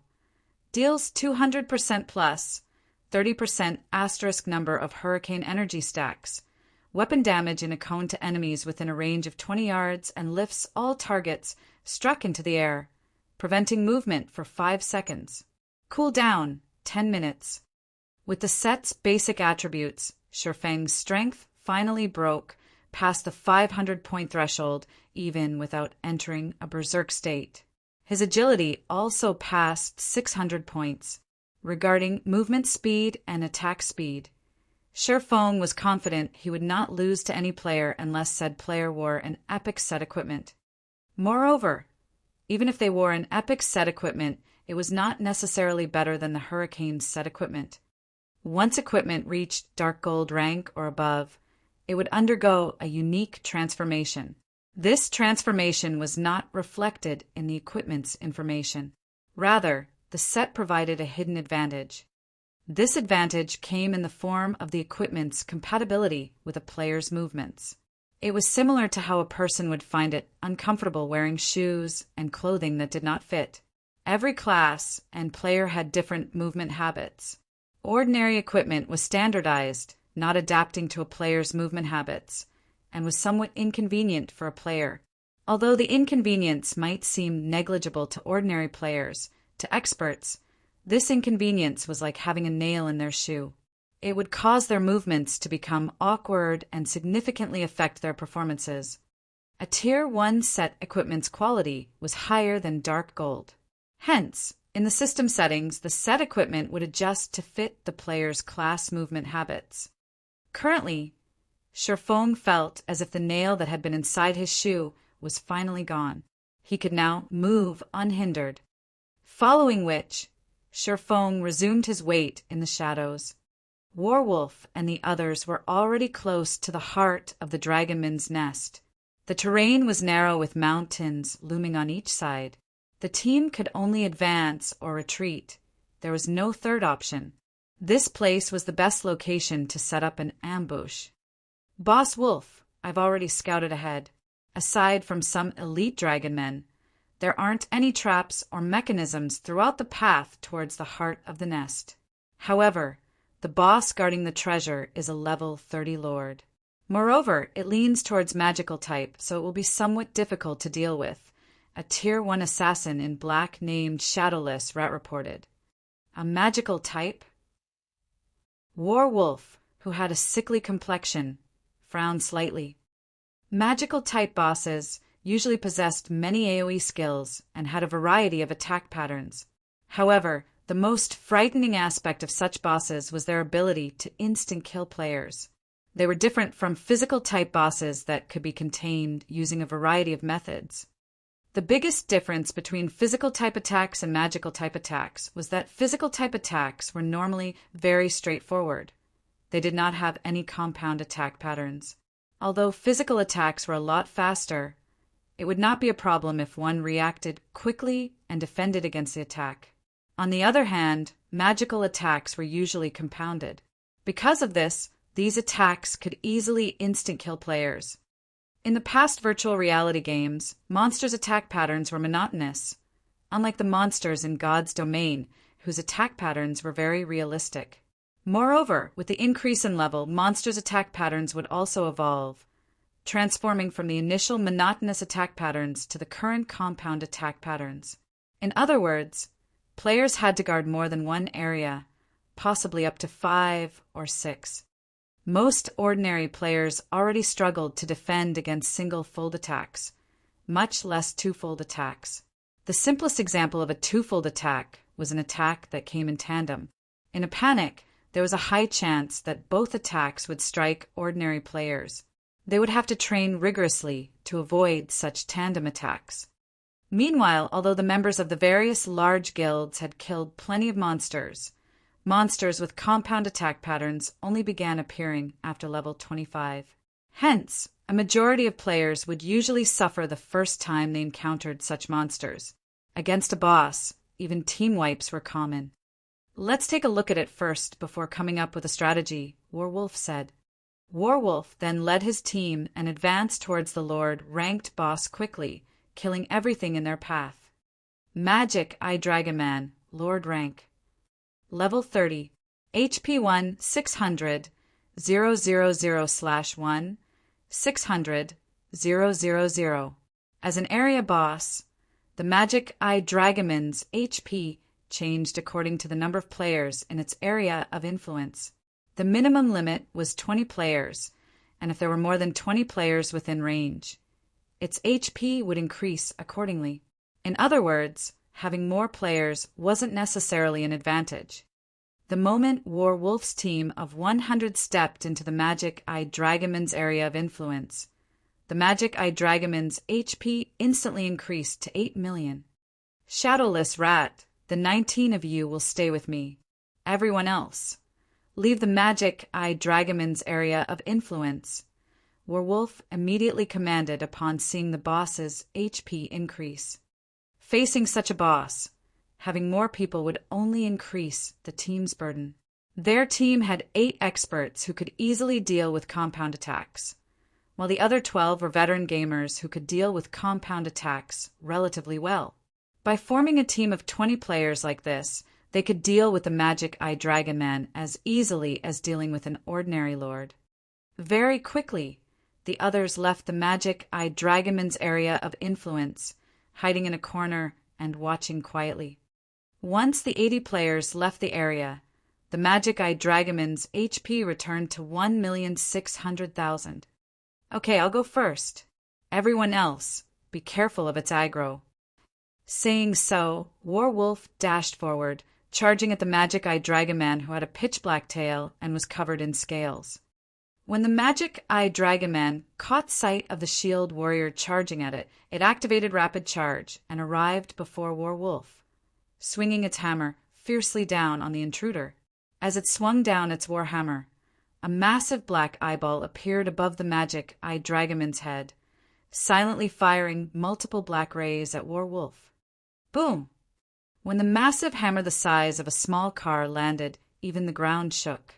However, after the dust settled, it appeared that the warhammer had not actually struck Werewolf. Instead, the weapon had landed right before the shield warrior, missing its target by a fraction.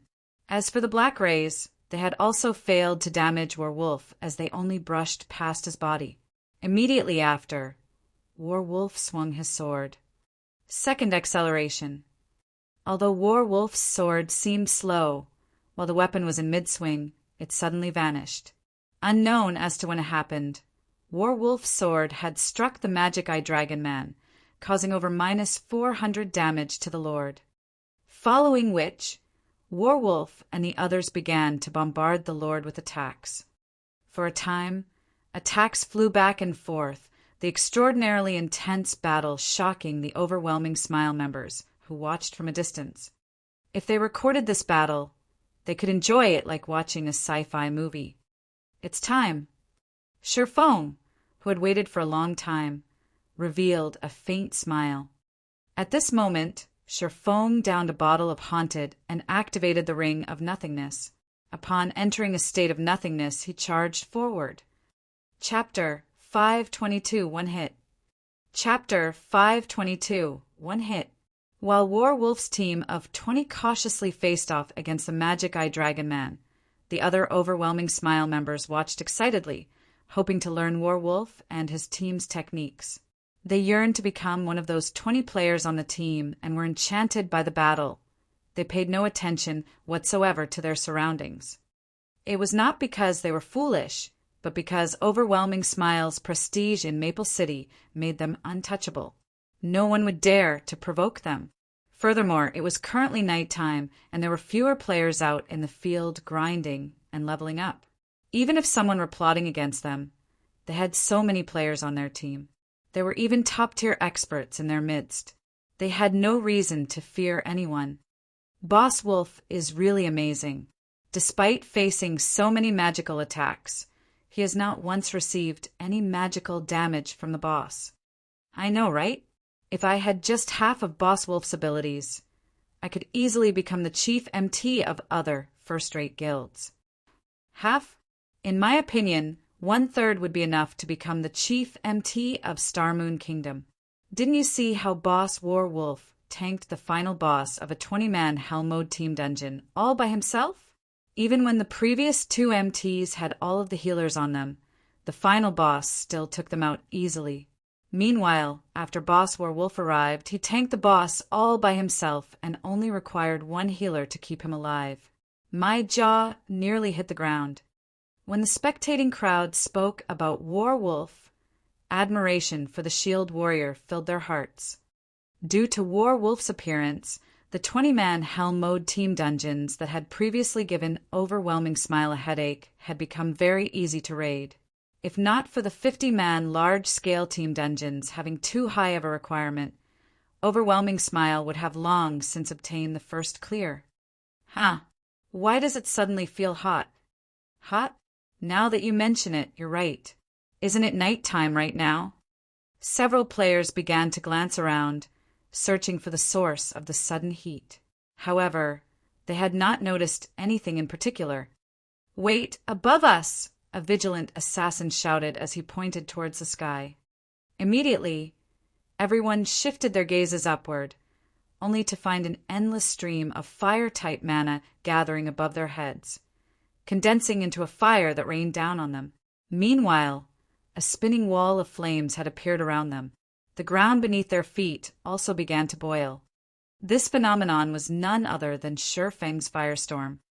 After Shifeng had upgraded the 7 Luminaries ring, the level 7 firestorm now had an effective radius of 30 yards, and the skill shrouded all 80 spectating players.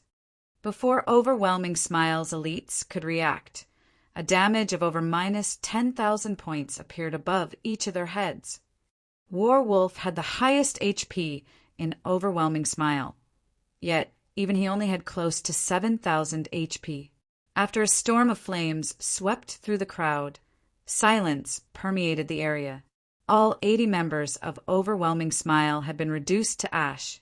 Due to Haunt its effect, the drop rate of all of the players Shifeng had killed had multiplied.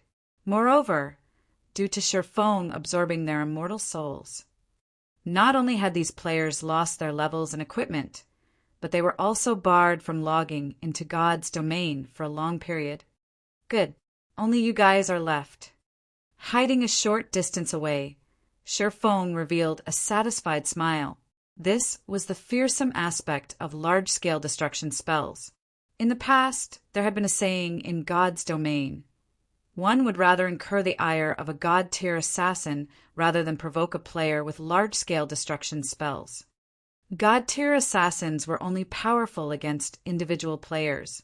However, a player who knew large-scale destruction spells could annihilate an entire army by themselves. If a god-tier assassin was likened to a sniper rifle, then a player with large-scale destruction spells was like a strategic missile. They were a guild's worst nightmare.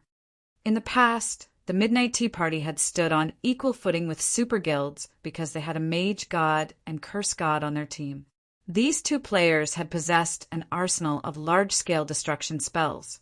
To them, an army of thousands was no different than floating clouds. A single tier 6 large-scale destruction spell could easily wipe out the entire army. After killing the 80 Overwhelming Smile members, Shifeng did not bother picking up the loot scattered across the ground. Instead, he charged towards Werewolf, who currently raged against the magic Eye Dragon Man. Firestorm's commotion would not have escaped the notice of Werewolf's team. While both sides were engaged in an intense battle, Shifeng could not waste this opportunity by picking up loot. Boss Wolf, the members on standby have been wiped out. What are we supposed to do now? Shadowless Rat asked, a lingering fear in his eyes as he watched the raging inferno that faded gradually. At this moment, the names of their team members on standby had turned gray. Retreat for now. Otherwise, our chances of victory will be too low if we have to fight the boss while dealing with this new enemy, Werewolf immediately shouted in the team chat. I'll cover for you guys. Everyone retreat. One had to admit that Werewolf's team was very skilled. Despite realizing that a new enemy had arrived, they still retreated in an orderly manner. Werewolf also retreated slowly as he held off the boss. Only one person. While Shadowless Rat pulled away from the boss battle, he suddenly noticed a black figure dashing towards him. He sighed with relief at the sight. Licking the corner of his lips, he sneered and said, "Boss Wolf, leave this bastard to me. He actually thinks he can provoke us and plunder our treasures. I'll teach him a lesson." Saying so, Shadowless Rat activated wind steps and dashed to meet the cloaked figure. Initially, Warwolf had intended to stop the assassin. However, after giving it some thought, he changed his mind. Seeing the enemy's movement speed, Warwolf had already managed to judge the enemy's strength. Although the enemy was an expert and possessed good attributes, he was still far from being a match for Shadowless Rat. Warwolf was very familiar with Shadowless Rat's strength. Among the 8 top-tier experts, the assassin ranked third in one-on-one combat. He was more than enough to deal with an ordinary expert. Moreover, they had already destroyed 50% of the boss's HP. It would be a huge waste if they had to start all over again. Before, he had worried that the enemy was very powerful due to the fact that the latter possessed a large-scale destruction spell. Ordinary players could never possess such skills. At the very least, the enemy should be an extremely powerful expert or someone with the backing of a large guild. If it were someone targeting Overwhelming Smile as a whole, they would have no choice but to retreat. After all, with Overwhelming Smile's high prestige in Maple City, the enemy would have sent a team of several hundred players to deal with their 100-man team. However, since there was only one attacker, it should only be an expert trying to plunder their items. Shadowless Rat was more than enough to deal with such an expert. If Shadowless Rat was not enough, they could just send someone to help the assassin. With their combat techniques, it was very dangerous for them to fight against the boss while fending off several hundred players. However, since the enemy was alone, one person should be enough to deal with the problem. The rest could focus on the boss. When Shadowless Rat was only 30 yards away from Shurfeng, he activated stealth. He intended to finish off Shurfeng with a chain of attacks.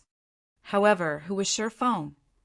Under the gaze of omniscient eyes, no enemies could hide from Shurfeng. Up till now, Shurfeng had intentionally lowered his speed. He had not used his maximum. Suddenly, Shurfeng's speed increased. Show! Only an afterimage remained in Shurfeng's original location. So fast! Shadowless Rat immediately panicked. He knew that he had encountered a tough opponent this time. However, it was too late to retreat. The distance between him and Shurfeng was less than 20 yards. Activating Wind Blade, Shurfeng's speed soared, and in the blink of an eye, he had arrived before Shadowless Rat. He immediately swung his sword down towards the assassin. Shadowless Rat was greatly surprised. However, his instincts as an expert allowed him to react to the attack. After grasping the trajectory of Shurfeng's sword, he quickly moved his daggers to receive the attack. In the next moment, however, a black streak of light cut across Shadowless Rat. The assassin was then forced out of stealth, a shocked expression on his face as he looked at the black, hooded figure before him. How could any attack possibly be so fast?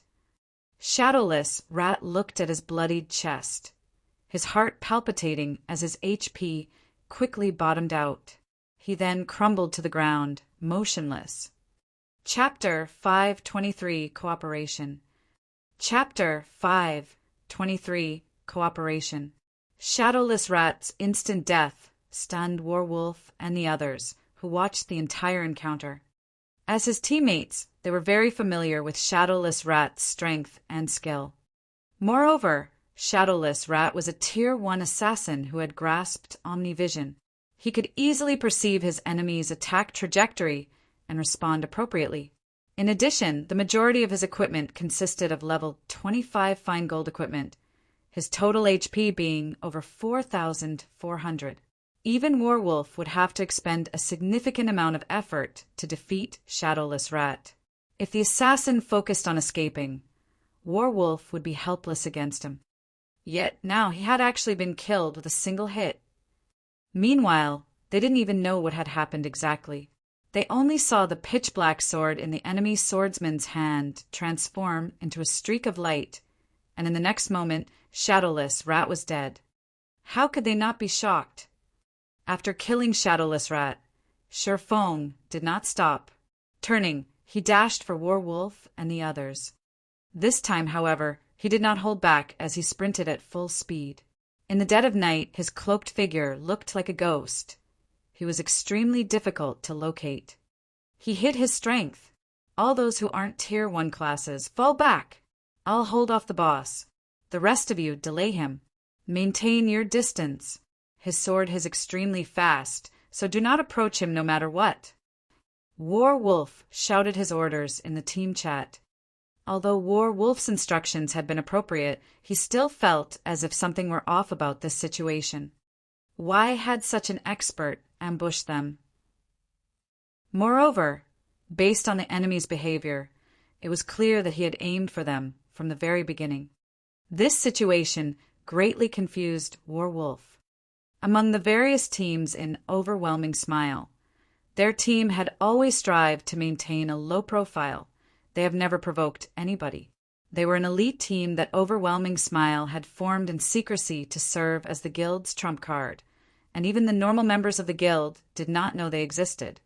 However, the enemy had clearly chosen the best possible moment to launch his attack. The ambusher's strength was the most usual aspect. He was definitely one of the rarely seen top-tier experts. Although the enemy had only attacked once, Werewolf could tell how powerful he was. Comparing basic attributes alone, this enemy was far superior to Shadowless Rat. Even if both sides fought without any combat techniques, Shadowless Rat would not have an easy time blocking that person's sword. Not to mention, there was also the attack that contained no excess movement.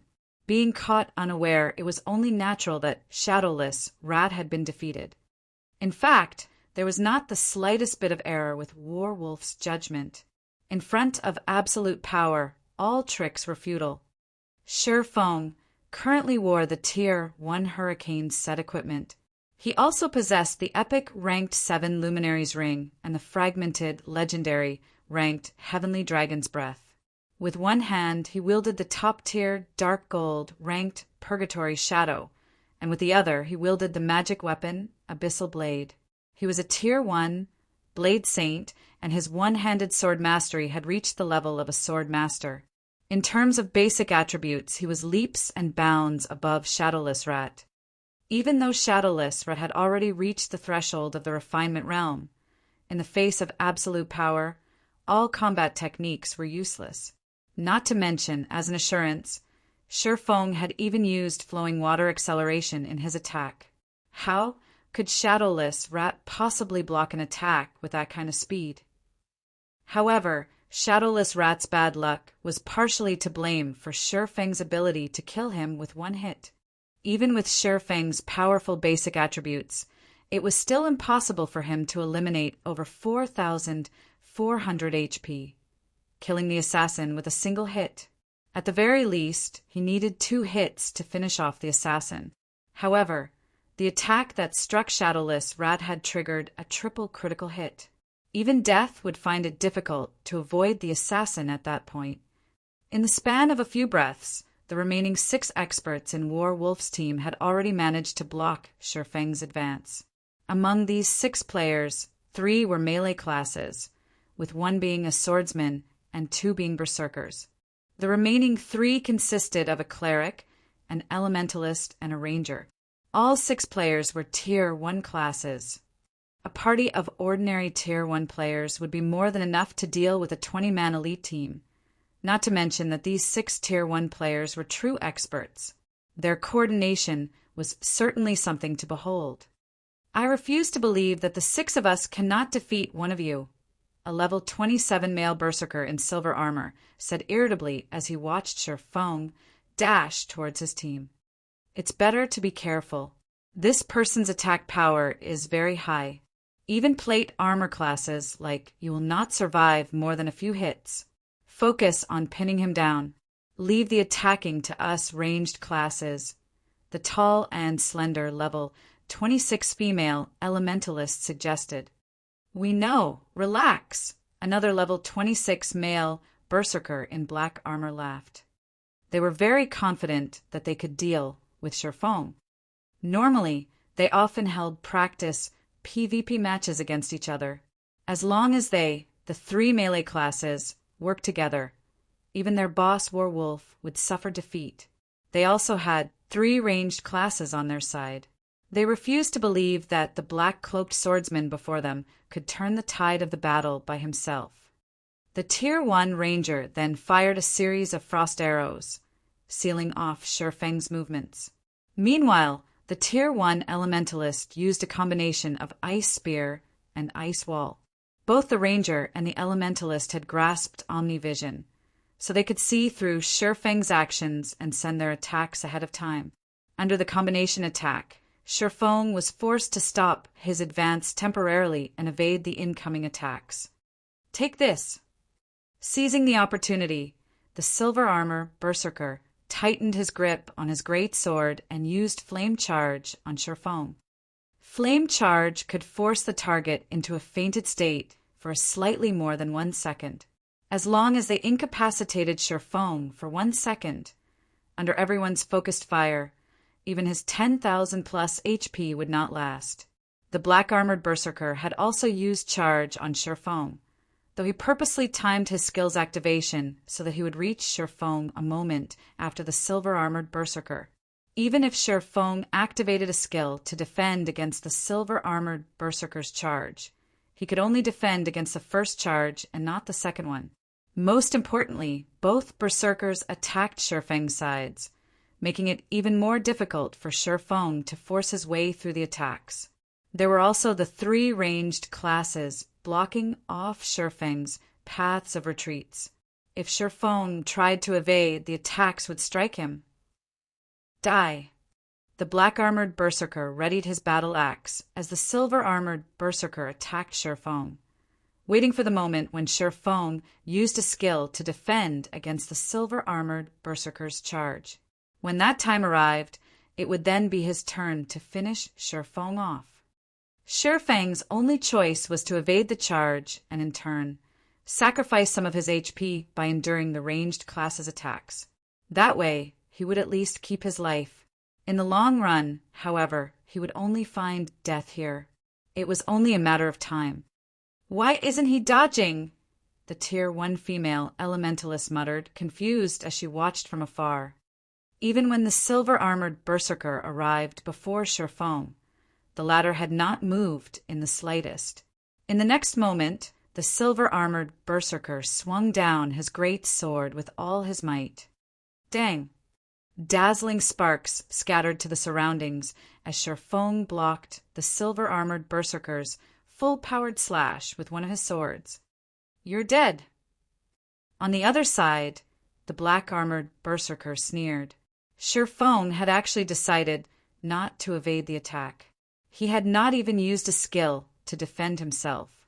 He was simply insane. After being incapacitated by 2 charges, not even a miracle could save him from death. When the black-armored Berserker arrived before Shifeng and swung his axe, everyone heard the sound of clashing metal once again. How? The black-armored Berserker was shocked as he stared at Shifeng, blocking his axe with the Purgatory's shadow. Does he possess a skill that makes him immune to control effects for a short time? The 2 robust Berserkers standing beside Shifeng had failed to inflict any damage. Even an immunity skill won't save you. Shouting angrily, the silver-armored Berserker's body increased slightly in size. It was obvious that he had used a berserk skill, allowing his strength to grow. He then used Cross Slash. The other black-armored Berserker used Whirlwind Slash. "It should be my turn now, right?" Shifeng asked softly. Chapter 524, Ganging Up. Chapter 524, Ganging Up. Before the fight with Warwolf's team had even begun, Shifeng had activated the aura of space on the 7 Luminaries ring, becoming immune to all control effects. Whether it was the Tier 1 Elementalist's Ice Wall or the Tier 1 Ranger's Frost Arrows, Feng had intentionally dodged both the Tier 1 Elementalist's Ice Wall and the Tier 1 Ranger's Frost Arrows with the goal of tricking the two Tier 1 Berserkers into approaching him on their own accord, saving him the time of going after them himself. Releasing a low shout, Feng used the skill unique to the Hurricane set equipment, Sword Aura Release, dealing 300% weapon damage to all enemies within a radius of 5 yards and knocking all enemies back by 12 yards, stunning them for 1 second. Crap.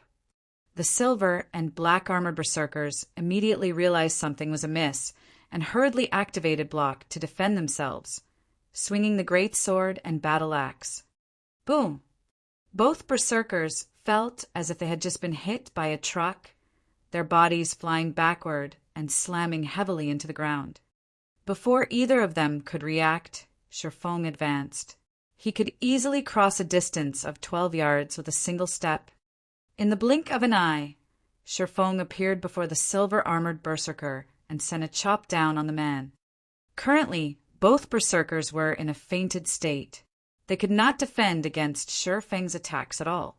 However, the instant Feng's sword descended, he immediately changed his weapon's trajectory, directing the chop behind him. Pung! Pung! Pung! Before anyone noticed, a Tier 1 swordsman had appeared behind Feng and similarly used chop. Hence, Feng had abruptly changed his target. When the swords of light collided, the impact sent the Tier 1 swordsman flying, 3 damages of over -400 points appearing above his head. How can someone possess such horrific strength? Is he a human-shaped lord? The Tier 1 swordsman stared at Feng in disbelief. He had flown over 6 yards and had only managed to stabilize himself after much difficulty. Even so, the hand he used to grip the sword that collided with Feng's blade was completely numb. During this brief exchange between Feng and the Tier 1 swordsman, the silver-armored berserker recovered from his fainted state. Shock filled his heart when he saw a single hit send his swordsman companion flying. Immediately, he used Whirlwind Slash in an attempt to scare Feng away. When the silver-armored berserker used Whirlwind Slash, the Elementalist and Ranger at a distance promptly begun to launch cover fire. What a joke! Feng was capable of sending a level 26 Tier 1 swordsman flying with just 1 hit. If such an attack struck them directly, they would die instantly. Facing the barrage of attacks, Feng had no choice but to evade, opting to chase after the black-armored berserker. After all, not only were these attacks overwhelming, but they were also expert's attacks. If he really tried to take the silver-armored berserker's life, it was highly possible he would have to sacrifice his own. Seeing Feng retreat, the level 27 silver-armored berserker unconsciously released a sigh of relief. That was close. I nearly lost my life there. If he had not instinctively used block, allowing him to negate 1 instance of damage coming from his front, he would have lost his life during Feng's first attack. Not to mention that alarmingly dangerous second attack. Despite being in a fainted state, he could clearly feel the killing intent, which was intimidating enough to cause one to freeze during battle, contained within Feng's attack. Even if he were not in a fainted state, he was not confident he could block that lightning-quick attack. Although he possessed high HP and defense as a berserker, his HP was just slightly more than 5,300. With Feng's frightening attack power, even a plate armor class would die from a single hit. Only a brief second had passed since they had begun fighting Feng. However, this was the first time in his life the silver-armored berserker had experienced such a long second. His life very nearly flashed before his eyes. When the black-armored berserker saw Feng come for him, without hesitation he turned and fled. He had also experienced Feng's power. Not only were Feng's basic attributes leaps and bounds above theirs, but his combat techniques were also far beyond them. Facing such a person head-on was nothing short of suicide. While the black-armored berserker fled, The distant female elementalist cast ice wall and ice spheres to hinder Shifeng's movements. Although the spells could not reduce Shifeng's movement speed, they still dealt damage. Hence, Shifeng had no choice but to dodge the attacks. Besides that, the ranger consistently fired accurate attacks at Shifeng's movement trajectory, hindering the blade saint's chase of the black-armored berserker. The Tier 1 swordsman also trailed behind him, waiting for an opportune moment to strike. This is really annoying. Although Shifeng had expected such a situation, he could not help his slight irritation. Top-tier experts were top-tier experts for a reason. They were not as easy to deal with as other players. Although he was very fast, he was not fast enough that his enemies could not react. With the 6 of them cooperating perfectly, attacking and retreating simultaneously, Shifeng simply could not find any gaps to attack. As for using long-distance attacks such as Thundering Flash, Earth Splitter, and so on, these skills' casting times were too long. With these people's skills, they could easily dodge Shifeng's long-range attacks. Moreover, using such skills would also slow his movement, allowing these people to widen the gap between them, placing him at a disadvantage. However, these people's ranged attacks were also useless as Shifeng dodged them easily. As for confronting him in melee combat, they did not have the courage. They would be gambling with their lives if they tried to take on Shifeng's attacks. For a time, both sides were locked in a stalemate. At this moment, Warwolf had shaken off the boss and dashed toward Shifeng with astonishing speed. "Ha ha ha! Brat, you're finished." The silver-armored berserker could not help but laugh when he saw Warwolf running over to help them. Warwolf was a shield warrior. Not only did he possess a frightening defense, but he also had a shield. Adding in Warwolf's techniques, if he coordinated with them in melee combat, they could easily finish off Shifeng. Most importantly, while they had a healer, Shifeng did not. This battle's result was clear for all to see. "Encircle him. Do not let him escape," Warwolf hurriedly shouted in the team chat. "Boss, you can count on us." Overwhelming smiles, 12 other elites suddenly emerged from their hiding spots, each of them holding a crimson bead. Once they circled Shifeng, they immediately began chanting an incantation. Suddenly, a massive flame barrier rose from the ground, creating a dome that trapped Shifeng and the others inside. "Brat, you're really not simple. We even have to use the sealing beads that we obtained from Hell Mode Team dungeons after going through much difficulty to deal with you. Don't even dream of escaping now," the silver-armored berserker laughed. No one was allowed to leave the sealing barrier. Unless Shifeng possessed a skill with tremendous destructive power, he would have to wait until the barrier exhausted its power. Meanwhile, the barrier had a duration of 15 minutes. It was more than enough to deal with Shifeng. "Isn't he just one extra person? Do you guys really think you can handle me?" Shifeng retorted with a laugh. "You underestimate the effect one extra person can have. Even before this, you couldn't do anything to us. With Boss Wolf's help, we will break the balance and kill you. Don't blame us for ganging up on you. You're the one who ambushed us. Next time, make sure you think twice about who you attack." The silver-armored berserker sneered confidently. "If 6 of you are just barely a match for me, I wonder how the 7 will cope with 2. Shifeng could not help but ask. Although Shifeng's voice was soft, everyone's chests tightened. Even with Warwolf's powerful aid, they felt that they would only have a 60% chance of taking down Shifeng. If another expert popped up, then... 2? Do you think I'm a fool? Once this barrier is up, nobody is allowed to enter or leave." The silver-armored berserker refused to believe Shifeng's claim. However, the moment he finished speaking, another person suddenly appeared by Shifeng's side. Moreover, this person was a twin of their enemy. The killing intent this person radiated could similarly make one's heart skip a beat. Chapter 5:25 Instant Kill. Chapter 5:25 Instant Kill. Every member of Warwolf's elite team was stunned when they saw two Shurfongs in front of them. What's going on here? One Shurfong had already given them plenty of trouble, and they even required Warwolf's help if they wanted any hope of defeating him. Now that there were two, what were they supposed to do? A doppelganger, huh? Warwolf remained calm despite the sudden appearance of another Shurfong, and he immediately thought of a possibility. In God's domain, aside from the skills of the various classes, there was also a large variety of general skills. A skill capable of producing a doppelganger was not entirely impossible. It was just like how summoners could summon powerful monsters. When the others on the team heard Warwolf's statement, they realized that this was actually quite possible. Otherwise, how would they explain the situation before them? Everyone instantly released a sigh of relief. Although a doppelganger possessed some lethality, at the end of the day, a doppelganger was still a doppelganger. However, they quickly realized that they were sorely mistaken.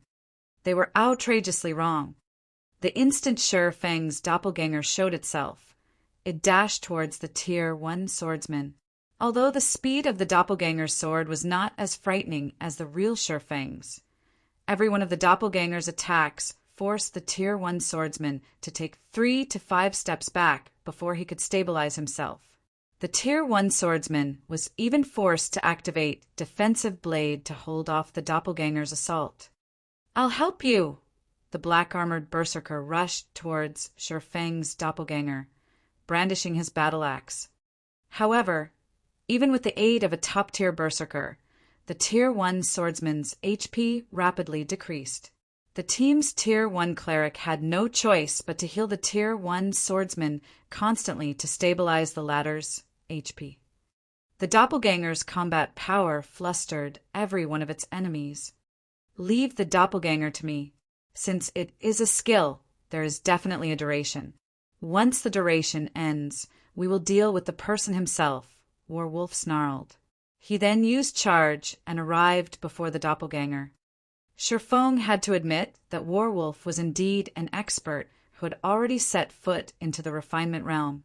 Both his attacks and evasion were extremely accurate and meticulous. He always achieved the greatest of effects using the smallest of actions. In addition, that massive shield of his allowed him to guard the majority of his body from the doppelganger's attacks easily. Despite being forced into a constant retreat by the doppelganger's every move, his body remained as steady as a mountain. Amazing. If Kola was as skilled as Warwolf right now, we could definitely try to raid a 50-man Hell Mode team dungeon. Shurfong pitted his situation while he watched Warwolf. With Warwolf pinning down the doppelganger, the remaining 6 experts kept Shurfong in check while they bided their time. However, before anyone could catch a breather, 12 swords suddenly appeared hovering around Shurfong. Just looking at the gleaming edges of the blades made one's scalp tingle. "Since you guys see nothing wrong with ganging up on others, there's nothing wrong with me using my doppelganger and these 12 swords to deal with the 7 of you, right? Don't call me a bully, all right?" Shurfong smiled faintly. He then controlled the 12 abyssal blade phantoms to attack the 6 experts. Suddenly, the silver-armored berserker and the other experts paled, their words sticking in their throats. Although the 12 abyssal blade phantoms did not contain much power, their damage was still significant. They could cause up to 45% of Shurfang's damage. In addition, the phantoms were small, fast, and nimble, making it extremely difficult to avoid their strikes. While the melee classes could cope, but barely with the phantoms, the same did not hold true for the ranged classes. It was especially true for the cleric. Preserving his own life had become an arduous task, much less doing so and healing his team. After fighting for only a short moment, Warwolf and the other top-tier experts were miserable. The overwhelming Smile members watching from outside the barrier were utterly dumbfounded. Even if everyone present was a fool, they could tell just how powerful Shurfong was. By now, it was obvious that Shurfong had merely been toying with the 6 experts during their previous exchange. At this moment, Feng stood on the sidelines and watched the battle. By relying on the doppelganger and 12 swords, he had already beaten Overwhelming Smile's prided peak combat force into submission. If he joined the battle, couldn't he wipe them out any time he wanted? "Just who are you?" War Wolf demanded, his confusion evident on his face. Such a powerful expert would not just coincidentally ambush them. He must have a purpose for doing so. However, instead of replying to War Wolf's question, Feng silently pointed the abyssal blade towards the sky. Suddenly, countless swords of light appeared above the silver-armored berserker and the others, completely enveloping the 7 people. Then, like raindrops, the swords of light descended. This skill was none other than the Tier 1 skill Feng had learned when he became a Blade Saint, Skywheel Sword. Skywheel Sword inflicts 1,000 base damage plus 200% weapon damage to all enemies within a radius of 20 yards.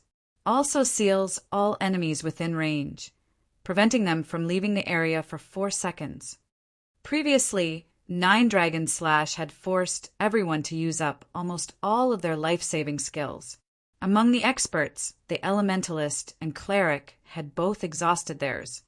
Faced with the Rain of Swords, the 2 range players could only quietly go to their deaths. Meanwhile, the remaining 2 Tier 1 Berserkers, the Tier 1 Swordsman, and the Tier 1 Ranger had less than a third of their HPs remaining after the Skywheel Sword's descent. They were also trapped in a 20-yard radius area. Using silent steps, Feng appeared behind the Tier 1 Ranger. Although Rangers possessed melee combat capabilities, Feng had caught him completely off guard. A sword of light flashed across the Ranger's body, and without offering the slightest resistance, the Ranger, too, fell lifelessly to the ground, his equipment scattering around his body. Damn it! War Wolf's eyes turned bloodshot with rage. Although he wanted to save his companions, he already had his hands full dealing with the doppelganger before him. At this moment, he was overwhelmed with regret. Just why had he used a barrier to trap his own men with this kind of monster? Moreover, the barrier lasted 15 long minutes. "Everyone outside, hurry up and escape!" War Wolf was helpless as he shouted this command. "Boss Wolf!" The Overwhelming Smile team members outside the barrier nodded and scattered. As they ran, they began to contact the other members of Overwhelming Smile, asking for reinforcements. However, they knew that no one could save War Wolf and the others. There was not enough time. Inside the barrier, though the silver-armored berserker and the other 2 experts tried to attack Feng as a group, the gap between their strength and speed and their enemies was simply too massive. Without needing any skills, Feng easily finished off the 3 of players after brandishing his swords a dozen times or so. As for War Wolf, Feng was done playing around. He immediately instructed his doppelganger to activate Blade Liberation. Blade Liberation was a skill that he had learned himself, not a skill that he acquired with his equipment. Since the doppelganger could utilize all of the skills he had learned, it was naturally capable of using the Tier 1 Berserker skill, Blade Liberation, as well. Instantly, both the doppelganger's strength and agility increased by 80%. At this moment, the doppelganger's strength and agility had even surpassed Feng himself. In the next moment, countless swords of light clashed with War Wolf's massive red shield, producing a continuous stream of rings. The barrage of powerful attacks sent War Wolf flying. As he tried to stabilize his body in midair, he suddenly discovered Feng's doppelganger before him. Hurriedly, War Wolf raised his shield in an attempt to protect his body. Shockingly, however, the doppelganger's sword passed through his shield and struck his body, dealing over minus 1,000 damage. This move was none other than the skill specifically meant for targeting MT's Illusory Shadow. Once this skill was used, the doppelganger's attacks could only be dodged and not blocked. At this moment, War Wolf's towering shield was practically non-existent. Moreover, he could not control his body while he flew through the air, making it impossible to dodge the doppelganger's attacks. Attack after attack assaulted Warwolf. The doppelganger attacked the shield warrior 6 times in a row, and of them, 3 had triggered a critical hit, dealing close to minus 3,000 damage. In the blink of an eye, Warwolf's body fell to the ground, his nearly 7,000 HP reaching 0. Meanwhile, Shifeng had activated space movement and instantly appeared before the 12 escaping, overwhelming Smile members. He then finished off each player with a single hit, letting none escape the Dragonman's nest. Chapter 5:26 Deterring Force. Chapter 5:26 Deterring Force. After annihilating everyone at the Dragonman's nest, Shifeng began to collect the items his victims had dropped. Due to Haunted's effect, Warwolf and the others' drop rates had multiplied. Moreover, due to Shifeng's luck attribute, some of Overwhelming Smile's elites had even dropped up to 3 pieces of equipment. Shifeng had obtained more than 200 pieces of equipment, with the most inferior being level 20 secret silver equipment, just by killing this team of 100 players. In total, Shifeng had earned more than 1,000 gold in equipment. No wonder so many players joined the forces of darkness. An indescribable joy filled Shifeng's heart when he looked at the assortment of advanced equipment in his bag. If Zero Wing had only itself to rely on to obtain all this equipment, a lot of time would be required. Meanwhile, Shifeng had only needed 5 minutes. However, equipment was not his greatest concern this time. The key point had been killing Warwolf and the others. After absorbing their immortal souls, Warwolf and the others could forget about logging into the game for at least 2 or 3 days. In addition to their lost equipment, they would have to waste at least 4 or 5 days to recover from this serious setback. With this one fight, Shifeng had stomped Overwhelming Smile's trump card to the ground, severely slowing the guild's development progress. If I put my back into it, I should be able to collect the 300 points of life force required before logging off. Shifeng took a look at the Icarus's heart's attributes, licking his lips. He then departed from the Dragonman's nest in search of other Overwhelming Smile members. Previously, when he had attacked Warwolf and the others, the latter had contacted the other nearby Overwhelming Smile members, hoping to attract a crowd. After all, Overwhelming Smile was the overlord of Maple City. Now that someone had dared to provoke the guild, they wanted to openly display what the consequences were for such actions. As this concerned the guild's reputation, Overwhelming Smile would take action to serve as a deterrence for others. Hence, this was the perfect time for Shifeng to hunt Overwhelming Smile members. Time gradually passed, just as Shifeng had predicted. While he had killed Warwolf's team, the Overwhelming Smile members in Dragon Ridge began to rush towards his location. There was actually someone who dared kill their allies while in their territory. Before this, nobody had dared to kill any members of Overwhelming Smile. Now that someone had emerged, naturally they needed to retaliate. Filled with rage, the members of Overwhelming Smile rushed over to the Dragonman's nest where Warwolf's team had fought, hoping to teach Shifeng a lesson. Unfortunately, only an endless abyss awaited them. The majority of the reinforcements that arrived consisted of 20-man teams, and very rarely would a 100-man team appear.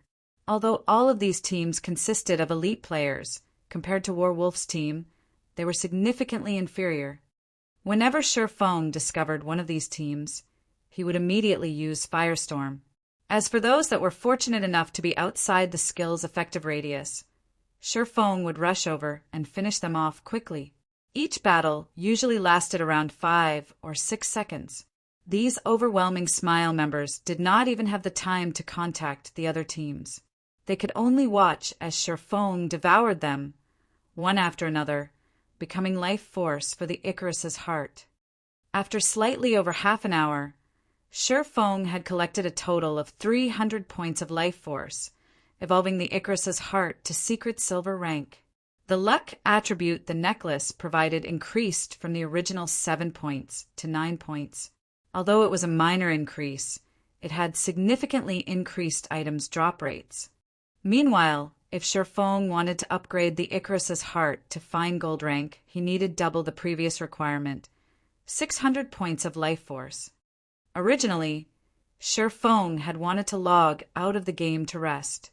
However, thinking that this was a rare opportunity, he continued to massacre the endless stream of overwhelming Smile members that stormed over to help their companions. Currently, Overwhelming Smile's members still had no idea of what was occurring at the Dragonman's nest.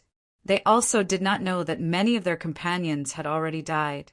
After all, players who had lost their immortal souls could not log into the game even if they wanted to, so it was not possible for them to notify their allies. Even if there were a way to make contact, that would only happen after the upper managers of Overwhelming Smile discovered that the dead could not log back into the game. Who knew how long that would take? If Sherfong waited until everyone from Overwhelming Smile reacted to the situation, searching for Overwhelming Smile members would become far more difficult. Since news of his slaughter would get out sooner or later, Sherfong intended to go all out and kill as many as he could. Ignorantly, the members of Overwhelming Smile who wanted to teach Sherfong a lesson continued to run to their deaths. Every team that came to the Dragonman's nest died. The 100-man teams were no exception. Meanwhile, inside Overwhelming Smile's guild residence in Maple City. "Miss Yulan, what's going on with you? Why are you in such a hurry to see me?" A handsome, middle-aged man seated on the guild leader's throne asked, laughing. This middle-aged man was none other than Overwhelming Smile's true guild leader, Laughing Heaven. Laughing Heaven had tan skin and a pair of deep black eyes. His entire person radiated a sense of majesty and gave others the impression that he was one who had experienced the vicissitudes of life. Although Overwhelming Smile was only a second-rate guild, it had only been established a short time ago. Meanwhile, Laughing Heaven was the person responsible for nurturing Overwhelming Smile from the ground up. During the initial stages of God's domain, he had accurately chosen to develop Overwhelming Smile in Maple City, leading the guild to become the city's overlord. Soon after, Underworld came with the offer of acquisition. Not only had Underworld supplied the guild with significant funds, but it also supplied many experts, allowing Overwhelming Smile to become a guild capable of rivaling first-rate guilds. However, what shocked Laughing Heaven the most were the experts Underworld had sent. Because of those few experts, Overwhelming Smile had managed to raid team dungeons smoothly and unimpeded, shocking Maple City. Overwhelming Smile had become a well-known guild in Starmoon Kingdom, and even showed signs of becoming the kingdom's #1 guild. Guild leader Laughing Heaven, now is not the time for jokes. Recall all of our members from Dragon Ridge immediately. If they can't return, instruct them to keep their guild emblems hidden, Yulan said with a stern expression, her tone sounding like an absolute command rather than a request. "Miss Yulan, did something big happen in Dragon Ridge?" Laughing Heaven was no fool. Hearing the sudden change in Yulan's tone, he could tell that the situation was not as simple as it seemed. However, he could not casually withdraw all those players who were out grinding without a good reason. Such an action would negatively impact the guild's development. "Are you really clueless about what is happening in Dragon Ridge?" Yulan asked quietly. "Are you talking about the person who is attacking our teams?" When Laughing Heaven realized the reason for Yulan's distress, he could not help but laugh and said, "Miss Yulan, aren't you making a big fuss over nothing? Isn't it just someone ambushing us? Is there really a need to withdraw our members from Dragon Ridge? Many guild members have already gone to deal with that arrogant bastard. I doubt it will be long before that player is found and killed." Making a big fuss over nothing? Found and killed? Yulan could not help but laugh upon hearing Laughing Heaven's words, a hint of mockery flashing in her eyes. To actually speak such ridiculous words, do you even know what exactly is happening in Dragon Ridge right now? "Miss Yulan, there is one thing that you have to understand. While you might be Overwhelming Smiles guild leader in White River City, in Maple City, I, Laughing Heaven, am the true guild leader. Laughing Heaven was not impressed by Yolan's behavior, if not for the woman having the support of Underworld. He couldn't care less what the woman said. Since you don't know, I'll tell you. Zero Wings guild leader, Black Flame, is currently in Dragon Ridge. The majority of the subordinates you've sent there to level up are most likely dead already. If you don't recall them right this instant, it won't be long before he wipes out every member we have there. Yulan said sternly. That is all I have to say. Guild leader Laughing Heaven, whether you wish to act upon my advice or not is up to you. Finished. Yulan turned and left the guild leader's office. Her task in Maple City was only to develop Overwhelming Smiles trade. She was not allowed to intervene on any other matters relating to the guild, not could she. Otherwise, she would not have run all the way here to meet with Laughing Heaven. Meanwhile, Laughing Heaven was stunned into silence when he heard the name Black Flame. Chapter 5:27 Commotion at Maple City. Chapter 5:27 Commotion at Maple City. Inside Overwhelming Smiles guild leader's office. Sometime after Yolan's departure, Laughing Heaven still struggled with accepting the situation. He could not understand why Black Flame, the guild leader of Zero Wing, would go all the way to Dragon Ridge to ambush Overwhelming Smiles members. Who was Black Flame? He was Star Moon Kingdom's publicly acknowledged #1 expert. He was someone capable of coming and going as he wished, even when surrounded by tens of thousands of enemies. Laughing Heaven had even heard tell that 2 of Underworld's prided 7 ghosts had died at the hands of Black Flame, leaving Underworld helpless against Zero Wing. In the end, even Underworld could do nothing but forbear from dealing with Zero Wing. This alone spoke of Black Flame's power. Shit! Laughing Heaven suddenly recalled a situation. There was a rumor going around saying that Black Flame was capable of preventing the players he killed from logging into God's domain for a long period. However, Laughing Heaven knew that this rumor was true, as after Black Flame killed Underworld's 5th ghost and 6th ghost, the 2 were unable to log into the game for 2 full days. Laughing Heaven also knew that, back in the Watch Cemetery in the White River City region, Black Flame had single-handedly forced Underworld to withdraw from that land of treasures. If what Yulan said was true, then the Overwhelming Smile members in Dragon Ridge, vying for revenge, were no different than sheep to the slaughter. Moreover, it was currently night in God's domain. Every guild member capable of leveling up at night was an elite player. If these people were annihilated and barred from entering the game for 2 days, Laughing Heaven immediately tried to contact Warwolf, hoping his team of experts could pin down Black Flame. With their strength, they should be able to deal with this matter without much difficulty. Afterward, he only needed to withdraw his guild members from Dragon Ridge. Did he log off? When Laughing Heaven opened his friends list, he suddenly discovered that Warwolf and the other experts were offline. That shouldn't be right. I heard that Warwolf was planning to raid a Dragoman's nest today. Why would they log off so soon? It can't be. Laughing Heaven abruptly thought of an extremely unlikely possibility. How could this be?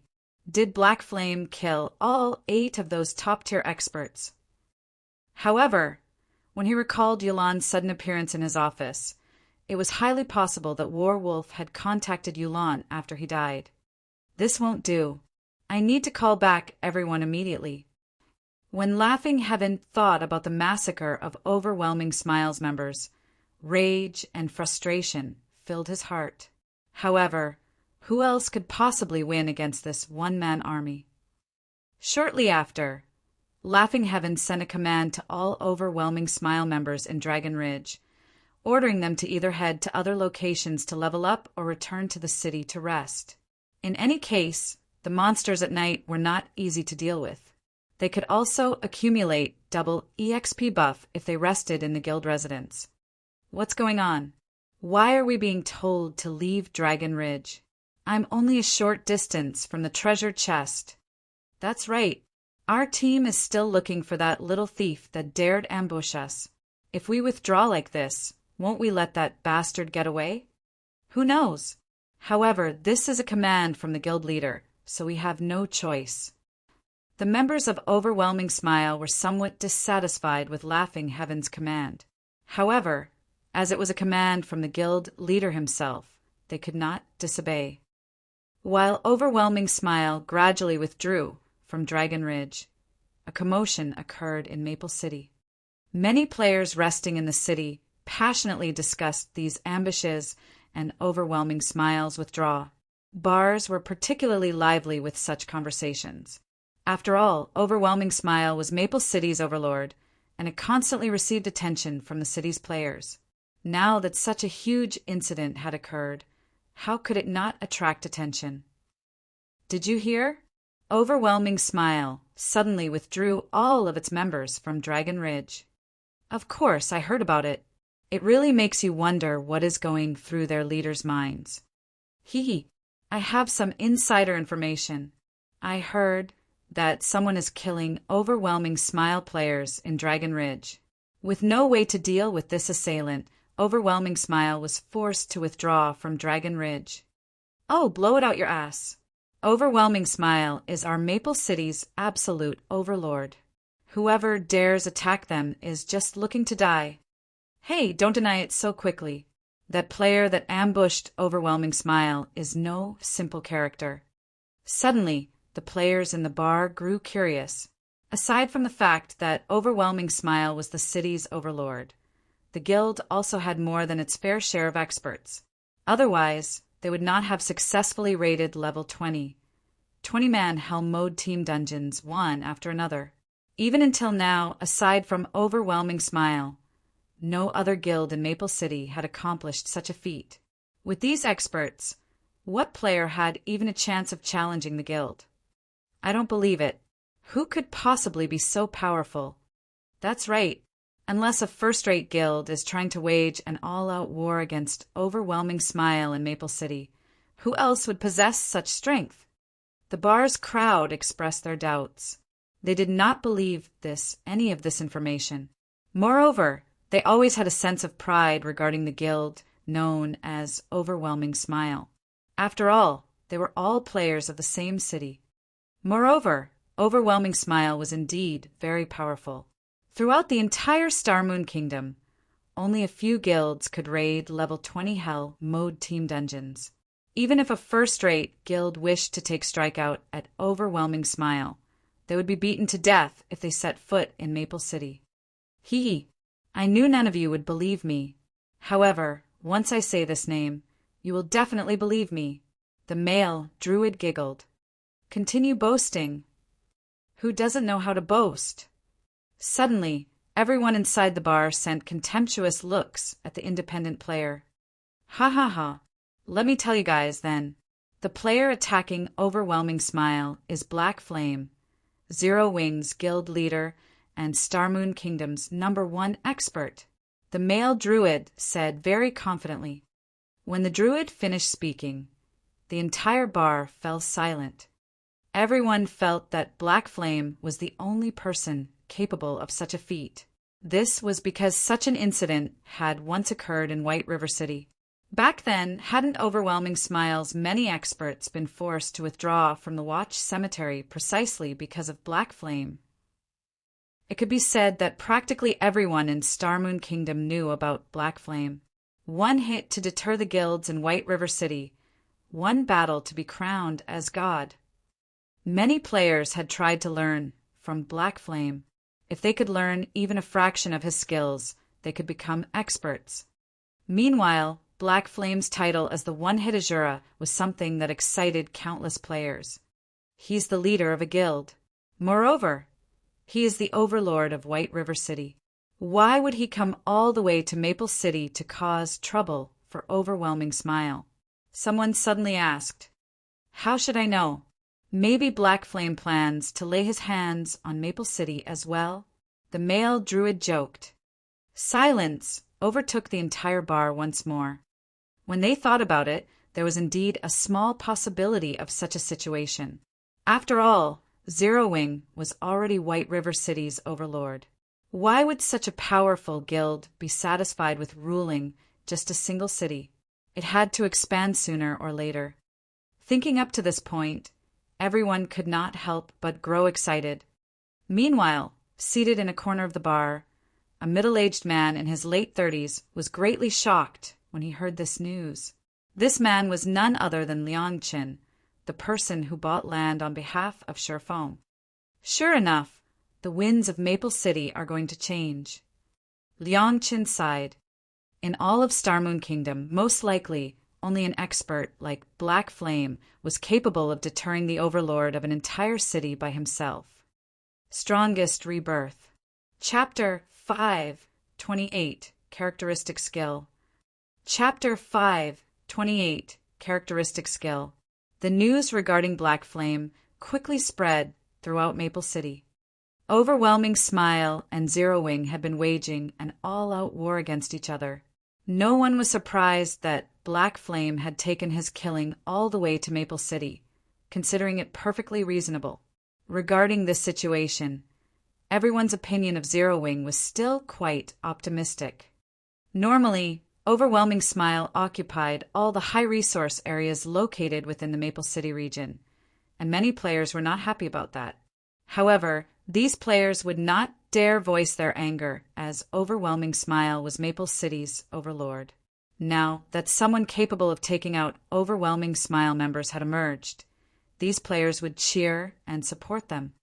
However, as news of Shifeng's hunt spread, another event had occurred that excited players in Maple City. Another player-owned shop had emerged in their city, and this shop was the Candlelight Trading Firm.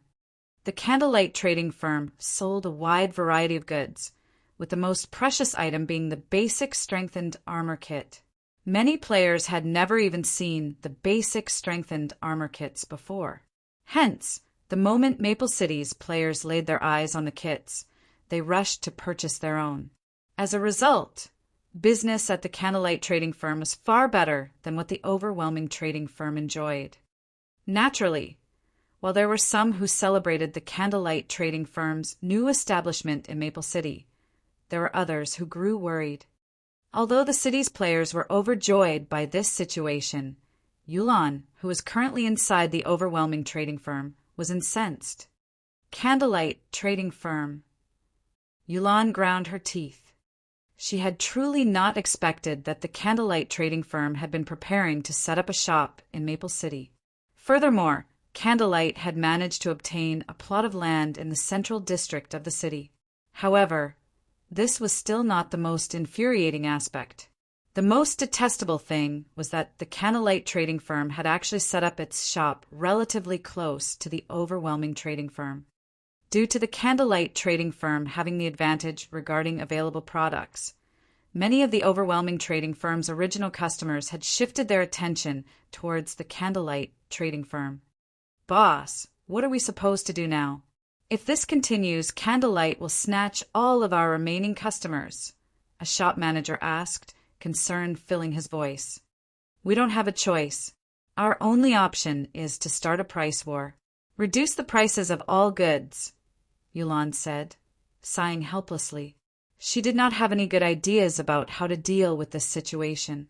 Unless they could get their hands on some exclusive items, there was simply no way to compete with the Candlelight Trading Firm.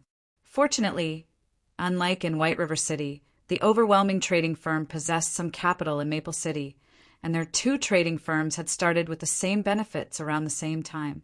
In addition, Maple City was their home ground. The cost of harvesting materials was significantly lower here, resulting in a lower production cost. They definitely had a fighting chance against the Candlelight Trading Firm. In God's domain, shops in different cities, but owned by the same player, shared products. However, while there was no city tax for consigning products to shops in the player's home city, there was a small 8% city tax charged for items consigned to sell at shops in other cities. This was a protection mechanism of sorts implemented to protect the player-owned shops of each respective city.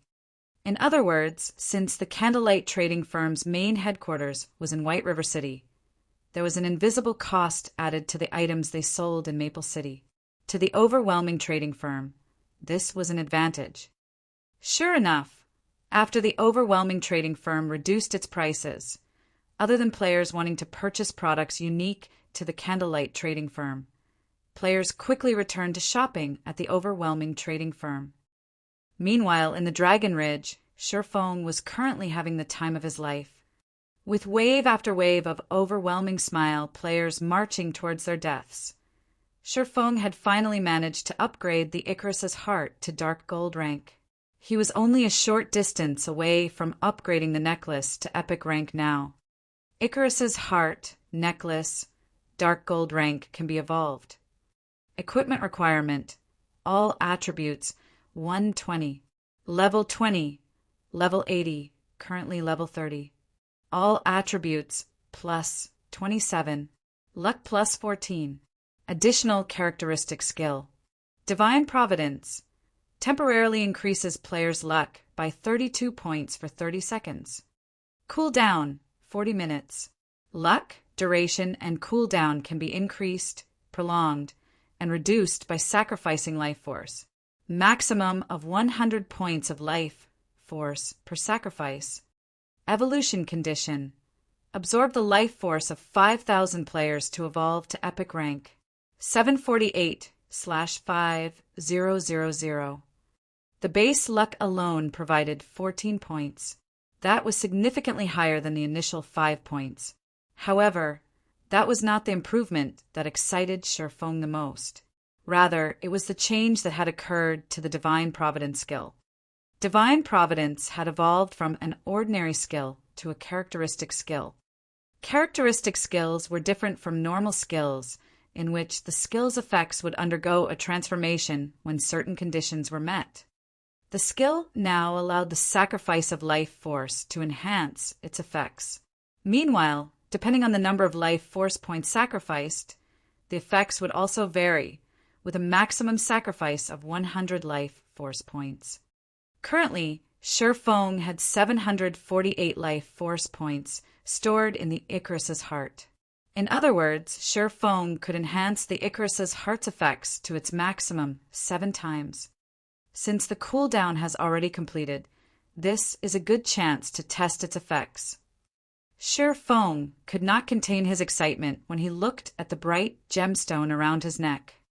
He could receive 46 points of luck before he had even sacrificed any life force points. This was the highest amount of luck Shifeng had ever seen in either life. If he sacrificed life force points as well, his luck would reach frightening heights. Soon, Shifeng retrieved over a dozen twilight treasure chests from his bag, laying the chests out neatly in front of him. He then activated Divine Providence and chose to sacrifice 100 life force points. Instantly, his luck rose to 66 points, with the duration of Divine Providence increasing to 40 seconds and cooldown decreasing to 30 minutes. Hurriedly, Shifeng began opening the twilight treasure chests. With each chest requiring 3 seconds to open, Shifeng just barely managed to open 12 treasure chests in 40 seconds. Losing a few seconds when switching to the next treasure chest was inevitable. Although Shifeng felt slightly disappointed about the time he had lost, when he thought about the additional effects gained from sacrificing life force, his mood instantly brightened again. If he applied that 66 points of luck when killing monsters, the drop rate would be astounding. The rarely seen jackpot might even occur, multiplying the number as well as increasing the quality of the items dropped. Unfortunately, such a powerful effect came at the cost of 100 life force points. He had only managed to kill so many players today due to catching overwhelming smile unprepared. However, after they set up certain precautions, it would not be as easy to harvest 100 life force points anymore. Of course, Shifeng absolutely refused to commit random murder. Although there were many people in this world who did not have a bottom line, and even more so inside a game, Shifeng was not one of them. This was a fundamental, principle of being a human being. If he crossed this line, he would be no different than an animal. Shi Feng then began collecting the items inside the Twilight treasure chests. Awesome! Shi Feng could not help but laugh. Sure enough, the effects of 66 points of luck are truly amazing. Among the 12 Twilight treasure chests, he had obtained 4 pieces of Tier 1 set equipment, 1 for Shield Warrior, Guardian Knight, Assassin, and Cleric. Among them, the Tier 1 set equipment for Shield Warriors and Guardian Knights were the most difficult to obtain, yet Shi Feng had actually obtained 1 piece for both classes. Up until now, Shi Feng had collected 4 of the 5 set pieces of the Yin Yang Walker set equipment for Guardian Knights. He only lacked the boots now. Currently, he had 3 pieces of the Mana Storm set equipment for Tier 1 Elementalists. As for the Dark Melody set equipment for Tier 1 Assassins, like the Yin Yang Walker, Shi Feng now had 4 pieces. He was only missing the head slot. He had 3 set pieces of the Forest Guard set equipment for Tier 1 Rangers. He now had 3 set pieces of the Brave Heart set equipment for Tier 1 Shield Warriors. He had 2 set pieces of the Ghost set equipment for Tier 1 Cursemancers. He also had 3 set pieces of the Angel Wings set equipment for Tier 1 Clerics. By now, Shi Feng was close to completing the Tier 1 set equipment for the majority of the available classes. It would not be long before he completed them. At that time, if he led a team of players geared in Tier 1 set equipment into a large-scale team dungeon, who could possibly compete with Zero Wing to obtain first clears. Just the thought excited Shi Feng. With such equipment, they could steamroll through even a 100-man team dungeon, let alone a 50-man team dungeon. Just as Shi Feng was arranging his new items, he suddenly discovered a glowing purple tablet inside his bag, his chest constricting upon this discovery. Chapter 529 Shop Promotion. Chapter 529 Shop Promotion. Shi Feng quickly took the purple tablet from his bag. The tablet displayed a single word: promotion. However, this promotion order was not a guild residence promotion order. In God's domain, all promotion orders were extraordinarily valuable, and among them were guild residence promotion orders and promotion orders for other specific establishments. However, of these promotion orders, the rarest was the shop promotion order. The tablet in Shi Feng's hands right now was none other than the shop promotion order. All shops set up by players in NPC cities began as 1-star shops without exception, regardless of whether it was a 300 gold shop or a 1,000 gold shop.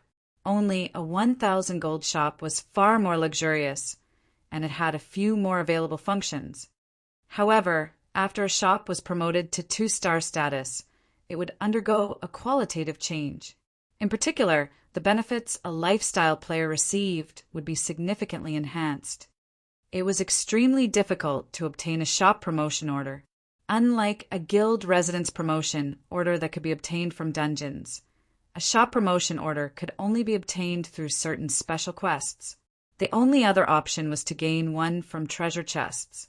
However, not just any ordinary treasure chest would drop the promotion order. The treasure chest could not be below level 40, and it must be fine gold rank or above. There was also a certain probability to obtain one from rank-less treasure chests such as the Twilight treasure chest. However, the chances of obtaining a shop promotion order were simply too minuscule.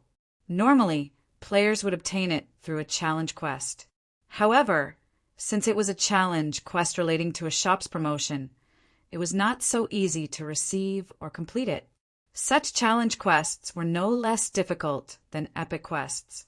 Hence, there were extremely few shops capable of completing them. Because of this, the promotion orders obtained through treasure chests were extremely valuable, and countless businessmen would offer astronomical prices for one. Shi Feng had only obtained this item due to a stroke of luck. With this item, I can finally monopolize White River City's trade with the Candlelight trading firm. Shi Feng returned the shop promotion order to his bag and took out a return scroll. Since it was no longer easy to locate overwhelming smile players, he had no reason to remain here. Meanwhile, now that he had obtained a shop promotion order, he needed to go and promote his shop. In God's Domain settings, unlike in other virtual reality games where using one shop promotion order would promote every shop that player owned, players in God's Domain required one promotion order for every shop they owned should they wish to upgrade them all. However, Sure Fong had long since made up his mind. Zero Wing's roots lay in White River City, so the shop promotion order must be used on one of the shops there. As for the shops in Star Moon City and Maple City, unless he had excess, he would not waste any promotion orders on these two cities. After using the return scroll, Sure Fong returned to Maple City. However, Sure Fong was in no hurry to return to White River City. Instead, he first went to investigate the overwhelming trading firm. Now he had already heavily damaged Overwhelming Smile's hidden trump card, which would severely impact its dungeon rating process. He had also killed plenty of Overwhelming Smile's elite members, causing significant damages to the guild. Not to mention, due to a lack of resources, the development of Overwhelming Smile's branch in White River City had also been wounded. If this situation continued, the gap between Overwhelming Smile and Zero Wing would only grow as more time went by.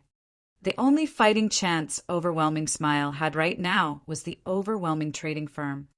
If the Overwhelming Trading Firm developed successfully, Overwhelming Smile would have the coins required to fight a war of attrition against Zero Wing. In addition to its ample funds and enormous background, the guild's development speed would soar. After all, a massive organization such as Underworld possessed the mechanisms required to nurture experts. Only, everyone had yet to adapt to God's domain fully. Once they did, however, with sufficient coins and funds in addition to experts giving out pointers, it would be very easy for Overwhelming Smile to nurture a large number of experts. Although Zero Wing seemed to prosper right now, in reality, it was still significantly inferior to other major guilds, particularly in terms of training mechanics for experts. God's Domain was mankind's second world. It was not a game with a short lifespan. A guild's strength was not determined by wins and losses. Instead, it was determined by how long the guild in question could remain in power. In the past, there had been many guilds that had prospered greatly for a period. However, after some time had passed, they still crumbled and eventually faded out of existence entirely. Based on this, one could easily tell the gap between guilds. This was why Shadow had remained a second-rate guild in the past. It was because the guild had only been recently established and did not possess the necessary mechanisms to nurture experts. Although the guild had succeeded in establishing such mechanisms during the middle stages of God's Domain, said mechanisms were far inferior to that of first-rate guilds. In the end, the gap between Shadow and the first-rate guilds of God's Domain only grew wider as time went on. Hence, Sure Fong wanted to establish such training mechanisms as soon as possible and produce an endless stream of experts for Zero Wing. Only then could Zero Wing become a true powerhouse. This was also one of the reasons why first-rate guilds looked down on Zero Wing. They all shared the same thought. You are only strong right now. What about in a few months? Let's see how you fare in 1 or 2 years. All guilds that had achieved the status of a first-rate guild possessed a history over a decade long. Some had even survived several decades. When Sure Fong arrived before the Overwhelming Trading Firm, he could see a constant stream of players enter and exit the shop. As for the Candlelight Trading Firm, which was only a short distance away, although the shop also had plenty of customers, there were significantly less than the Overwhelming Trading Firm. Overwhelming Trading Firm's items sure are cheap. I can buy another stack of advanced whetstones with the money I saved.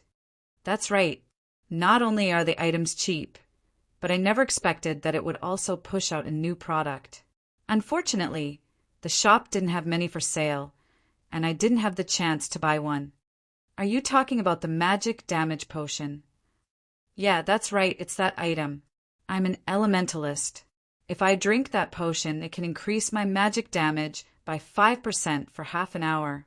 It would help significantly when I'm grinding monsters or raiding dungeons. Feng had initially planned to enter the shop to investigate. However, upon hearing the conversation of a few players who had just left the overwhelming trading firm, he could not help but stop and listen. Magic damage potion? Feng was not a stranger to this item.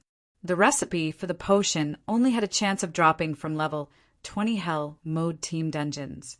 However, its production difficulty was very high. At the very least, one needed to be a basic alchemist. Even then, the success rate of crafting one hovered around 20% to 30%. Sure enough, I cannot underestimate Underworld.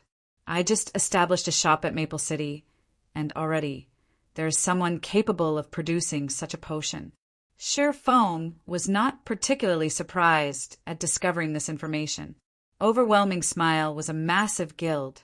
Its members didn't consist of purely combat players. The guild nurtured a large number of lifestyle players as well, so it was only natural for someone to be capable of producing the magic damage potion. However, this was not good news for the Candlelight trading firm.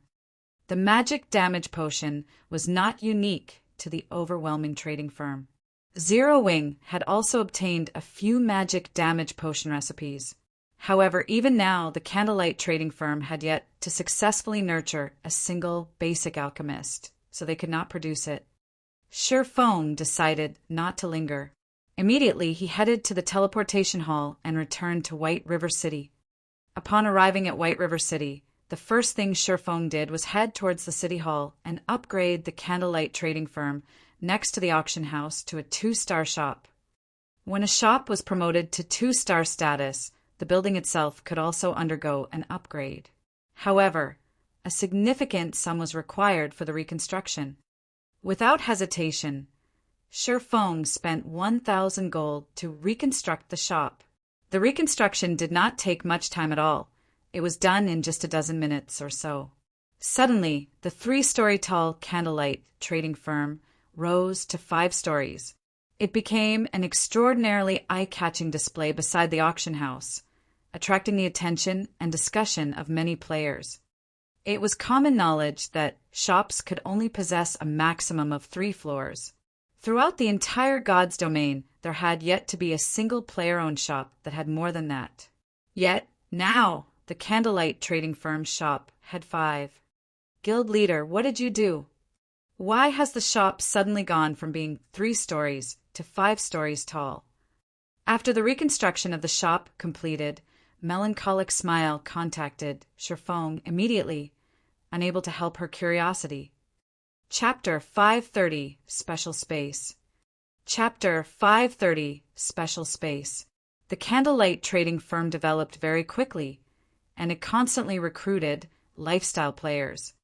Despite the Candlelight trading firm having 2 high-end shops in White River City, they simply did not have enough space to house over 1,000 lifestyle players. For each of the 3-story tall shops, the first floors were used exclusively for selling products. The second floor housed the various workshops, and the third floor housed the warehouse offices and lounges. Hence, not many workshops in each shop were available for the firm's lifestyle players' use. As a result, Melancholic Smile had no choice but to send the lifestyle players to the various lifestyle associations to produce items. Although the matter of space could be resolved this way, it significantly increased the firm's expenditures. Renting the workshops in the lifestyle associations required money. A basic workshop's impact on a player's success rate was insignificant, so Melancholic Smile mostly rented intermediate workshops for the firm's lifestyle players. Meanwhile, renting an intermediate workshop cost 1 silver per hour.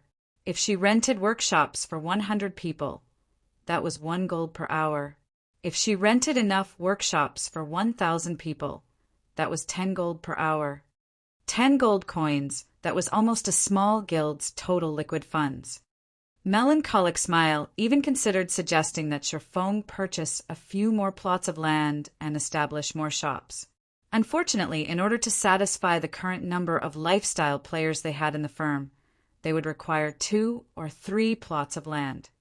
However, the situation had changed. Now, the candlelight trading firm next to the auction house had been promoted to a 5-story building. Although it seemed that it had only gained 2 more floors, it was equivalent to having 2 more shops worth of workshops. In fact, the space inside the shop had also grown. It was now roughly a little more than twice the original size. With so much space, the candlelight trading firm could save a lot on rental fees. Melancholic Smile only wished that Sherfone would upgrade all of the candlelight trading firm's shops. That way, the firm would not have to spend any money on renting workshops. Sherfone could not help but laugh at Melancholic Smile's reaction. In the past, even after God's Domain had operated for over a year, countless players were unable to promote their 1-star shops to 2 stars. It was purely due to luck that the candlelight trading firm had obtained the promotion order so quickly. It was practically impossible to obtain another shop promotion order from the Twilight treasure chests. Though, if he could upgrade the Icarus's heart to epic rank, there might be a small chance for Sherfone to obtain a second one. Sherfone then had Melancholic Smile meet him in the meeting room on the 5th floor of the firm with cream cocoa and roasted Ironheart.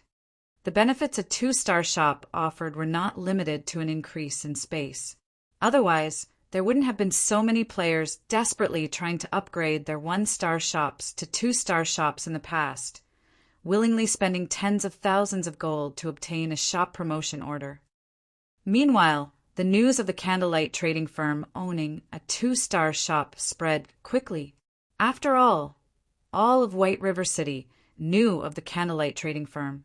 A majority of the players residing in the city had shopped at the trading firm at least once before. Now that one of the shops had mysteriously grown, it would definitely attract a lot of attention.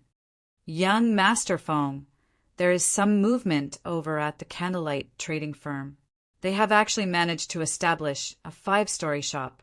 When I went over to investigate, I found that the 1st floor has doubled in size. The number of items they can put on display has also significantly increased. A player specifically tasked to investigate the candlelight trading firm reported. 5 stories? Larger than before. Feng Xianyang could not help but sneer. The candlelight trading firm is certainly ambitious. While producing light stones, they also expanded their shop to prepare for the new sales. What a pity. Truly a pity. So what if they have a larger space? Now that I have stolen the 3 of the advanced forging apprentices capable of producing the light stones, that shop will only have empty shelves to show off. He still felt the sting from the large amount of money he had spent to poach those 3 advanced forging apprentices. However, the thought of how the candlelight trading firm could no longer produce the light stones soothed the pain in his heart. Right. How are we developing in Maple City? Feng Xianyang asked the somewhat chubby man beside him. I heard that the candlelight trading firm has set up a shop close to the overwhelming trading firm. This should have significantly impacted the overwhelming trading firm's business. Young Master Feng, please rest assured. Although the candlelight trading firm is impressive, Maple City is our home ground. Moreover, Miss Yulan has succeeded in inviting that great personage to help us. The magic damage potions they have produced have single-handedly driven the overwhelming trading firm's business. Candlelight has no chance against us. It won't be long before the overwhelming trading firm stabilizes its status as Maple City's #1 trading firm. Also, when that great personage's alchemy proficiency advances, or when we obtain an item that increases success rate, he will be able to produce that item. At that time, not even the candlelight trading firm in White River City will be a challenge, the chubby man said, giggling. Good. It's as expected of the woman who the higher-ups favor. As long as the overwhelming trading firm conquers White River City, my status will rise along the tides. At that time, my succession of the household will be set in stone. Feng Xianyang's eyes suddenly glowed. He truly never expected that Yulan would successfully recruit that great personage from Underworld. That Great Personage was only a lifestyle player. However, by relying on his superb talents, he had profited Underworld in many virtual reality games, and gradually throughout the years he had become a force to be reckoned with in the organization. Even Underworld's upper managers tread carefully when around him. Although Feng Xianyang had thought of trying to invite that great personage before, he simply did not qualify to do so. Meanwhile, the fact that Yulan had recruited that great personages helped show just how capable she was. It seems that I'll have to rope that woman in the future. Feng Xianyang licked his lips as he pondered.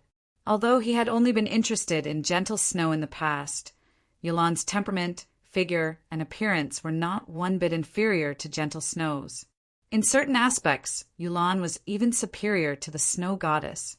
If he could make Yulan his woman, it would benefit him greatly in the future.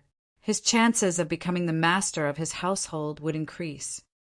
In the meeting room on the 5th floor of the candlelight trading firm, Shifeng noticed Melancholic smile and the others stand to greet him the moment he entered. Guild leader, seeing as you were in such a hurry to look for us, do you have some sort of surprise for us? Cream Cocoa revealed her anticipation as she gazed at Shifeng with her large eyes. She knew that Shifeng would never call for a meeting with them for no reason, and in every meeting, Shifeng always had something prepared for the three of them. Hence, she very much loved meetings.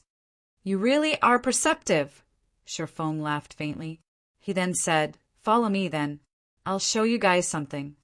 Shifeng then led the 3 forgers out of the meeting room, arriving before a room a short distance away. The candlelight trading firm's reconstruction had only completed a short while ago. There were still many areas inside the shop that Melancholic Smile and the others were unfamiliar with. In particular, there are some rooms that Shifeng had locked. Not even Melancholic Smile was allowed to enter. The room he led the forgers to was one such location. Guild leader, isn't this a workshop? Cream Cocoa asked curiously. You'll understand once you enter, Shifeng laughed as he slowly opened the door. Once the door opened, the trio behind Shifeng was stunned by what they saw. A completely different world awaited them beyond the door. When the door opened, a fragrant smell and beautiful scenery greeted each of them. The room even contained a small creek. The most incredible part of the room was the ball of water floating in the middle of the room. That's a simulation device. Melancholic Smile was immediately surprised when she saw that floating ball of water. Originally, simulation devices could only be found in the library of White River City. It was a tool that allowed players to learn or craft their own spells.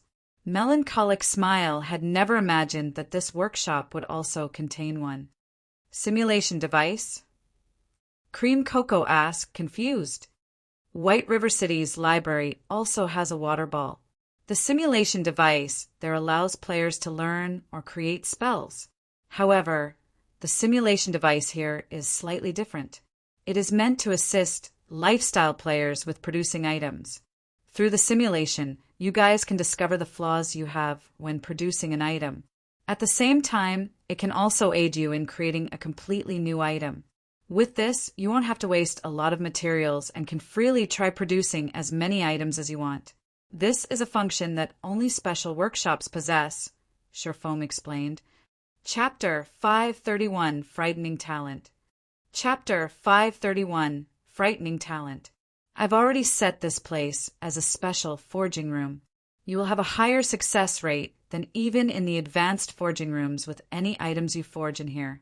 The effects are especially obvious when you forge complicated and high-quality items. Hearing Shifeng's explanation, Melancholic Smile, and the others were so excited that they were speechless. This surprise was simply too huge. Players who had never produced a high-quality item before had no idea how difficult it was to produce one. It was an extremely delicate job. Not only was the success rate very low, but the slightest mistake would also result in the item's destruction. Naturally, practicing the forging process for a long time would help significantly. However, high-quality materials were extremely rare. They had no opportunity to experiment and familiarize themselves with the forging procedures. They could rely on their experience and hope that, after repeatedly producing the item, they would become proficient with the design and reduce the amount of wasted materials. With this simulation device, however, they could practice as much as they wanted to, constantly modifying and upgrading their techniques. This would be of immeasurable help to them. Moreover, after players became forgers in God's domain, if they wished to become a master forger, they had to create their own items. Otherwise, it would not be possible for one to become a master forger at all. Hence, players normally began to accumulate experience of creating items when they became basic forgers. By the time they became advanced forgers, they would attempt to create new items constantly. However, with this simulation device, they could save a significant amount of time and effort. Of course, this did not come without a price. The simulation device needed energy to run, and magic crystals supplied that energy. Fortunately, it was relatively easy to obtain magic crystals. After all, they had a certain drop rate from dungeons. Guild leader, you're too awesome. Indescribable joy filled Cream Cocoa when she stepped into the room. Although Melancholic Smile and Roasted Ironheart were not as simple-minded and pure as Cream Cocoa, not revealing their thoughts so easily, they still could not help but approach the magic water ball when they entered the room. They loved all of the tools in this room so much that they simply could not bear to part with them. They would not trade this forging room away, even if someone offered them a luxury car. The value of this special forging room far surpassed those luxury cars. Moreover, one could not buy a special forging room so easily. In the Forging Association, the advanced forging room was the best one could rent.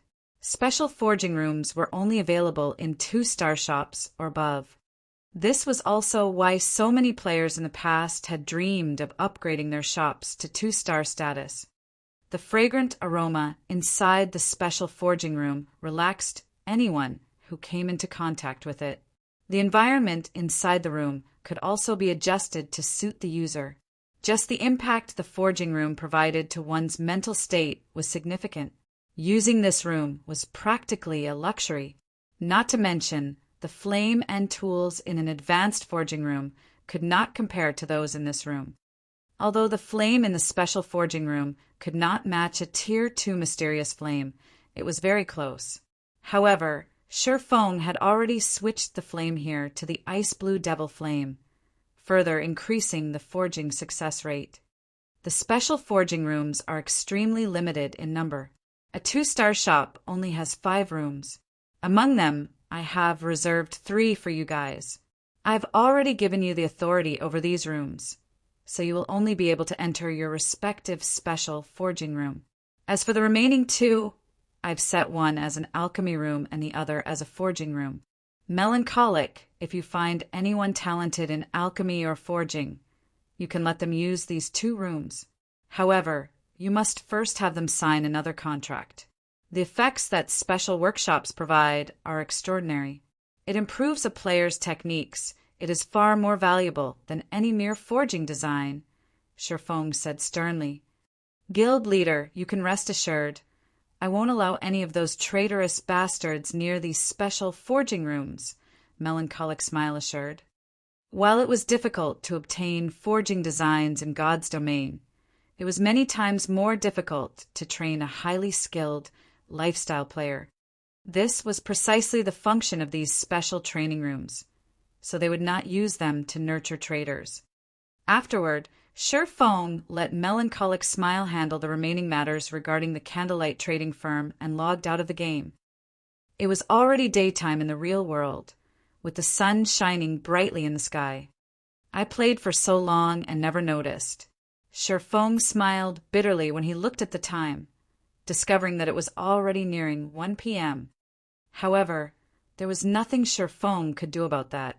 Not only had he come across such a priceless opportunity to evolve the Icarus's heart, but he had also obtained a shop promotion order. He could not log out of the game even if he wanted to. After Sherfong ate and was about to rest, his quantum watch rang. "Hello, Master Sherfong. I have completed the task you requested yesterday. You can have people visit the training area at any time. The female assistant, Liang Jing, reported respectfully through the video call. Ever since the fight at Big Dipper, he had become popular in Jinhai City. Many of Jinhai City's powerful figures hoped to meet with Shifeng. Unfortunately, Shifeng had rejected all of these requests. He had not been trying to be arrogant by doing so, he just did not have the time to spare. His future development was not aimed towards the world of fighting, but towards God's domain. Naturally, he could not waste too much time and effort on physical competition. Besides, these interpersonal relationships mattered little to Shifeng. If not for his victory over a top-tier master like Lei Bao, these people would not attempt to befriend him. If he had not defeated Lei Bao, these people would not even care if he existed. In other words, a person's strength was the key to success. As long as he continued to grow stronger, many more high-profile figures would seek his company. Hence, Shifeng had instructed Liang Jing to handle these affairs for him, and he had to admit that this female assistant was quite capable. Not only had she managed to dismiss all those who wanted to meet him, but she had also done it in a way that satisfied everyone. However, all these were only small matters. What truly amazed Shifeng was her integration of Big Dipper's inner training area and the training system's improvement. Even Shifeng admired Liang Jing's capabilities. She had actually accomplished all of this in such a short time. No wonder Chairman Xiao had her as his head assistant. Shifeng read through the information Liang Jing had sent, shocked by what he saw. This was the first time Shifeng had seen such management abilities. She was leaps and bounds above a manager like Blackie. Management talent. Shifeng suddenly thought of another matter. The guild's daily affairs have hampered Aqua's progress of her combat techniques lately. Moreover, I will also need someone to help integrate the Candlelight trading firm and Zero Wing. Melancholic Smile has been busy dealing with this so far, not giving her much time to improve her own forging techniques either. At this rate, the two of them will soon be buried in management work. What if I have Liang Jing handle these affairs? Shifeng pondered as he gazed at Liang Jing's image on the screen. If he had someone who could liberate Aqua Rose and Melancholic Smile from their management duties, allowing them to display their original talent fully, it would benefit both Zero Wing and the Candlelight trading firm's development. Liang Jing was a very good option for this position. However, Liang Jing was Xiao Yu's subordinate. Meanwhile, both Zero Wing and the Candlelight trading firm possessed many secrets. It was an extreme risk to hand their management over to an outsider. There was also the fact that Shifeng had little to no knowledge of this female assistant. While Shifeng focused on Liang Jing, the latter also noticed Shifeng's odd gaze, and she could not help her discomfort. He couldn't be. Chapter 532, The Most Powerful Newbie. Chapter 532, The Most Powerful Newbie. Shifeng's current status in society was worlds apart from what it had been. Although he did not exude any sort of aura, from Liang Jing's point of view, this silence weighed down on her. Previously, she had belittled Shifeng. Although she had not said anything, she had struggled to accept Xiao Yu's instruction to escort a youthful little brat like Shifeng to the assembly hall. Hence, she had purposefully treated Shifeng with a little disrespect. Now, however, Liang Jing regretted her actions. She really shouldn't have treated Shifeng impertinently back then. After all, someone who could earn Chairman Zhao's respect wouldn't be an ordinary character, even if it were only a young man in his early 20s. He can't be thinking of replacing me, right?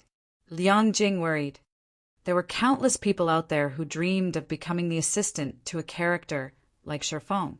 In the VIP room that day, many of Jinhai City's influential figures had hoped to send Shifeng assistants, taking the chance to deepen their relationship with the popular young man.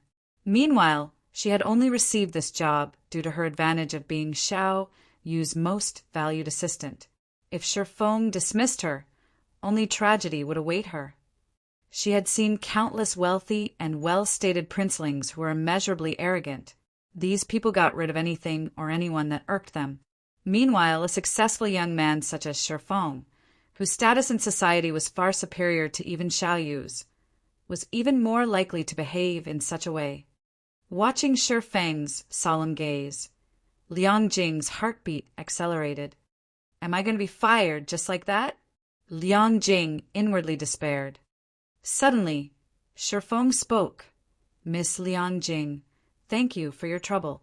I'll leave to inspect the training grounds you've arranged in a moment.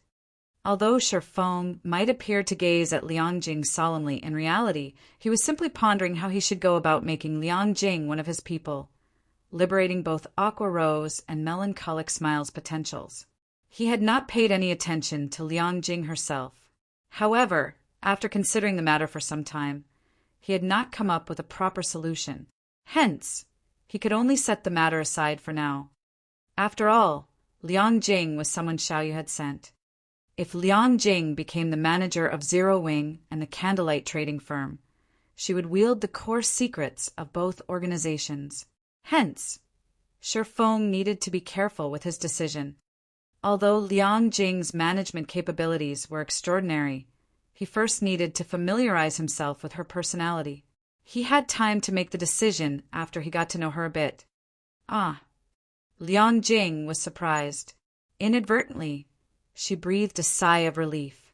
She had fully expected Shifeng to dismiss her when he opened his mouth to speak.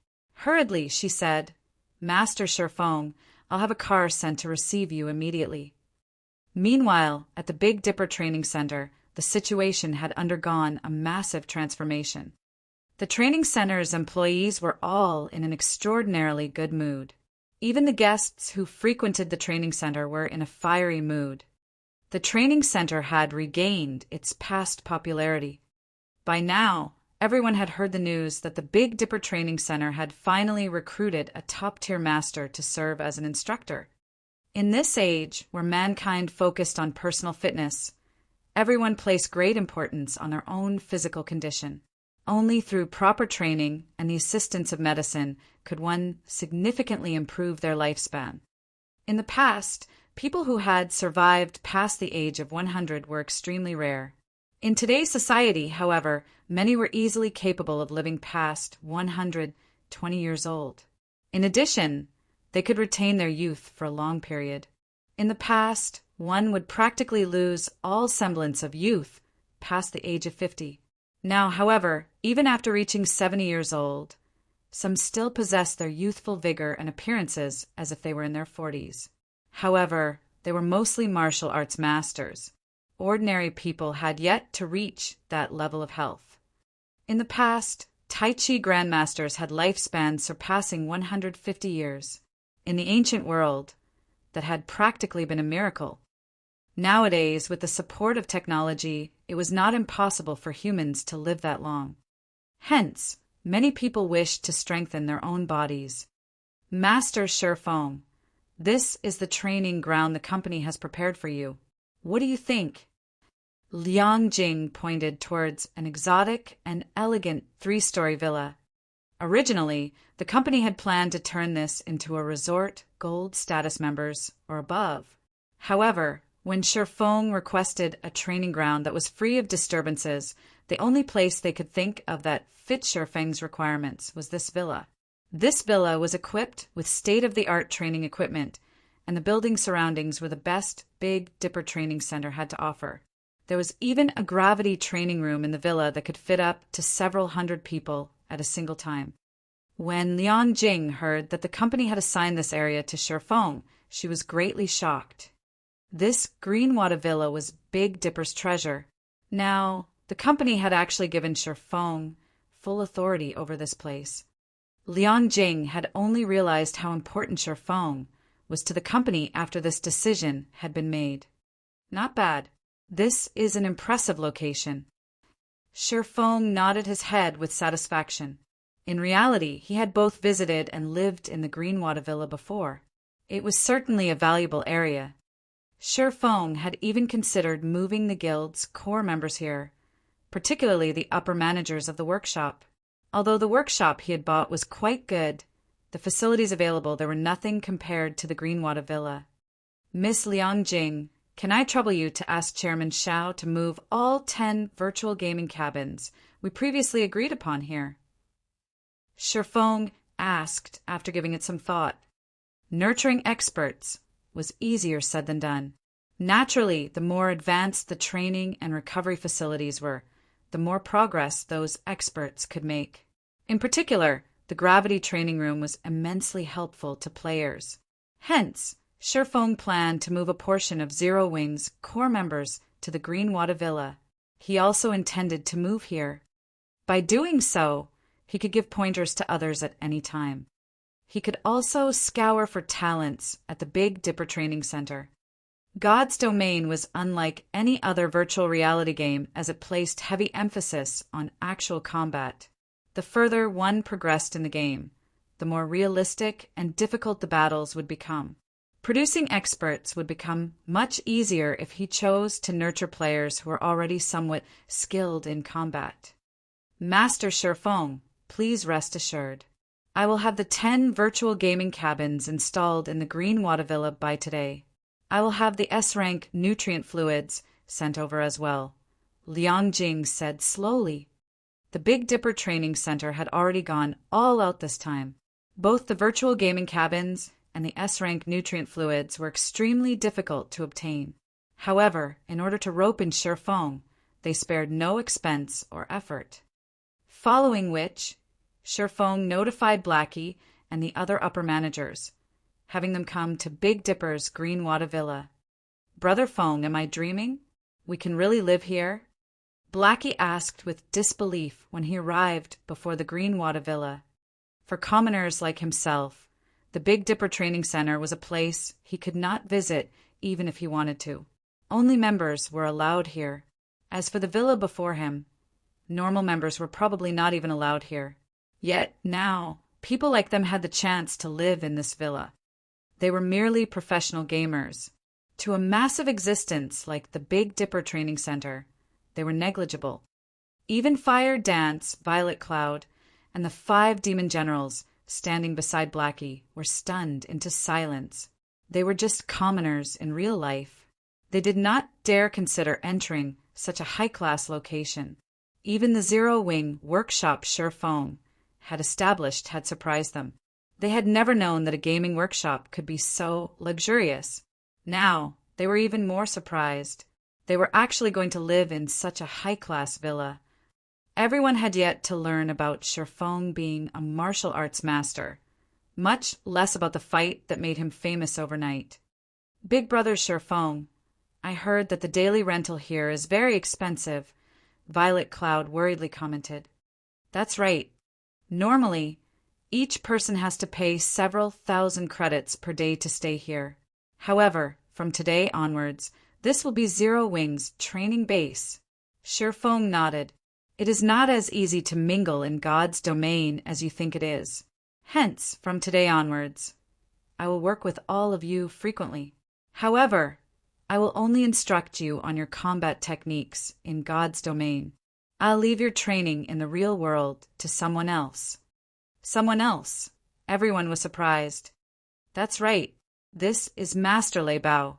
He has only recently joined Zero Wing, and from today onwards, he will handle your daily training. This is a rare opportunity that many will never have no matter how much they wish for it, so you must cherish it.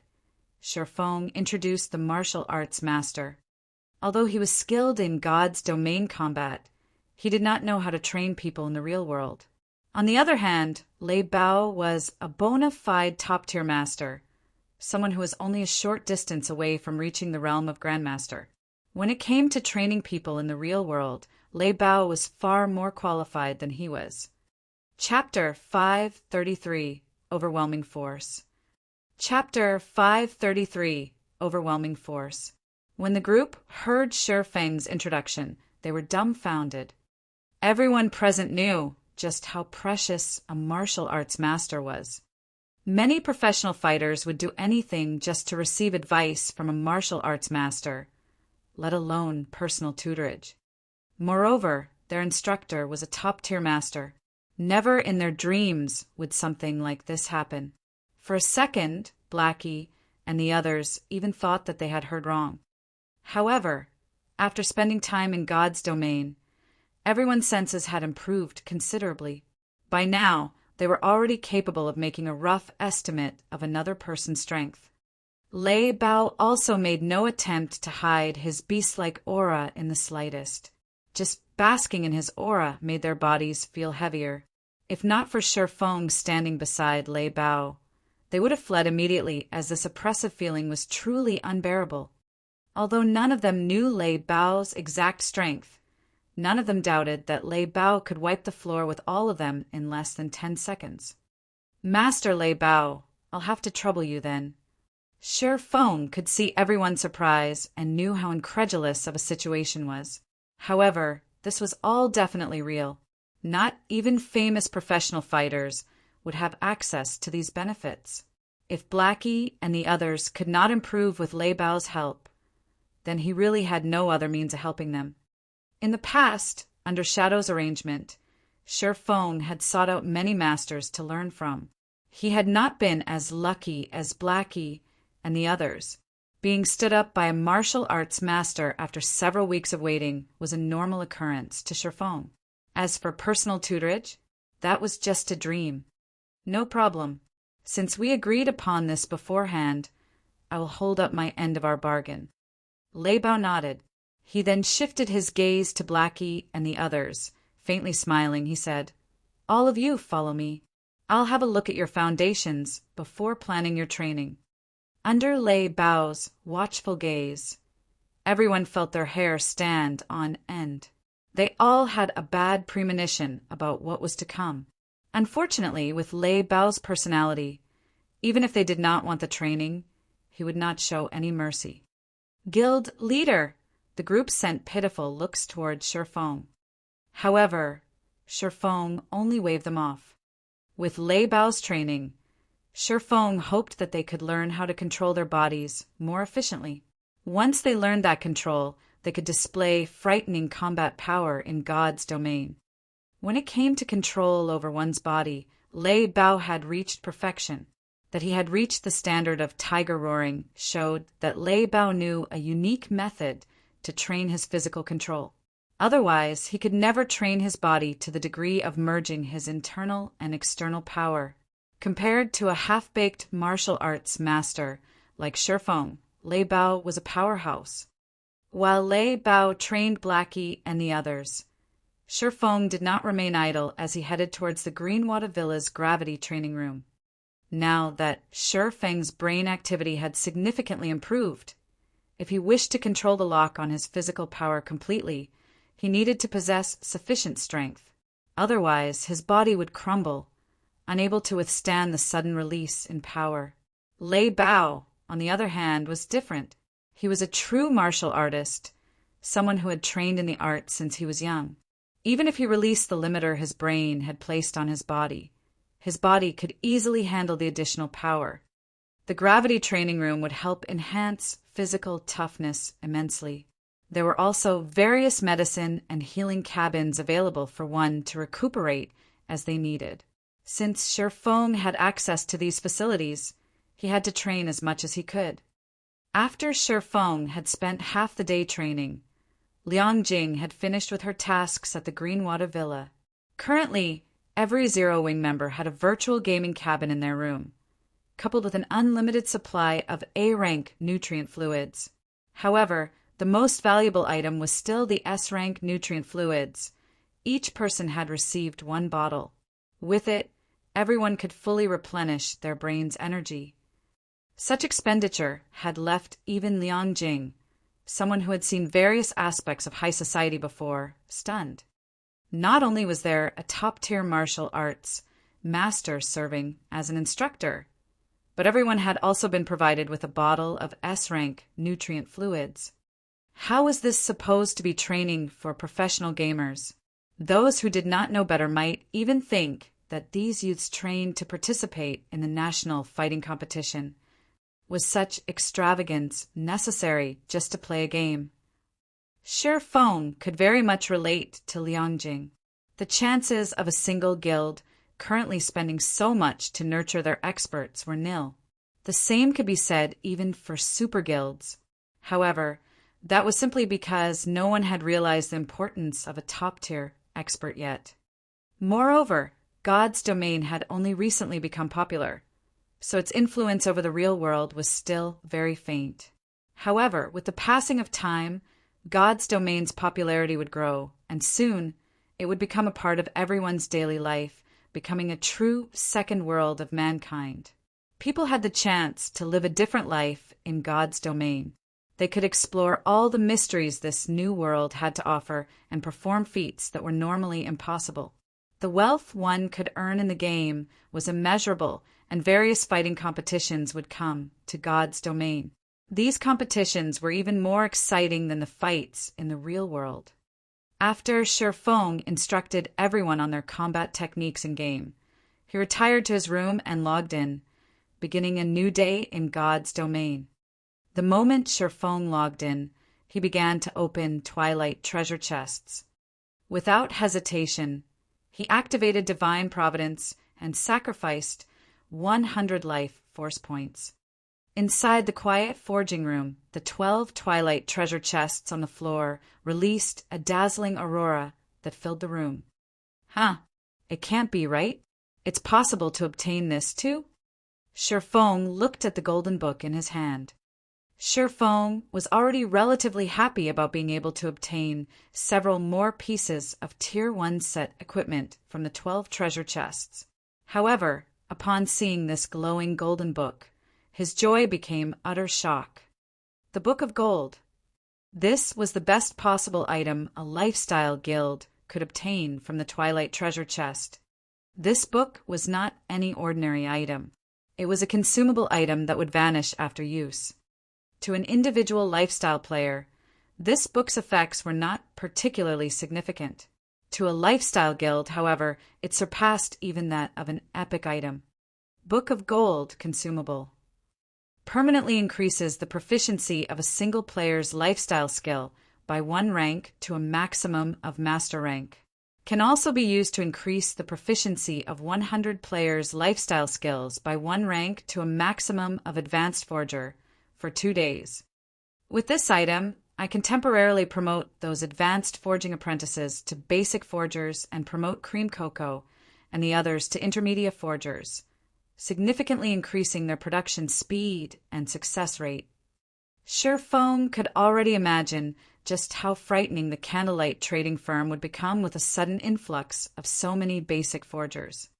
Although there was only a gap of 1 rank between a basic forger and an advanced forging apprentice, it was a massive gap.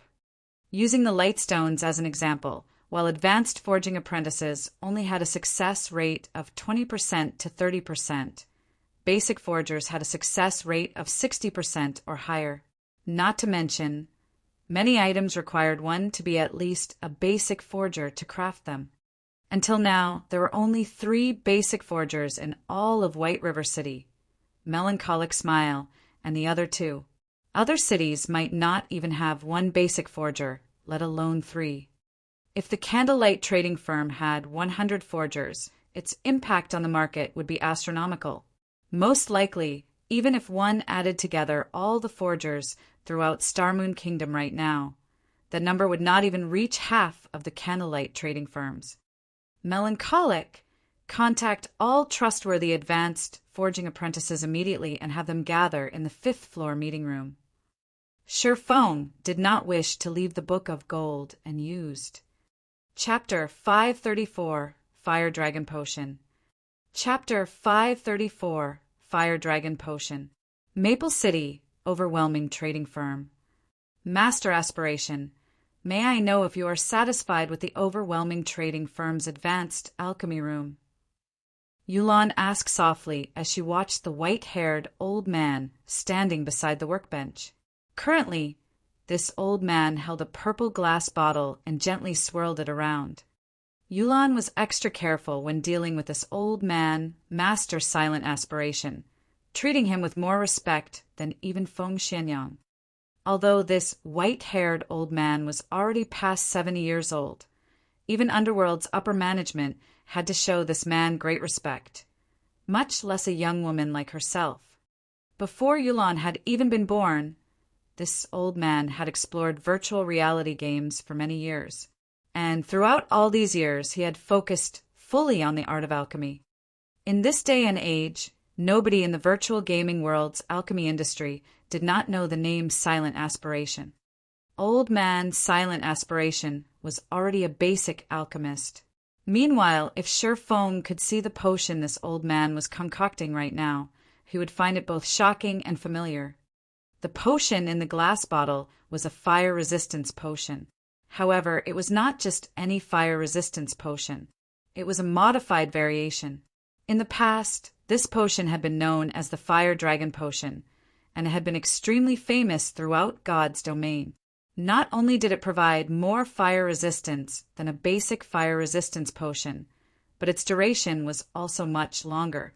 Most importantly, the Fire Dragon Potion increased a player's strength by 10 points during its duration. The Fire Dragon Potion's effects could also stack to a maximum of 50 strength and 100 fire resistance. To an ordinary player, 50 strength was a significant increase, not to mention experts. Not bad. I never expected that you, little girl, could actually obtain such a good bottle. This has finally allowed me to complete my newly developed potion. Silent Aspiration smiled the red liquid inside the purple bottle. Satisfied, he said, "Sure enough, it is as I surmised. Not only will the fire resistance stack, but the strength bonus will also stack. Seeing as the basic version of the potion already possesses such wonderful effects, let's call this the Fire Dragon Potion. Little girl, consider yourself lucky. Master Aspiration, you truly are amazing. You are actually capable of producing such a powerful potion. May I know the success rate for this Fire Dragon Potion?"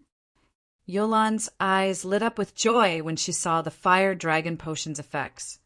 In order to convince Master Silent Aspiration to come to Maple City and help Overwhelming Smile, she had to go through much difficulty to obtain this set of mysterious iron alchemy equipment. However, compared to the value of this Fire Dragon Potion, a set of mysterious iron alchemy equipment was nothing considerable. Relax. If this old man crafts the potions personally, my success rate is 50%, and though the success rate of other alchemists might be below 30%, the materials I've used to concoct this potion are all common. It won't do much harm to waste some, Silent Aspiration laughed. To develop the Fire Dragon Potion, he had invested a lot of time. Otherwise, he would have long since become an intermediate alchemist by now. Many thanks for Master Aspiration's help. Now that we have the Fire Dragon Potion, as long as we nurture a large number of alchemists, the candlelight trading firm will no longer be a problem, Yulan said confidently. As the creator of the Fire Dragon Potion, Silent Aspiration could distribute its recipe to as many people as he wanted. It would be extremely easy for the Overwhelming Trading Firm to develop a small army of alchemists. Moreover, the Overwhelming Trading Firm would have exclusive rights to sell the Fire Dragon Potion. It was far more precious than any rare forging design or recipe. It was impossible for anyone outside the trading firm to produce it. With this potion, who could possibly challenge the Overwhelming Trading Firm? I've already produced what you requested. Little girl, if you wish to keep me here, you need to remember the secret silver equipment you promised me, Silent Aspiration reminded her. To this old man, nothing was more valuable than refining his alchemy. In particular, the alchemy in God's domain was unbelievable. If possible, he would have immersed himself in research every day.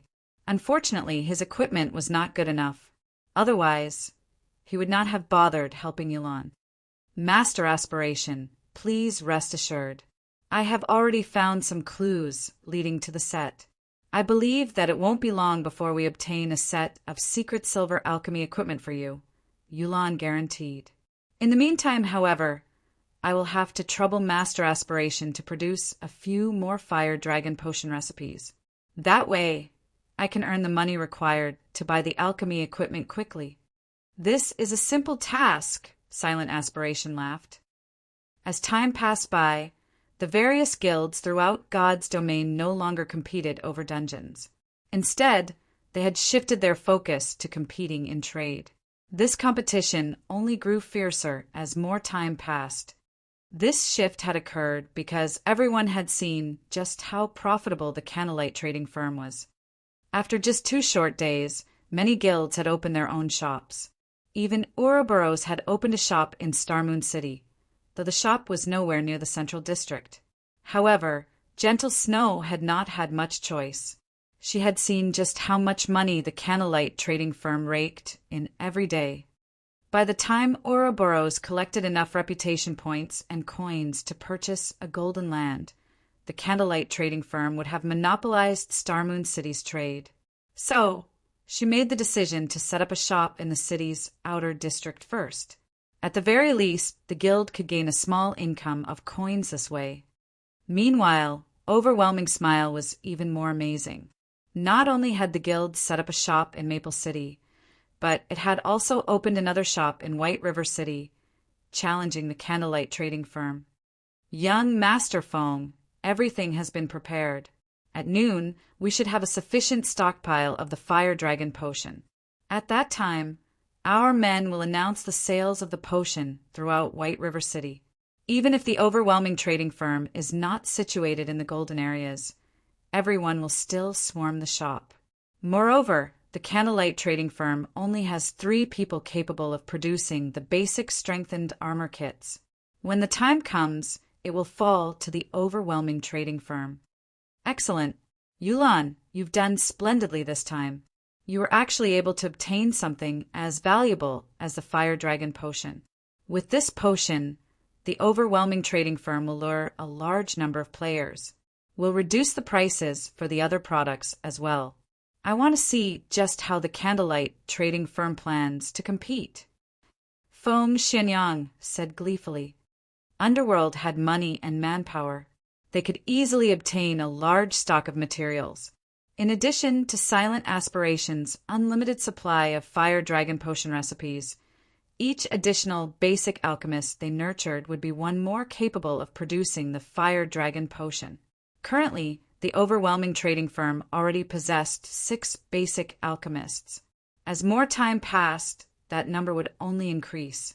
On the other hand, the Candlelight trading firm had no way to increase the number of forgers who could craft basic strengthening armor kits, no matter how many basic forgers they hired.